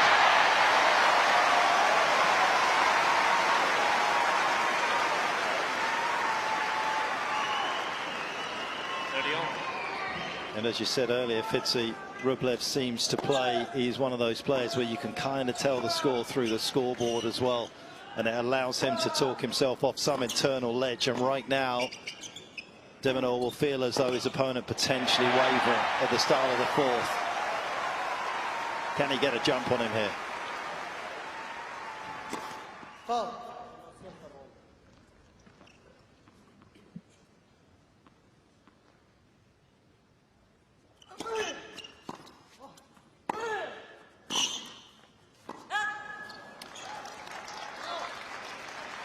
I think that's the opportunity. Second serve to the first court where he can take more of a risk. He's getting caught into the body a bit, De Minaur, with the second serve, and it's ballooning a little bit. It gives Rublev a chance to make the first big ground stroke in the rally. He gets out of jail there, does Rublev. And on with Wally, Mark. On Alex De Minaur's service games here, it's imperative, I think, for him to get that first serve in, particularly wide to the first court. It doesn't have to be a big, you know, a really big first serve, but maybe an 80%er out wide can open the point up, because Rublev is giving a lot of free points. It's a win-win for Alex.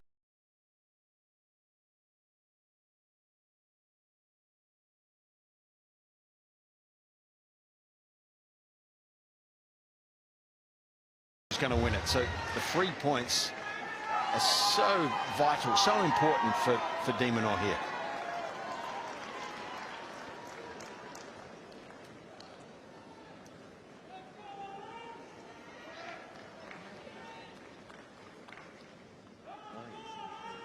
And if either of the two players are as confident as the win predictor.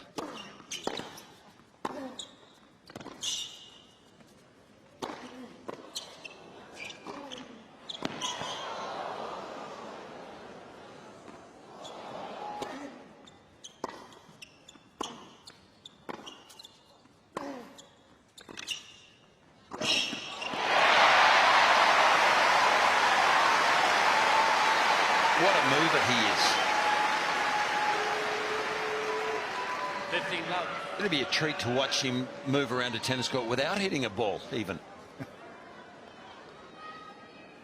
Beautiful close there. And a great reset in the middle of that rally as well. Yeah. He still looks fresh, doesn't he? Fault.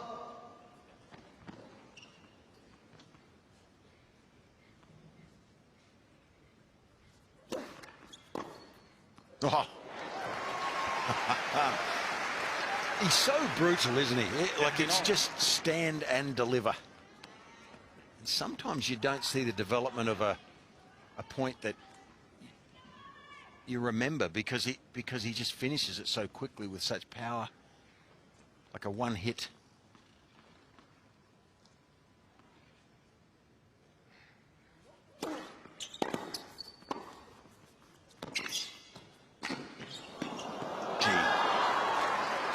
Bit of talent there. Not renowned for that feel, Rublev, as much as the power, but he handled that slice across court magnificently. Alex on his +1 forehand on that due side has gone over 80% of the time into the backhand side of Rublev. We saw the opening point of that third set breaker where Rublev went over there, drilled the backhand pass. Couldn't capitalize on the lead, but he is getting a little heads up in that department.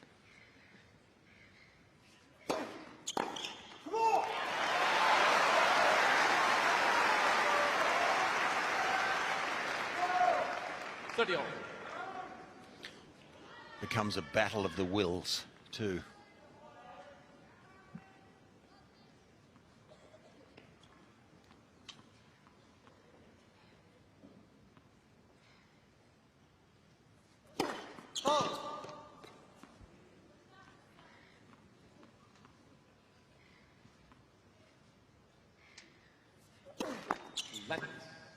Second song.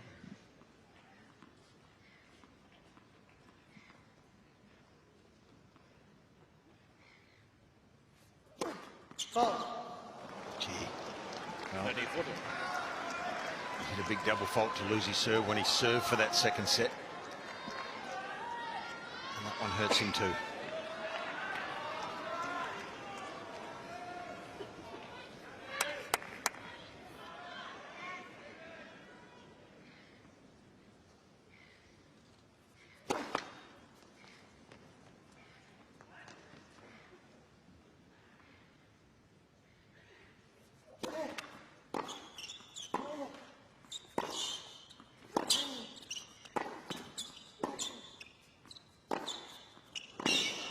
The double fault gave him a sniff, didn't it?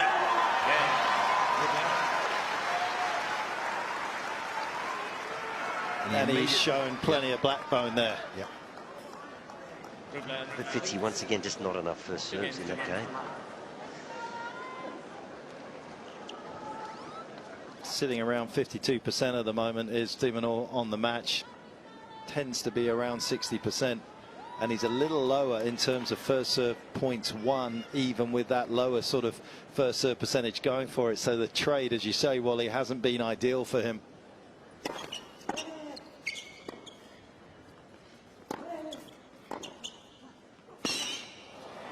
Petch, it's about 16 degrees down here, and it's definitely gotten cooler as the match has progressed.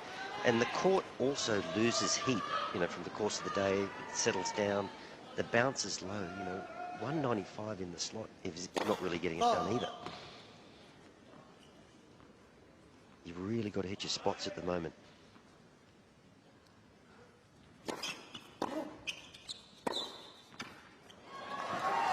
Yeah. And mentally now he's back in it. 30 love.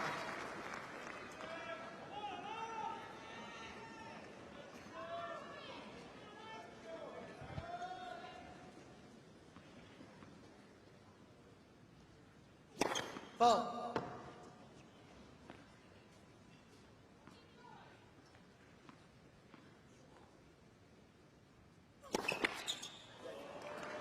Ready, 15.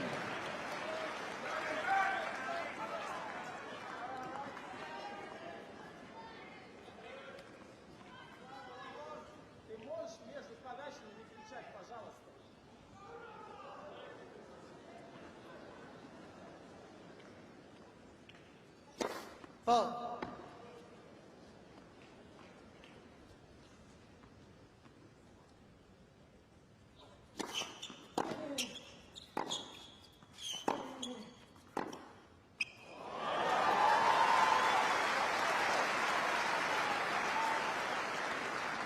40-15.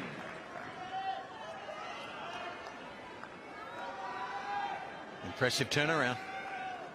That is, it's high quality there.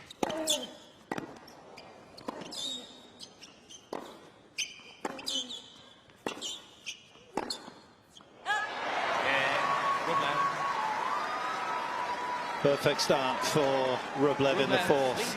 3 unanswered games.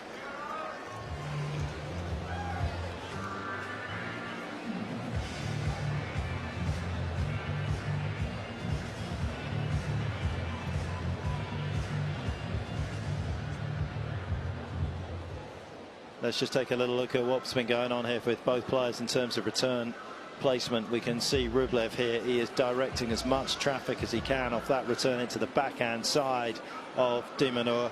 As we say, if he does drift it into the 32% or 14%, then obviously Alex has been trying to go to the backhand of Rublev, who's been getting a bit of a jump, and exactly the same kind of decisions are being made by De Minaur, trying to find, understandably, the Rublev backhand off that return. Probably drifted a few too many short through the middle, but there has been about a 20% drop for both of these in terms of finding their forehands after their serve. So they've both negated the dominance of the serve in that third set.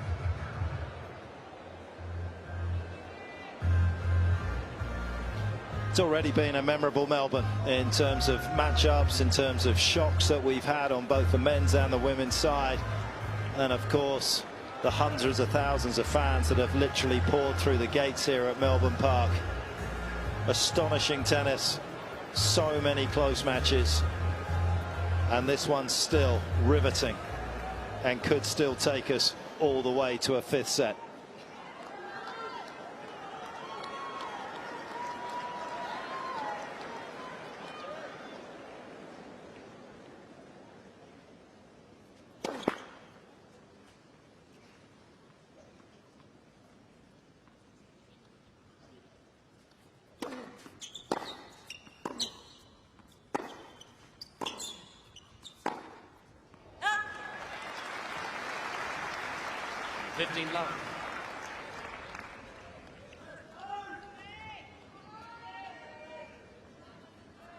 Just twice out of 12 times he's found himself down 2 sets to 1 in a best-of-5 match as he managed to turn things around, Rublev.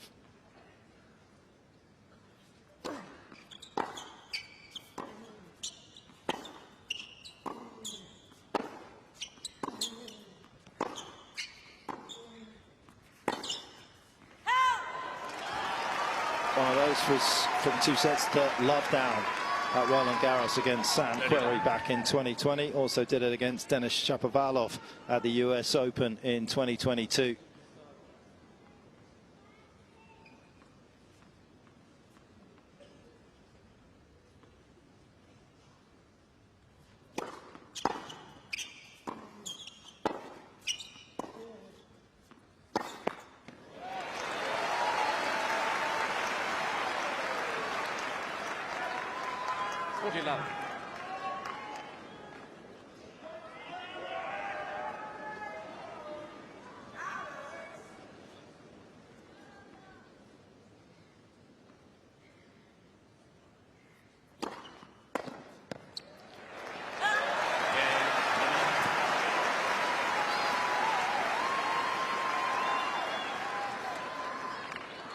Rublev leads 3 games to 1.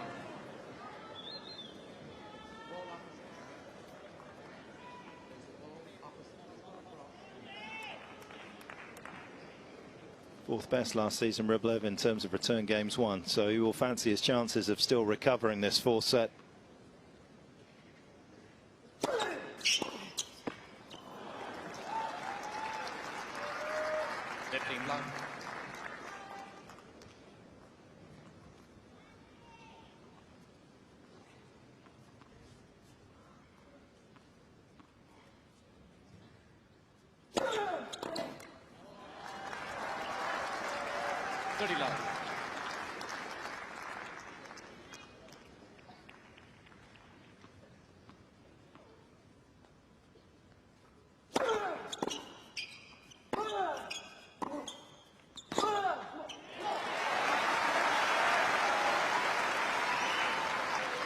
30-15.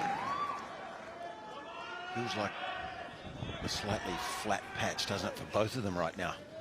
The level's been so high for so long.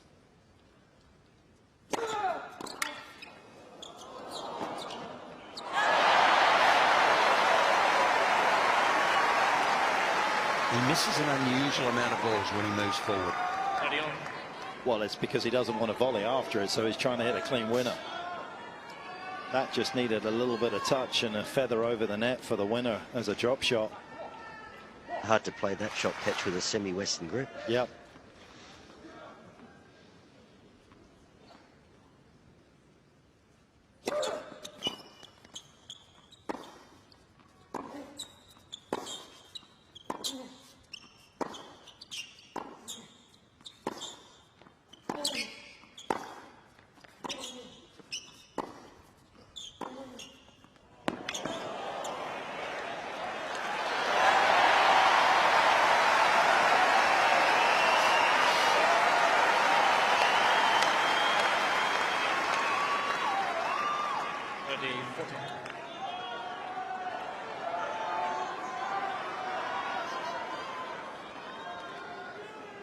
The quality of Alex's returns, he always stands a chance of recovering these situations.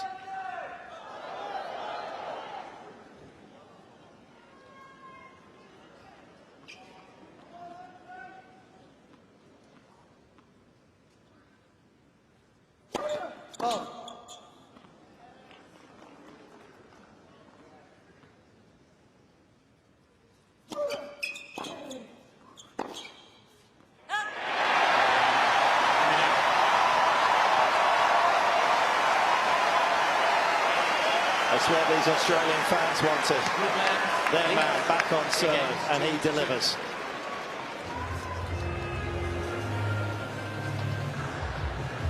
And maybe, Wally, that is why Rublev doesn't have such a great record against top 5 players and has been struggling a little bit against top 10ers. He doesn't have that dexterity that somebody like Rafa would on that kind of ball to change grip just at the last minute to find the right grip to hit the drop shot. Yeah, I mean, it was crying out just to be dropped back over the net, wasn't it? The answer to a drop shot is a drop shot. But, oh, it's incredible. I mean, he does... The way he strikes the ball off backhand and forehand, I mean, I'm here courtside. It has to be seen to be believed. But then sometimes just the fundamentals. There's just a lack of fundamentals. And I guess that's the way he trained as a kid. That's the way he plays as an adult. And, you know, some little variety and subtleties and changes of grips have helped Alex throughout the course of the match, even if it's just a blocked forehand return out wide. But this is the path Rublev is on. We'll see where he takes us. Time. Marcus Rodriguez, who is his strength and conditioning coach.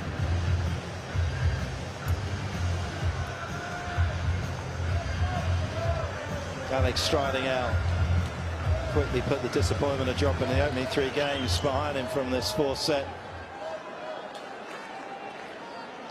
There's a real difference mentally, I think, too, when you're down a break in a set and then you break back. It gives you a real momentum, I think, and gives you a real shot in the arm in terms of mental application.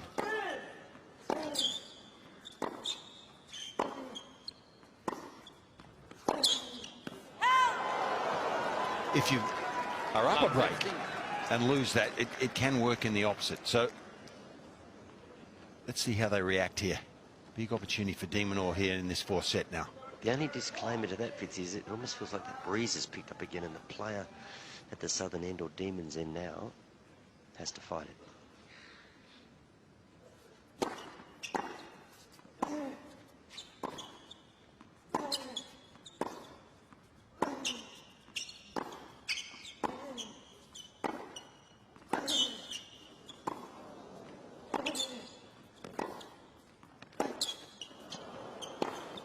You knew what was coming. He stepped it up again. It's hard to pick someone here, isn't it? This is a real tussle. The lethal loveliness of that forehand has been on display for 3.5 hours.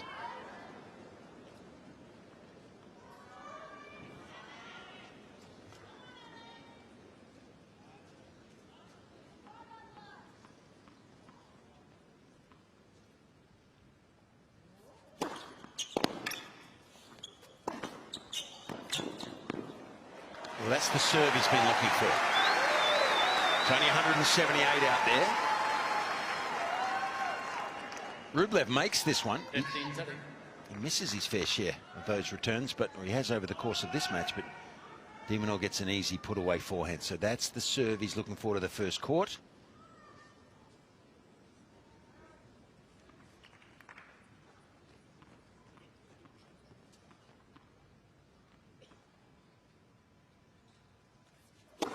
Fault.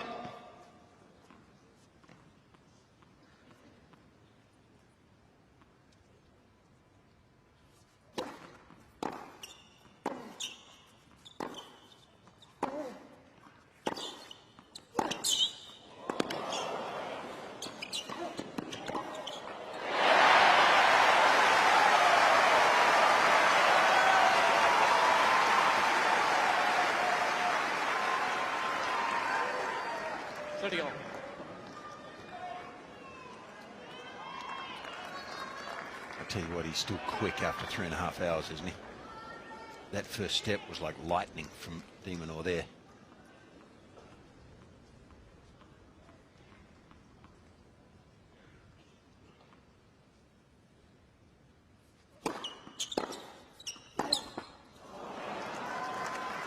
That's a real change up for De Minaur with his +1. He tried to get back in behind Rublev on a big point.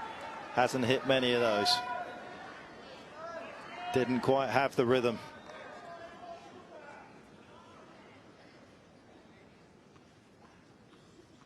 Rublev may take the lead.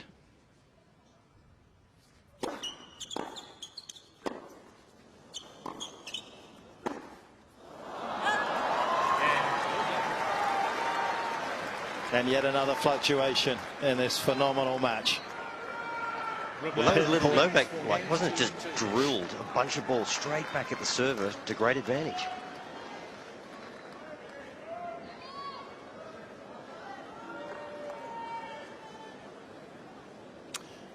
Well, for both of them in the last 2 games too, it wasn't their best service games.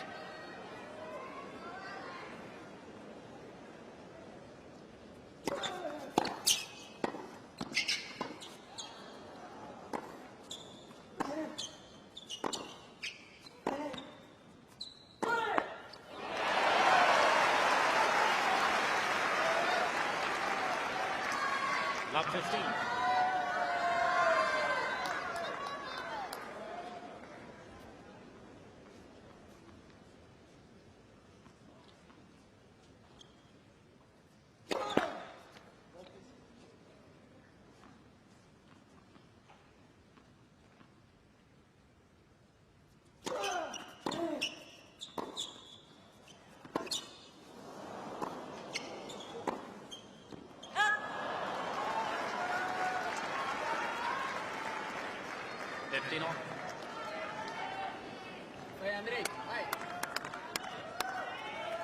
Marcus Balderius on the lefty of pitcher with the green cap on in the front row.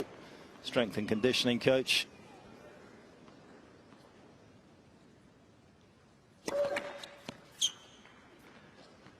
And Rublev, who's hardly taken a break at the back end of last season. It'll be interesting to see how he does physically.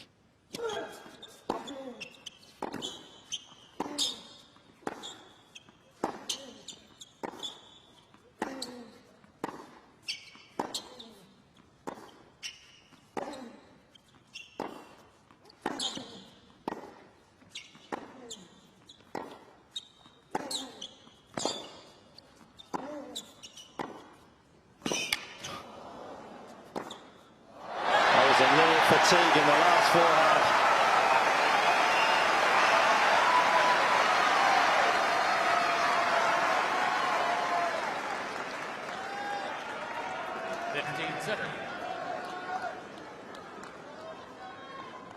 At the pre-season in Dubai, he played a UTS exhibition event in London, headed to Hong Kong, which of course he won. He is a workhorse.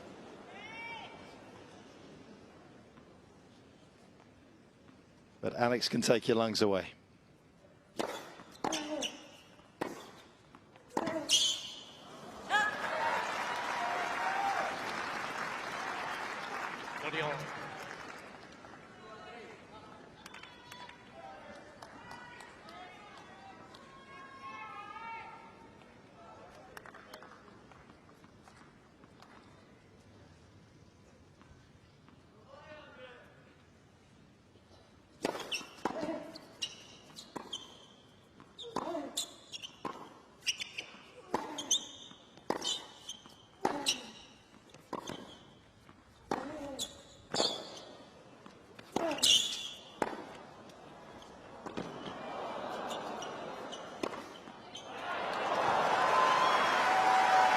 That's Gee, good. that was called good. Starting to doubt the technology. Gee, through the air, we're at a pretty good angle there. That just seemed like it was going out, but caught the line. Got to take those Aussie specs off, Fitzy. I don't think they're that biased.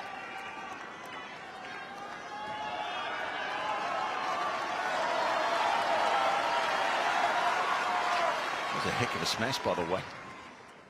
That's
Rublev's legs.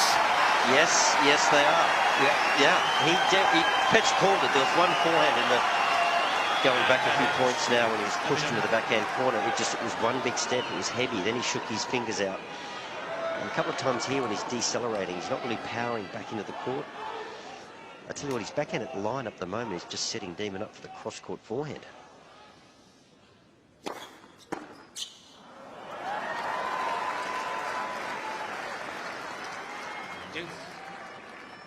Still cranking the serve out at just under 200, but it just seemed to me when he changed direction there, he didn't have the power. Top end, anyway.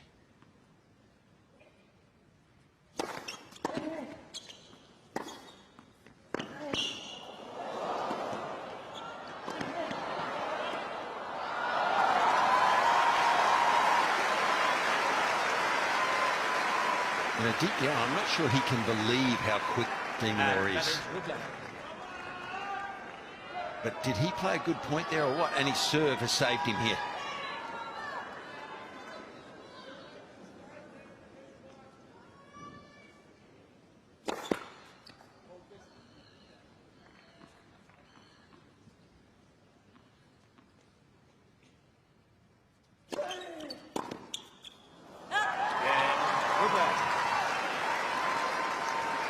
They continue to enthrall us after 3 hours and 40 minutes. Rublev a game away from taking us to a fifth.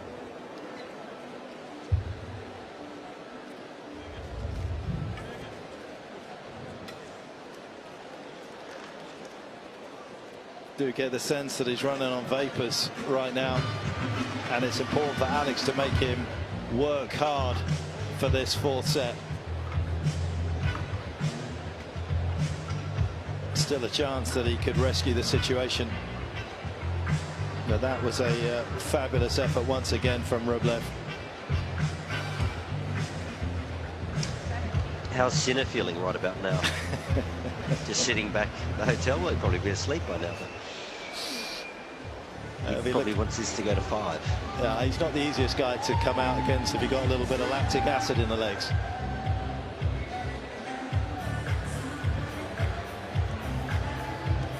Time.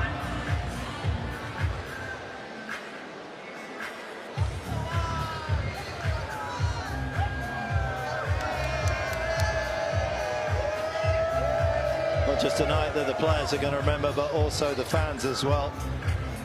And it is a good job that we play this Grand Slam in the home of some of the best coffee in the world, because caffeine is definitely on the menu in the mornings after the night befores.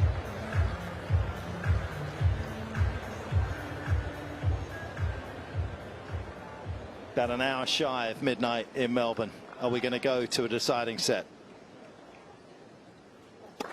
Let's first.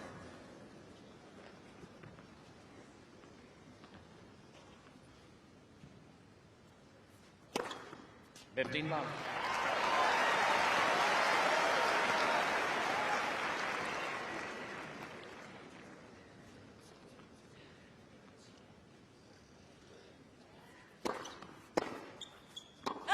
30 love.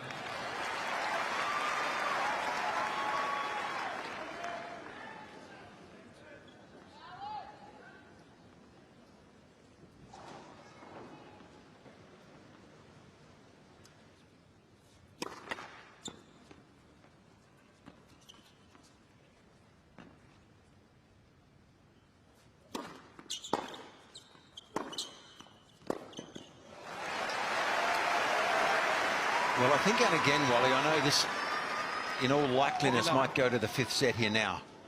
But I really feel that Alex, if he can draw Rublev off the court, he's not getting to the ball as quickly as maybe he was earlier on. But this is going to be a grind, isn't it, to the finish line? Oh.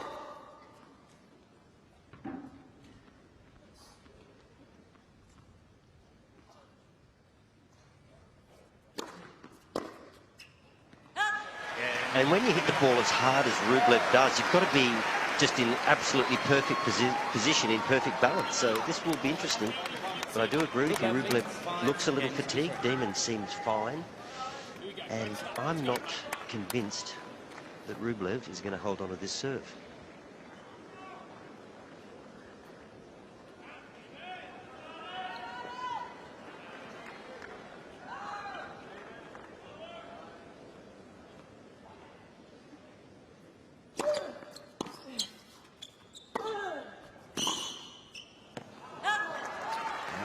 That's his stock standard play, though. I'm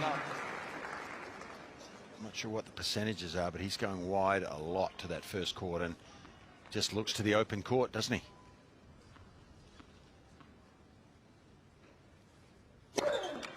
It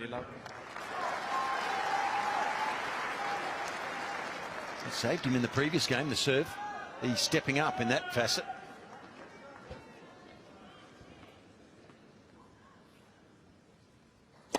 Ball.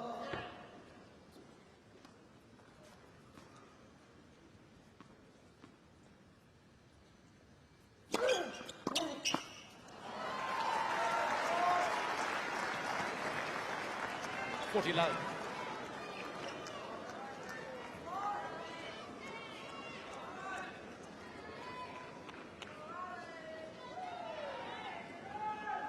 Fifth set beckons.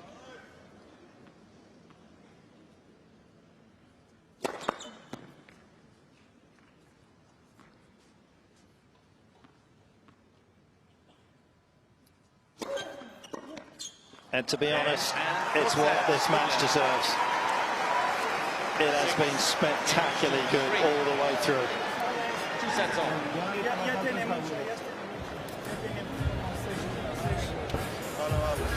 Espera, que eso será una mezcla, se va a volver loco. Well, I'm afraid for all of your skills and assets, fortune teller isn't going to be one of them. The wind had picked up. I thought he was going to have to fight a little harder than that, but he served a couple of bombs and Demon just couldn't quite get into the game at all. Let's quickly run you through your credits here. That was a much tidier set from Rublev. We talked about the winners that Alex was able to pick up in that third set. Well, he's flipped that on the head. There hasn't been as many. There were 13 from the Australian in that third set, just the 3. He kind of nullified the strengths from the Australian, picked up 7 of his own. And there was some early bounce from the Australian coming out at the start of that 4th set, looking to try and chisel out a quick early lead, try and see if he couldn't get Rublev when he was in a moment of despair. It just didn't quite happen, and it was Rublev that was quickly able to put the disappointment behind him in that 4th set. And that momentum and tailwind took him to the finishing line for the 4th.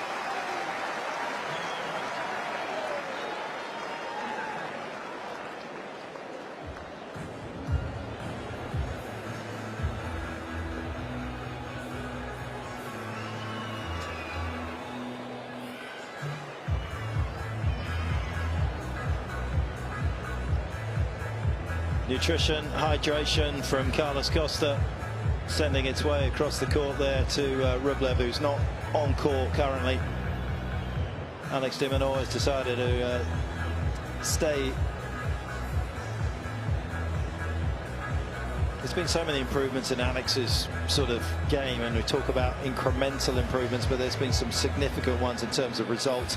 3-19 against top 5 players before November of 2022. He's gone 4-7 then, so 4 wins and 7 losses against top 5. That's been excellent from his perspective in terms of turning himself into a threat, which has catapulted him into the world's top 10. First Australian since 2006 to achieve that. And of course, still just 1 set away from getting through to the quarterfinals of this year's Australian Open. Match Kyrgios, who last did it for Australia in 2015.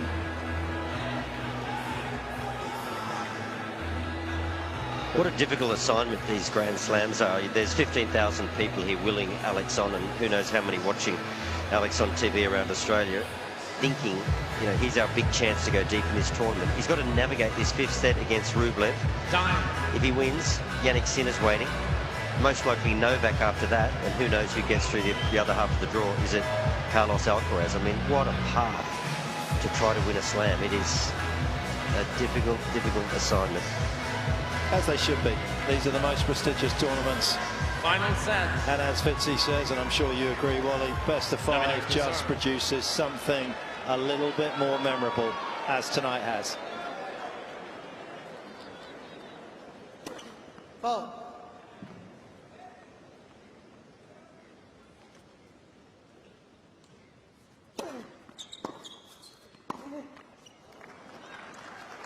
Love 15.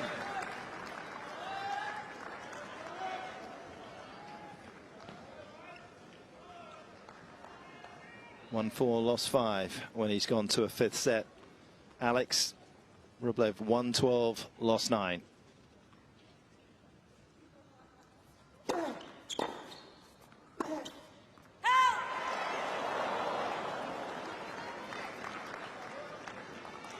Love 30.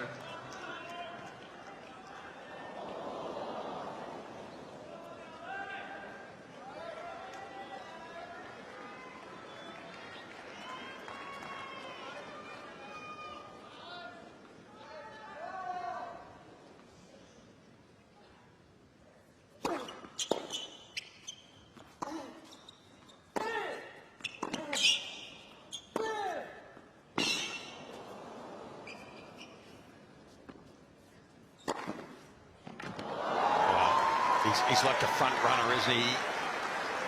He gets 2 errors from De Minaur to give him love 30, and then he comes out swinging.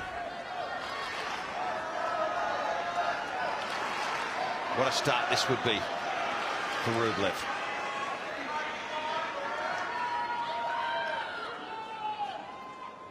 It's like he just gets a whiff, doesn't he? A little sniff in the breeze. Foul.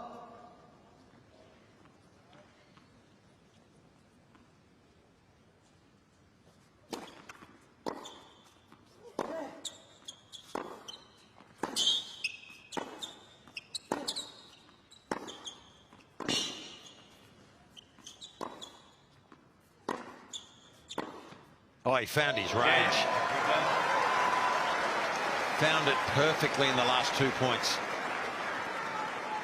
That's unbelievable, isn't it? Because we're talking about Rublev just starting to look a little shaky in terms of his legs at the back end of the 4th. But when you hit the ball that cleanly, you just control the court. You barely have to move anyway. What a start that was. And that has put the Aussie on the back foot straight away.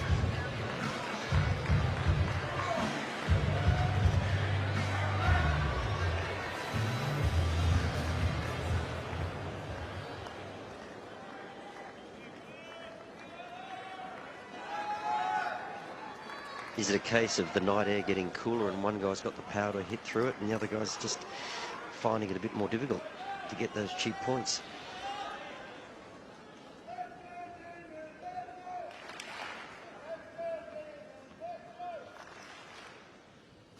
Foul.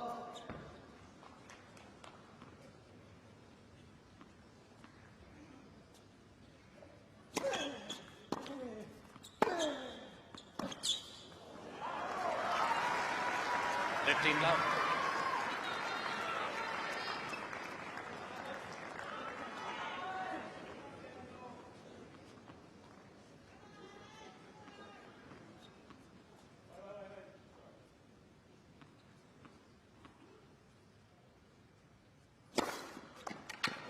Wow. Now he's hitting the lines. And look at the look in that face.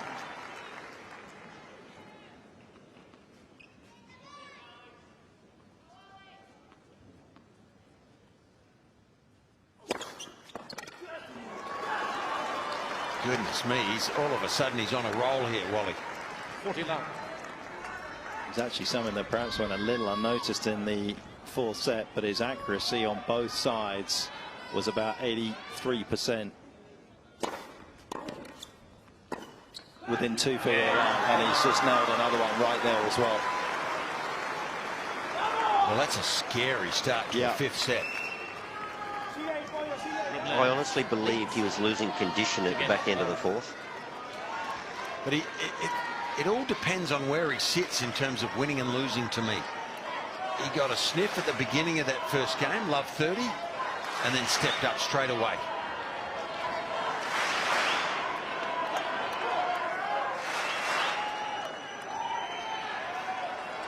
If he gets behind in a set, the head drops more. The job ahead now for Alex De Minaur.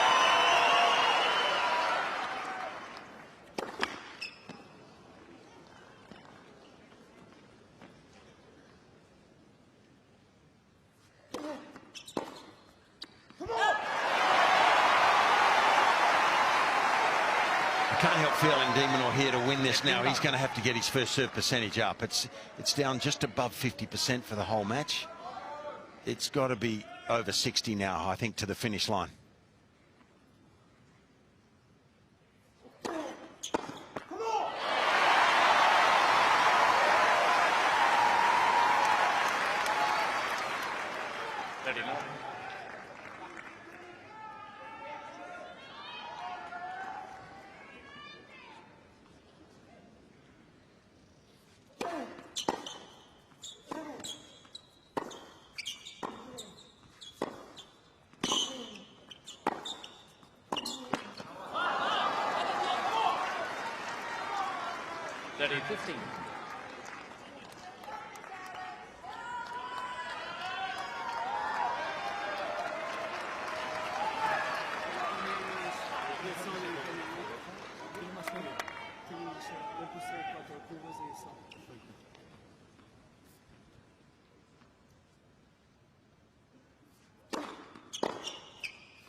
Pure sizzle off that side from Rublev in this fifth set to start with. He lost about 11 Ks off the forehand side in the fourth. Didn't hurt him though, because he served so well, but he is absolutely ripping it at the start of the fifth.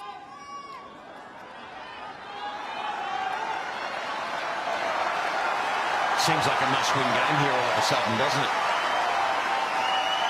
For Alex De Minaur.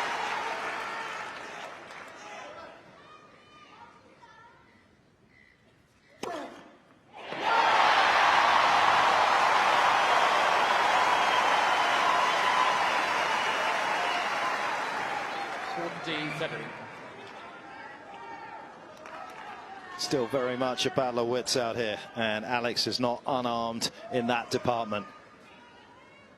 Thinking his way to a free point.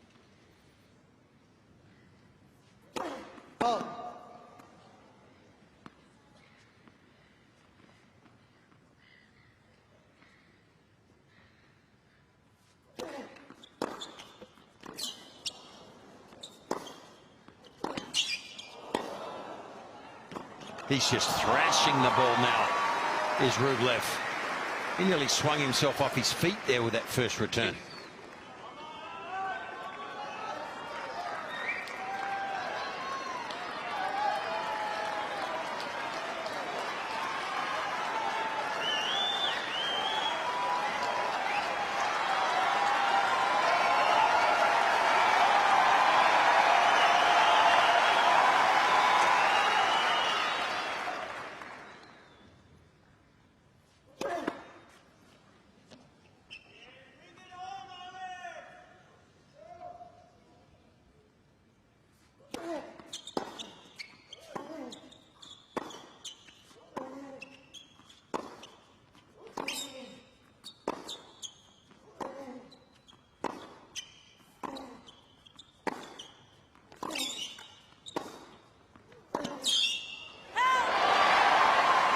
He thought he made it. De Minaur. Advantage. Rublev.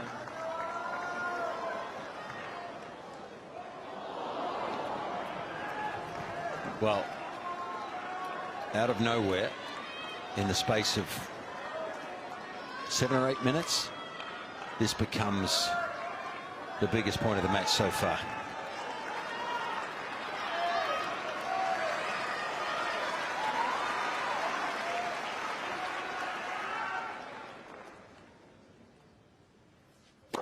Fault.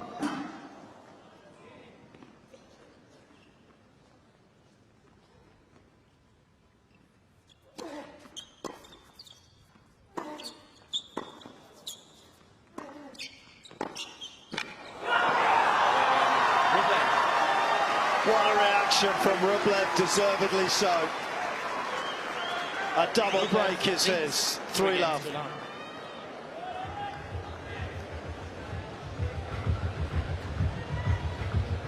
And he nailed the dismount on that point, didn't he? I mean, what a backhand down the line. It was a shot that Alex had to make. This forehand, he couldn't afford to miss it. It was a little low. It didn't have an awful lot of pace on it. And he's been moving that way a lot on that forehand from Alex. Guessed right. And he has absolutely nailed it. Yeah, that was spectacular from Rublev there. To defend that first ball off the forehand, to take a quick first step across and anticipate, and then to be good enough to hit that. What a play.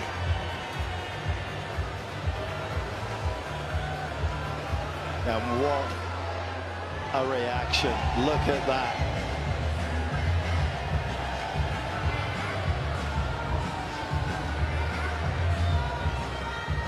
Time.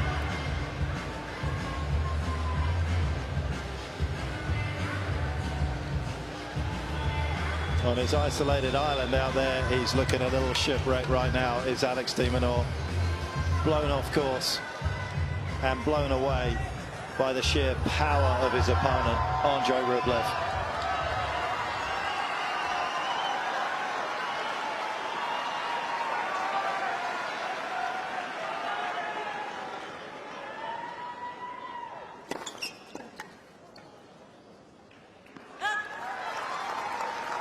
Well, I, for one, Wally, didn't think physically this would happen at the beginning of the fifth. He has really stood up here, hasn't he? He got a sniff in the first game, Fault. and it's just changed his whole attitude towards his fifth set, Rublev.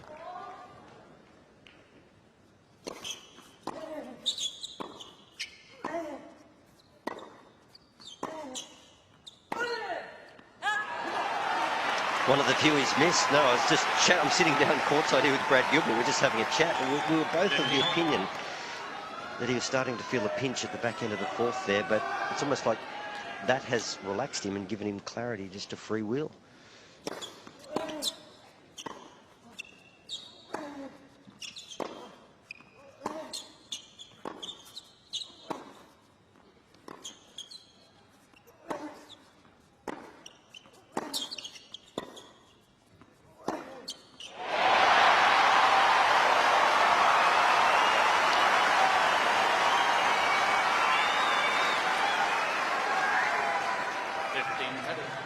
This is just about to become the second longest match of Alex De Minaur's career in terms of time.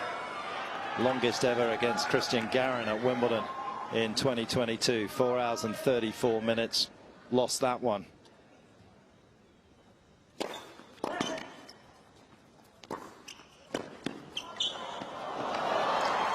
has in fact lost his 3 longest matches of his career that have gone past 3 hours and 54 minutes. Rublev, on the flip side of that, has won his 4 longest matches, and this undoubtedly will be the longest match of his career. That stands at 4 hours and 8 minutes against Denis Shapovalov at the US Open in 2022.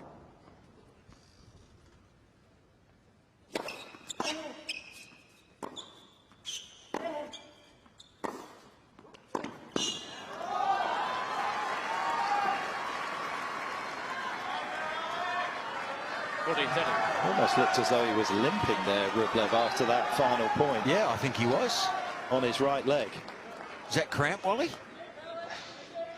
I don't know. And sometimes when he stops, his feet sound so heavy on the court. It's like thud, thud, thud.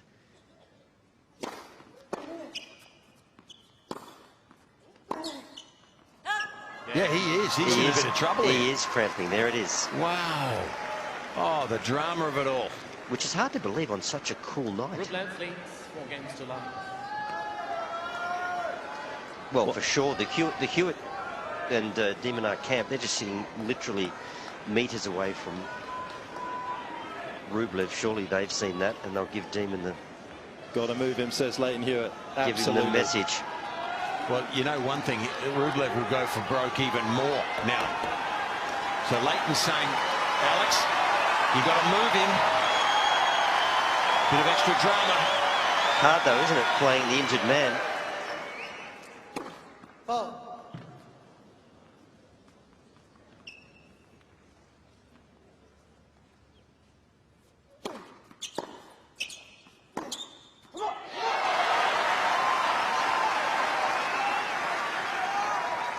Well, we saw the team at the end of the 4th set, Rublev's team quickly getting water, and we got the salt packets that were heading out. They must have been aware at that particular stage that there was a chance that this was going to unfold.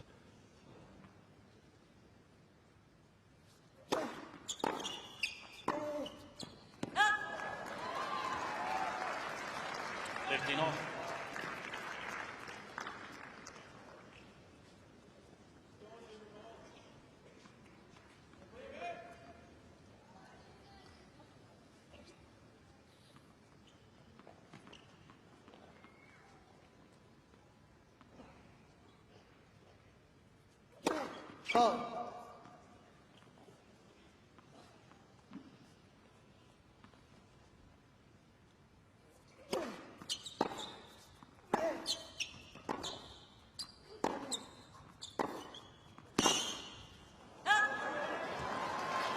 And the absence of alternatives right now for Rublev with a 4-love lead also makes his choices that much more simple, whereas for De Minaur, more complicated.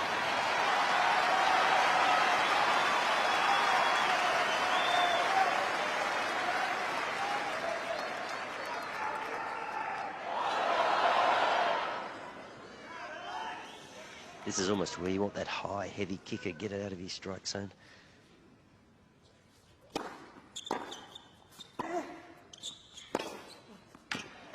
That's what he's going to do. He's on almost 1.5 legs here. 15-14.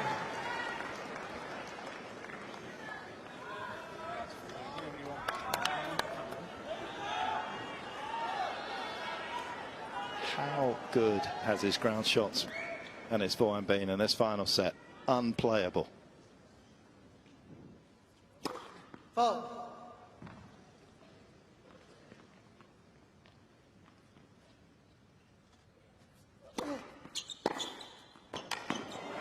Absolute miracle of a performance in this 5th set from Rublev. Whichever way you look at it, it has been perfect. 5-love.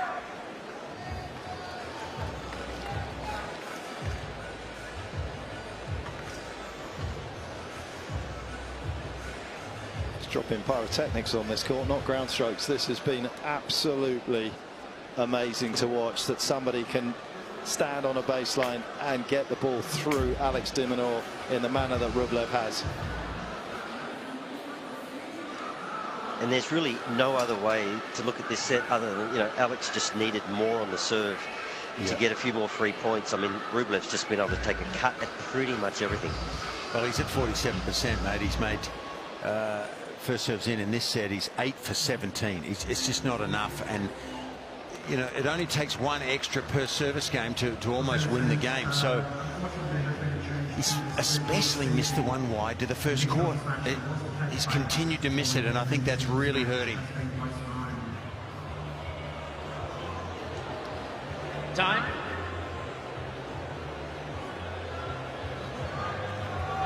Rublev is out.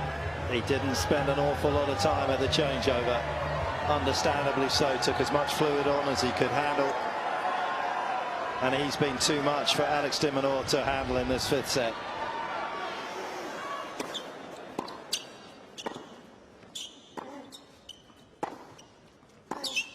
But every point that Alex can extend this, you just never know. Yeah.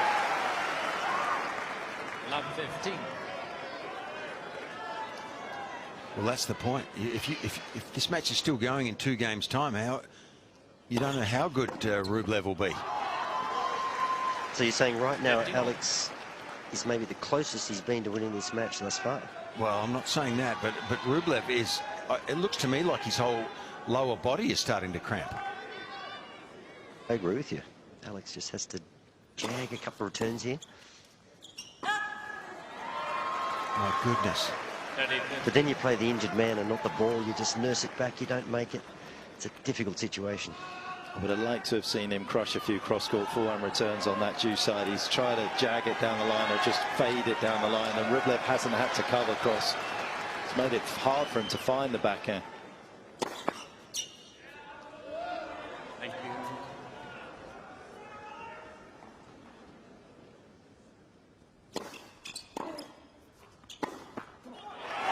If he can win this game, you just don't know. De Minaur. 30 all. To get the ball back and deep. Easier said than done.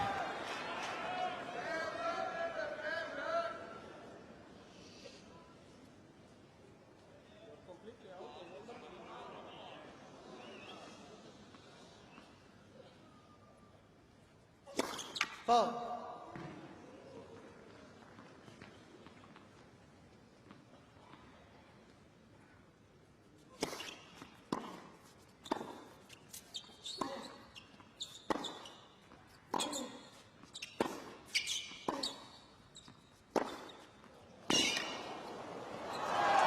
Incredible.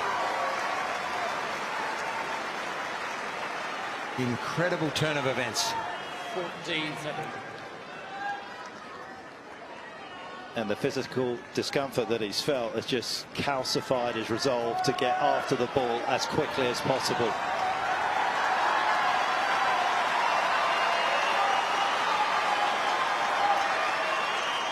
Match point Rublev for a place in the quarterfinals.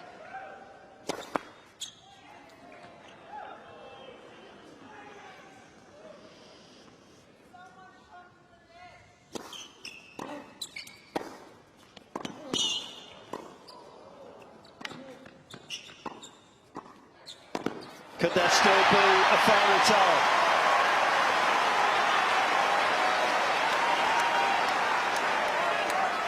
Well, if he wins this game, yes. Deuce. It seems like he's deteriorating.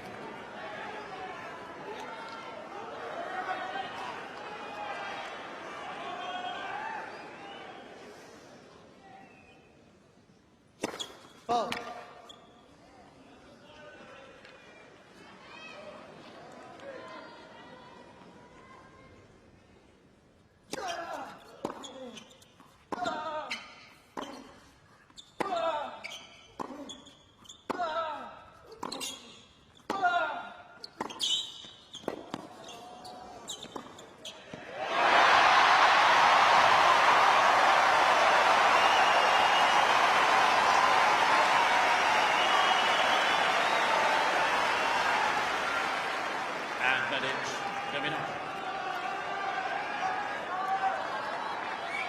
Maybe that's what it's going to take, though. Alex just playing some huge points, not nursing the ball, trying to move him, but absolutely going for it himself. Too good.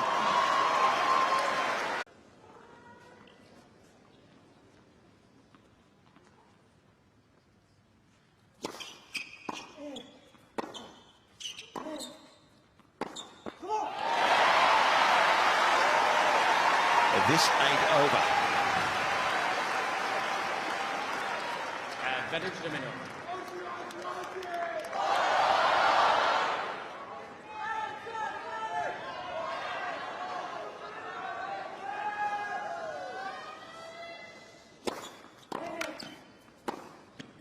Oh my giddy aunt.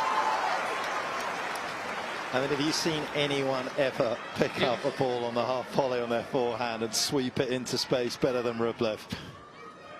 Oh.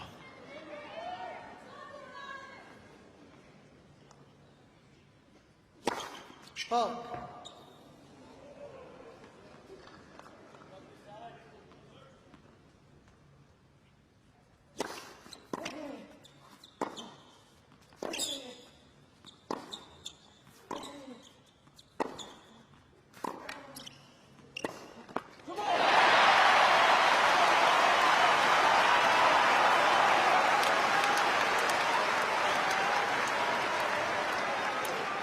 Alex De Minaur.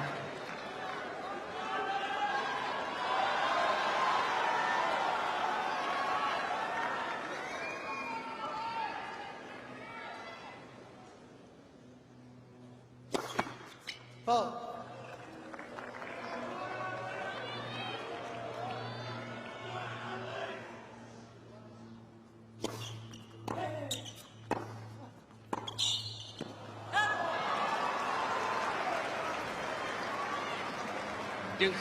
There was nothing wrong with the return. It was just another wonderful response from Rublev.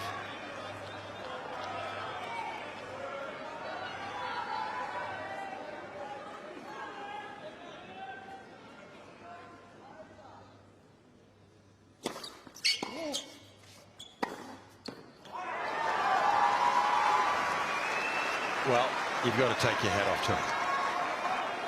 I mean, with the amount of sugar that he's got in the tank, he has rolled the rock like nobody else these last couple of weeks.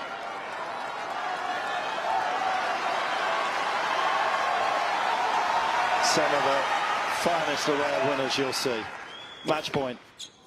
Fault.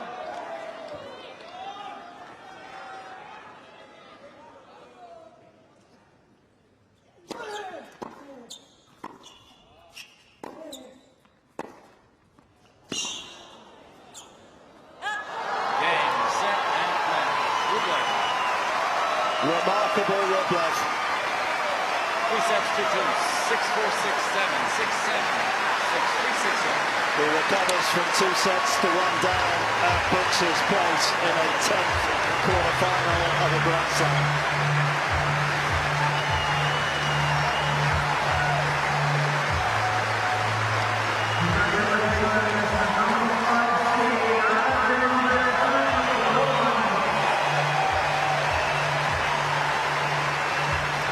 You would be forgiven for underestimating what he was capable of producing in that final stretch. He went to a place that very few players could go to, and Alex De Minaur could not contain him. Freewheeling, freestyling, and the freedom to play the sort of tennis that many of us can just dream about. As for Alex, the dream is over, Fitzy. Yeah, look at a remarkable night, really. The scoreline a little bit unfair, possibly in the end, but I cannot do anything but take my hat off to Andrey Rublev there, and by the way, to this man. Australia should be proud of him. He's getting better incrementally, and he'll be back.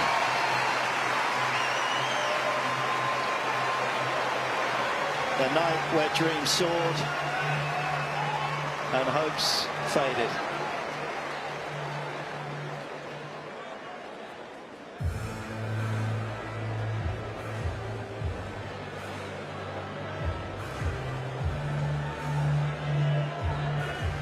A long, painful walk back to the locker room as the delight is etched on this man's face. He is one of the fans' favourite, and he's got just about enough energy to get himself over to talk with Jim Courier.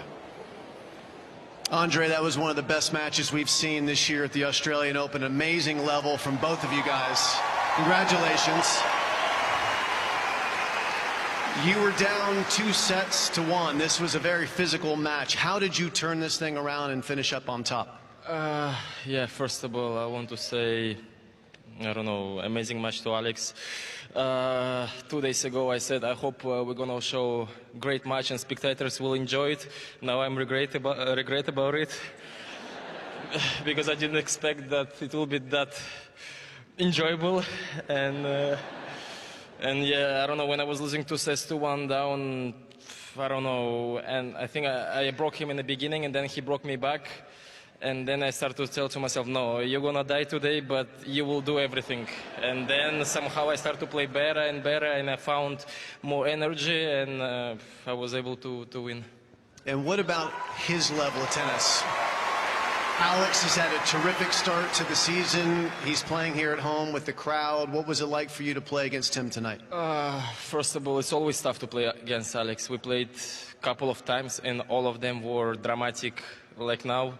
So, I don't know, he's one of the fastest players. The way he moves with the legs and he take the speed is crazy. And you could see it was super tough to play. I mean, 4 hours, not enough to say that it's super tough to play against him. So, yeah, I'm just happy to be in quarterfinal, and we'll see what's going to happen. It certainly was physical. It was long. The points were grueling. You both were hitting the ball so hard. It looked to us like you were struggling a little bit with your legs in the last set. What was going on there? Yeah, of course, when you play 4 hours long rallies and you try to stretch, plus I'm a bit like a wood. So, of course, I start to feel a bit pain, but it's normal after 4 hours with intensity like this. So I was just trying not to think about it. I was just trying to push myself. Like I was saying, I'm gonna to do everything I could, and then that's it. Don't cry, don't start to feel sorry to yourself. Like, oh, you know, sometimes, oh, it's tough, too tough, and like stop these things and just keep fighting, and then we'll see what's gonna happen. You certainly did fight. And you treated this Melbourne audience and the global audience watching you tonight to the full Andrey Rublev experience. You have so many emotions on the court that you show us, and we love to see them. What's it like to be inside your head in a match like this? Better not to be inside my head at this time.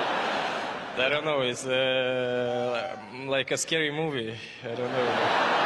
You know, a lot of emotions up and downs that better not to be inside myself. Well, you certainly don't keep them inside yourself. You let us see it, and that makes it really fun for us. You've got more fun ahead. Your quarterfinal match will be against another hot young player on tour. Jannik Sinner awaits you now. Your thoughts on that matchup in a couple days' time? We'll see. Jannik is one more player who is having unreal season last year, already amazing results this year. He beat me last time, so I don't know what to say. Looks like I'm in trouble.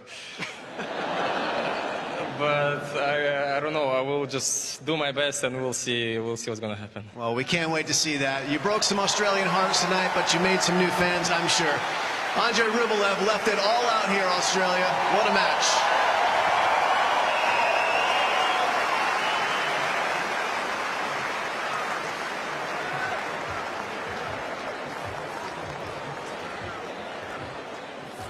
Yeah, he's incredibly likeable, and he has an incredible charisma to his tennis as well, Fitzy, and he's a credit to himself. He certainly is. For me, he cannot not be a good guy too. Underneath all of that emotion, and he laughed about himself, don't be inside my head, but I think he's a good guy, and he deserved that tonight. He was extraordinary the way he hit the ball. You don't often see that in the game of tennis, how someone can strike the ball for that long, that hard, and that well. He's an amazing player.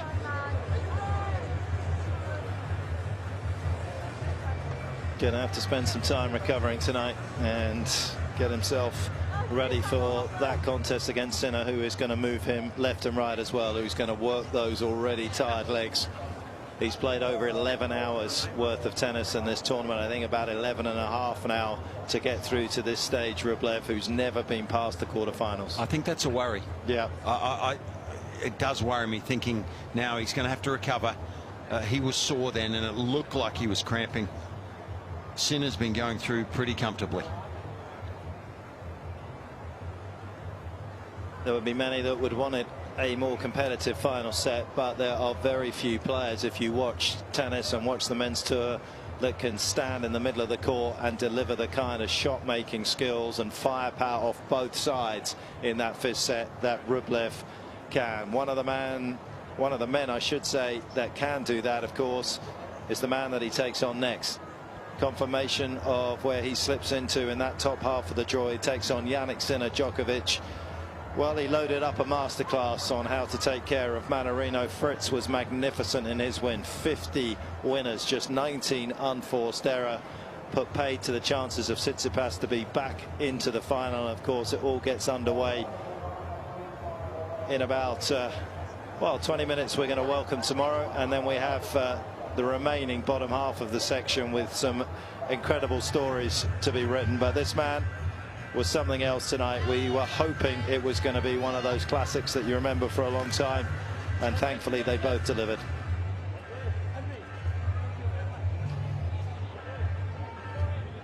The magic in Melbourne never ceases to entertain us. Thanks for your company.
Thank you.